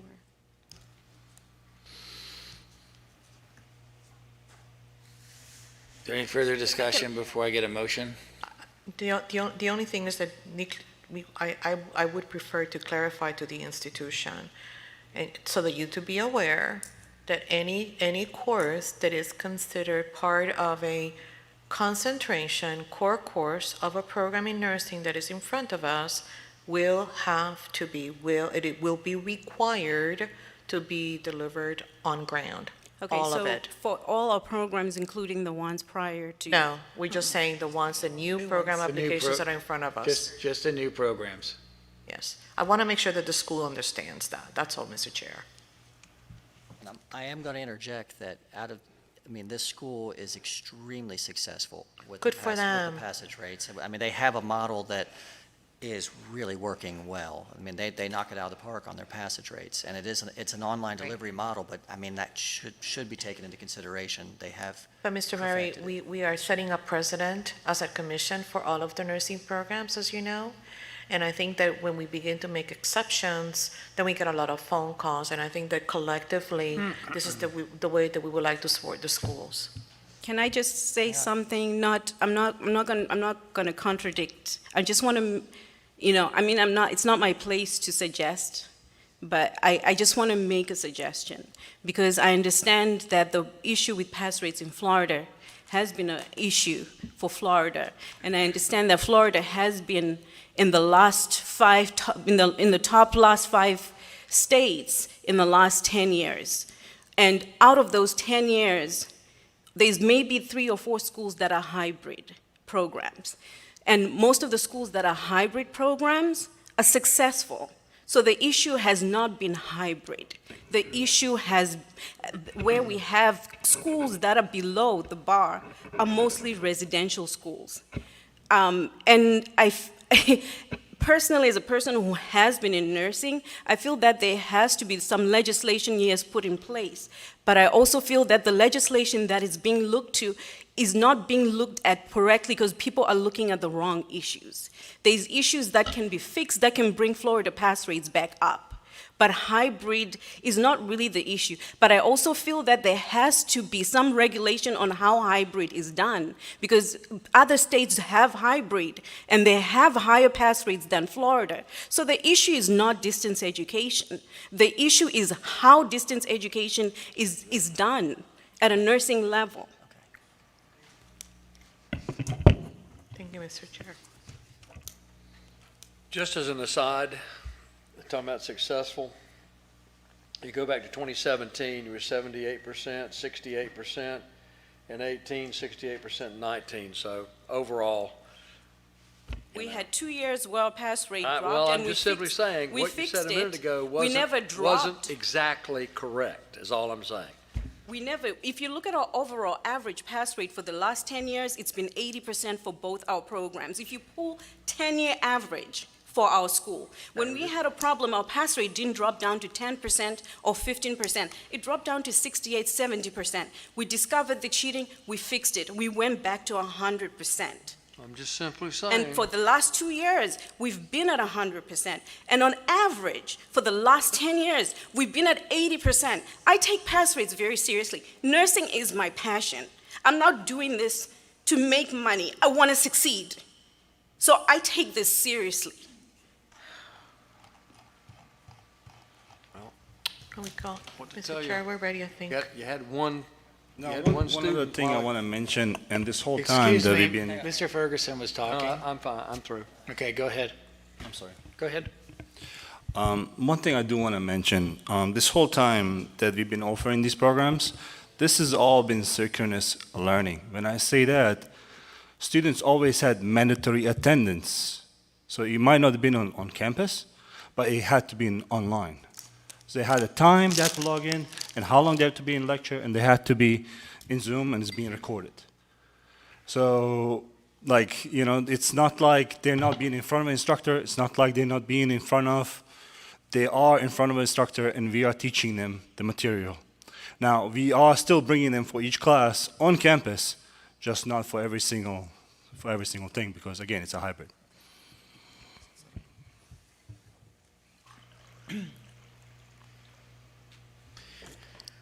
Any further discussion? Because I need a motion. Move to accept staff recommendation. Motion by Dr. Matos, Second?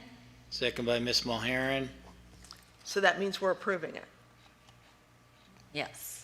They have to be offered, the core courses need to be offered on ground. With those contingencies that we Correct. discussed. Okay. For the new program. For the For the new new programs. Programs only. Right. Correct. The others are grandfathered in. So any core course that deems toward meeting the objective of the program and graduation requirement must be offered on ground. Okay, all those in favor signify by saying aye. Aye. Aye. Opposed? Motion carries. Thank you. Thank you.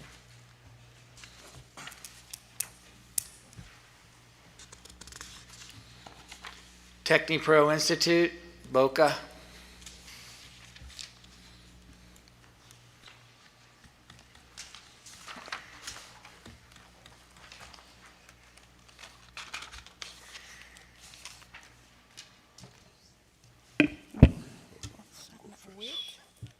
Introduce yourselves for the record, please. Gilbert Hippolyte, President. Dr. Stephanie Duliska, Dean of Nursing. Malia Tupui, Executive Assistant to the President. Ruben Hippolyte, Academic Director. Said Manasra, Operation. Good afternoon. I'm Dr. Linda Simonet, the Provost of TechniPro. We appreciate this opportunity to thank you for giving us guidance. And I would like to thank Chris DeSalvo for working with due diligence in clarifying issues that confront TechniPro. And because we have a very good understanding of the contingencies, we believe that it would be instructive if I could explain where we are with our accreditation processes, because we are committed to meeting our burden of proof and burden of persuasion that we are in compliance with clear and convincing evidence, with quantitative and qualitative data associated with our accreditation processes. We are applying for initial accreditation with the Accreditation Commission of Career Schools and Colleges. We have so far had an initial virtual orientation visit. We are waiting for the report that will advise us as to our campus on-site visit. As far as the Accreditation Commission in Nursing Education, ASEN, we are in our candidacy approval presentation phase. And the combined compliance with standards of CCSC and ASEN will enable us to respond to your concerns. And we will be happy to respond to questions. And if I may, with all humility, I would like, for context, to let you know that I have served as chair of the Nursing Education Committee of the Florida Board of Nursing. I was also the founding dean of Florida International University, and I established the nursing program at St. Thomas University. I was head of nursing and initiated the graduate programs at Purdue University, a world-class research institution. So our team are working cohesively, and we understand what is ahead of us. We are learning-centered, and we are committed to achieving our mission and goals. We have a logic model of institutional assessment and improvement, which is reflected by our systematic plan of evaluation of our end-of-program student learning outcomes, as well as our program outcomes. So with that, we are happy to answer any questions. And again, we want to thank Mr. DeSalvo.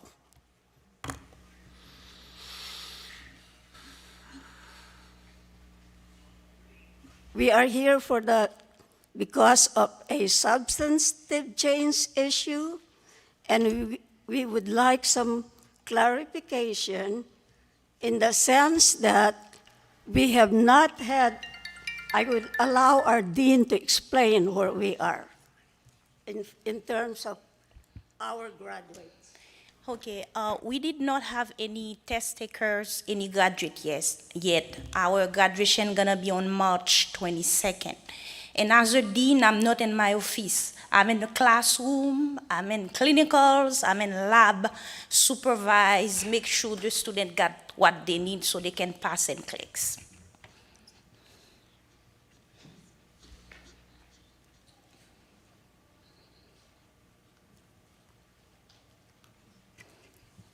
So I think what we would like clarification. Can you give us just 2 seconds, please? 2 seconds, please. Go ahead. Just give us 2 seconds. Okay. 15% pass rate. Yeah.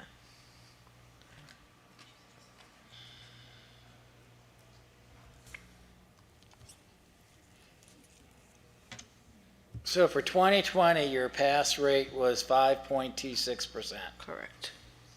Am I reading that correctly? You are, yes, and then 15%. And then the first 2 quarters of this year, first quarter was 15.38%, and the second quarter was 0%. I'd like to say this is a misunderstanding, miscode, because this is a new school. We didn't send any student yet. So when the student went online, they used the old code. For PN, it was US 70028600, but they used the new code instead of the one code US 70114400. We did not send any student yet. Well, that's an issue you need to take up with the Board of Nursing. We fixed that because I had a conversation with Sherry Sutton on August 13 at 1:07 p.m. and she sent an email to me saying, according to our records to date, the reference pre-licensure nursing education program are approved with no graduating cohort, no testers. NCLEX reporting data is not available at this time, identifying NCLEX data discrepancy related to miscoding as a resulting in the selection of incorrect testing code during recent person view registration have been reconciled. So Sherry Sutton also told me that she sent this email to CIE too. So I have a copy. I don't know if you want to see it, because I appreciate all of that. Here's my question, however. If there's any errors at the state level, obviously the final word on the pass rates come from NCSBN. So we need to verify through the Board of Nursing that NCSBN has been notified in order then to correct your pass rates. Do you know if that has occurred? Have you received confirmation from the Florida Board of Nursing that correspondence and/or notification has been sent to NCSBN? And that is a yes or no answer, really? No. Okay. The only email, they say they send it to you, but they do Okay. not send it to the. That's, so we appreciate that information. The next step that needs to occur is that NCSBN is notified and NCSBN corrects then the national pass rate or your school-specific pass rate. Thank you. So as of today, that's the pass rate that we have, okay?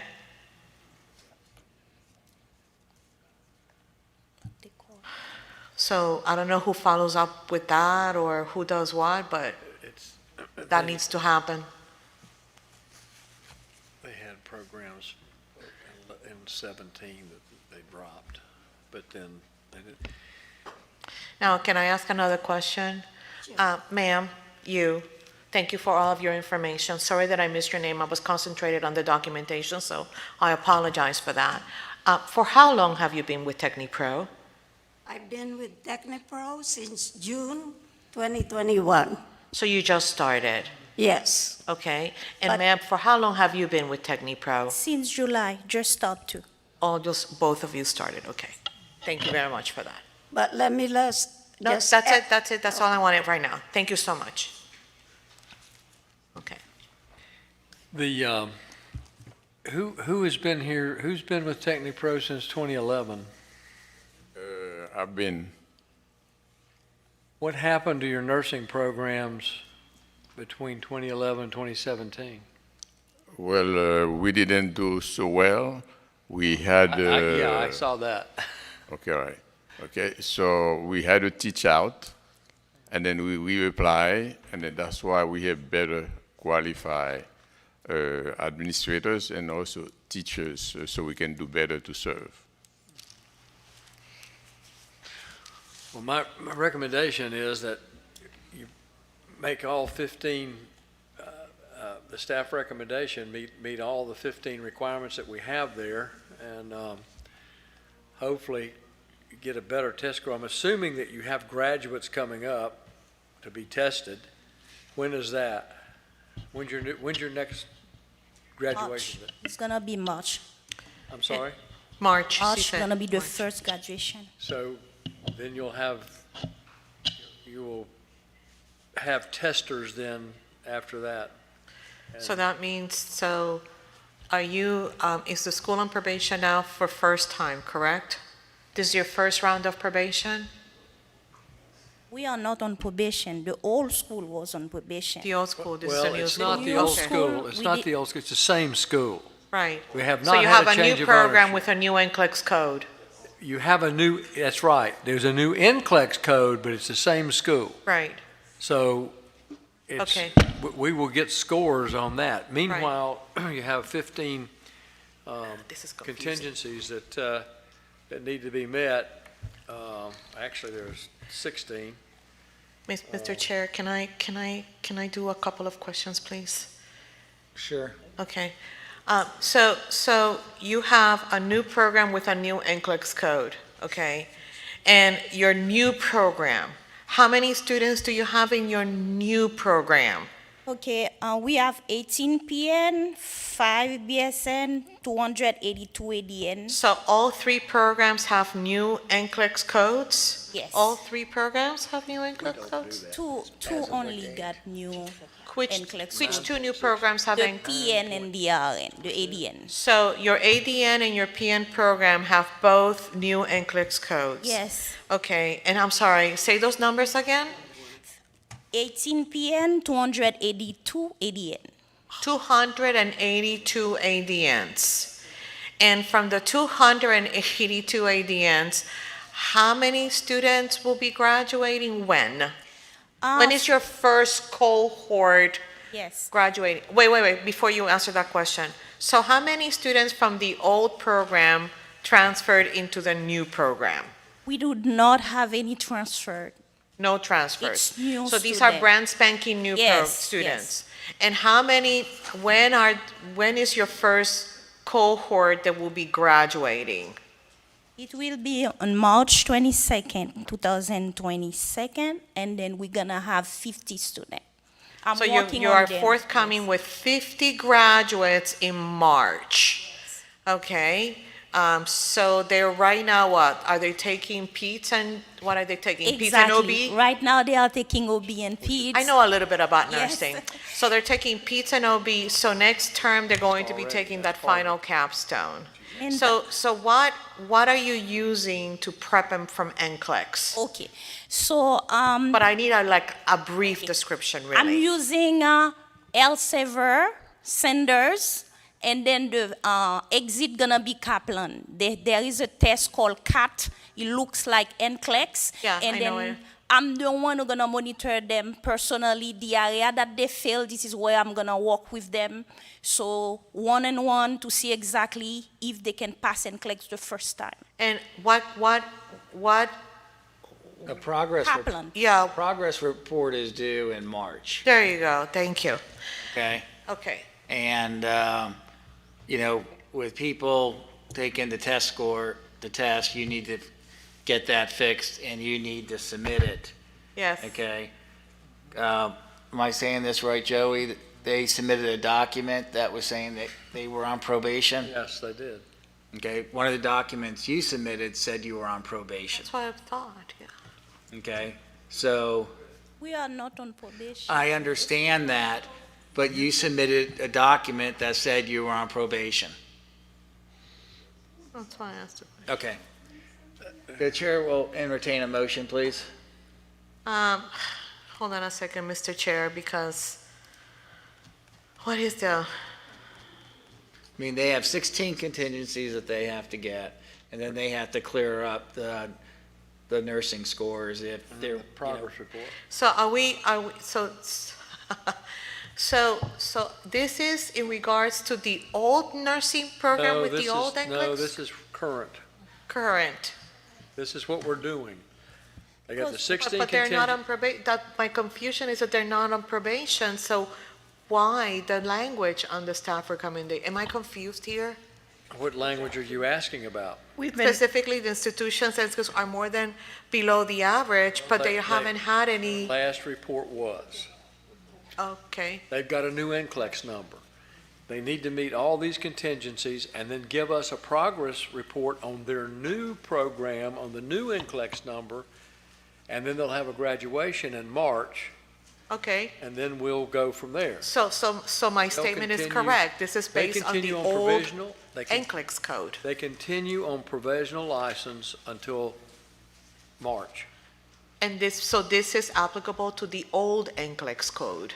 Well, yeah, that's what we got. Okay, That's what's in front of us. okay, all right, I just wanted to make sure. Okay. Anything they need to correct, they get to the Board of Nursing and give it to us. May I have a motion, please? So moved. Second. Motion by Dr. Matos, second by Mrs. Bradley. Discussion? Hearing none, all those in favor signify by saying aye. Aye. Opposed, motion carries. Thank you. That was something. Branch campus applications, none. Name change, none. Hartwell? Religious college sworn affidavit, may I have a motion, please? Move to accept the affidavits. Pulling 20. Pulling 20, Yes, sir.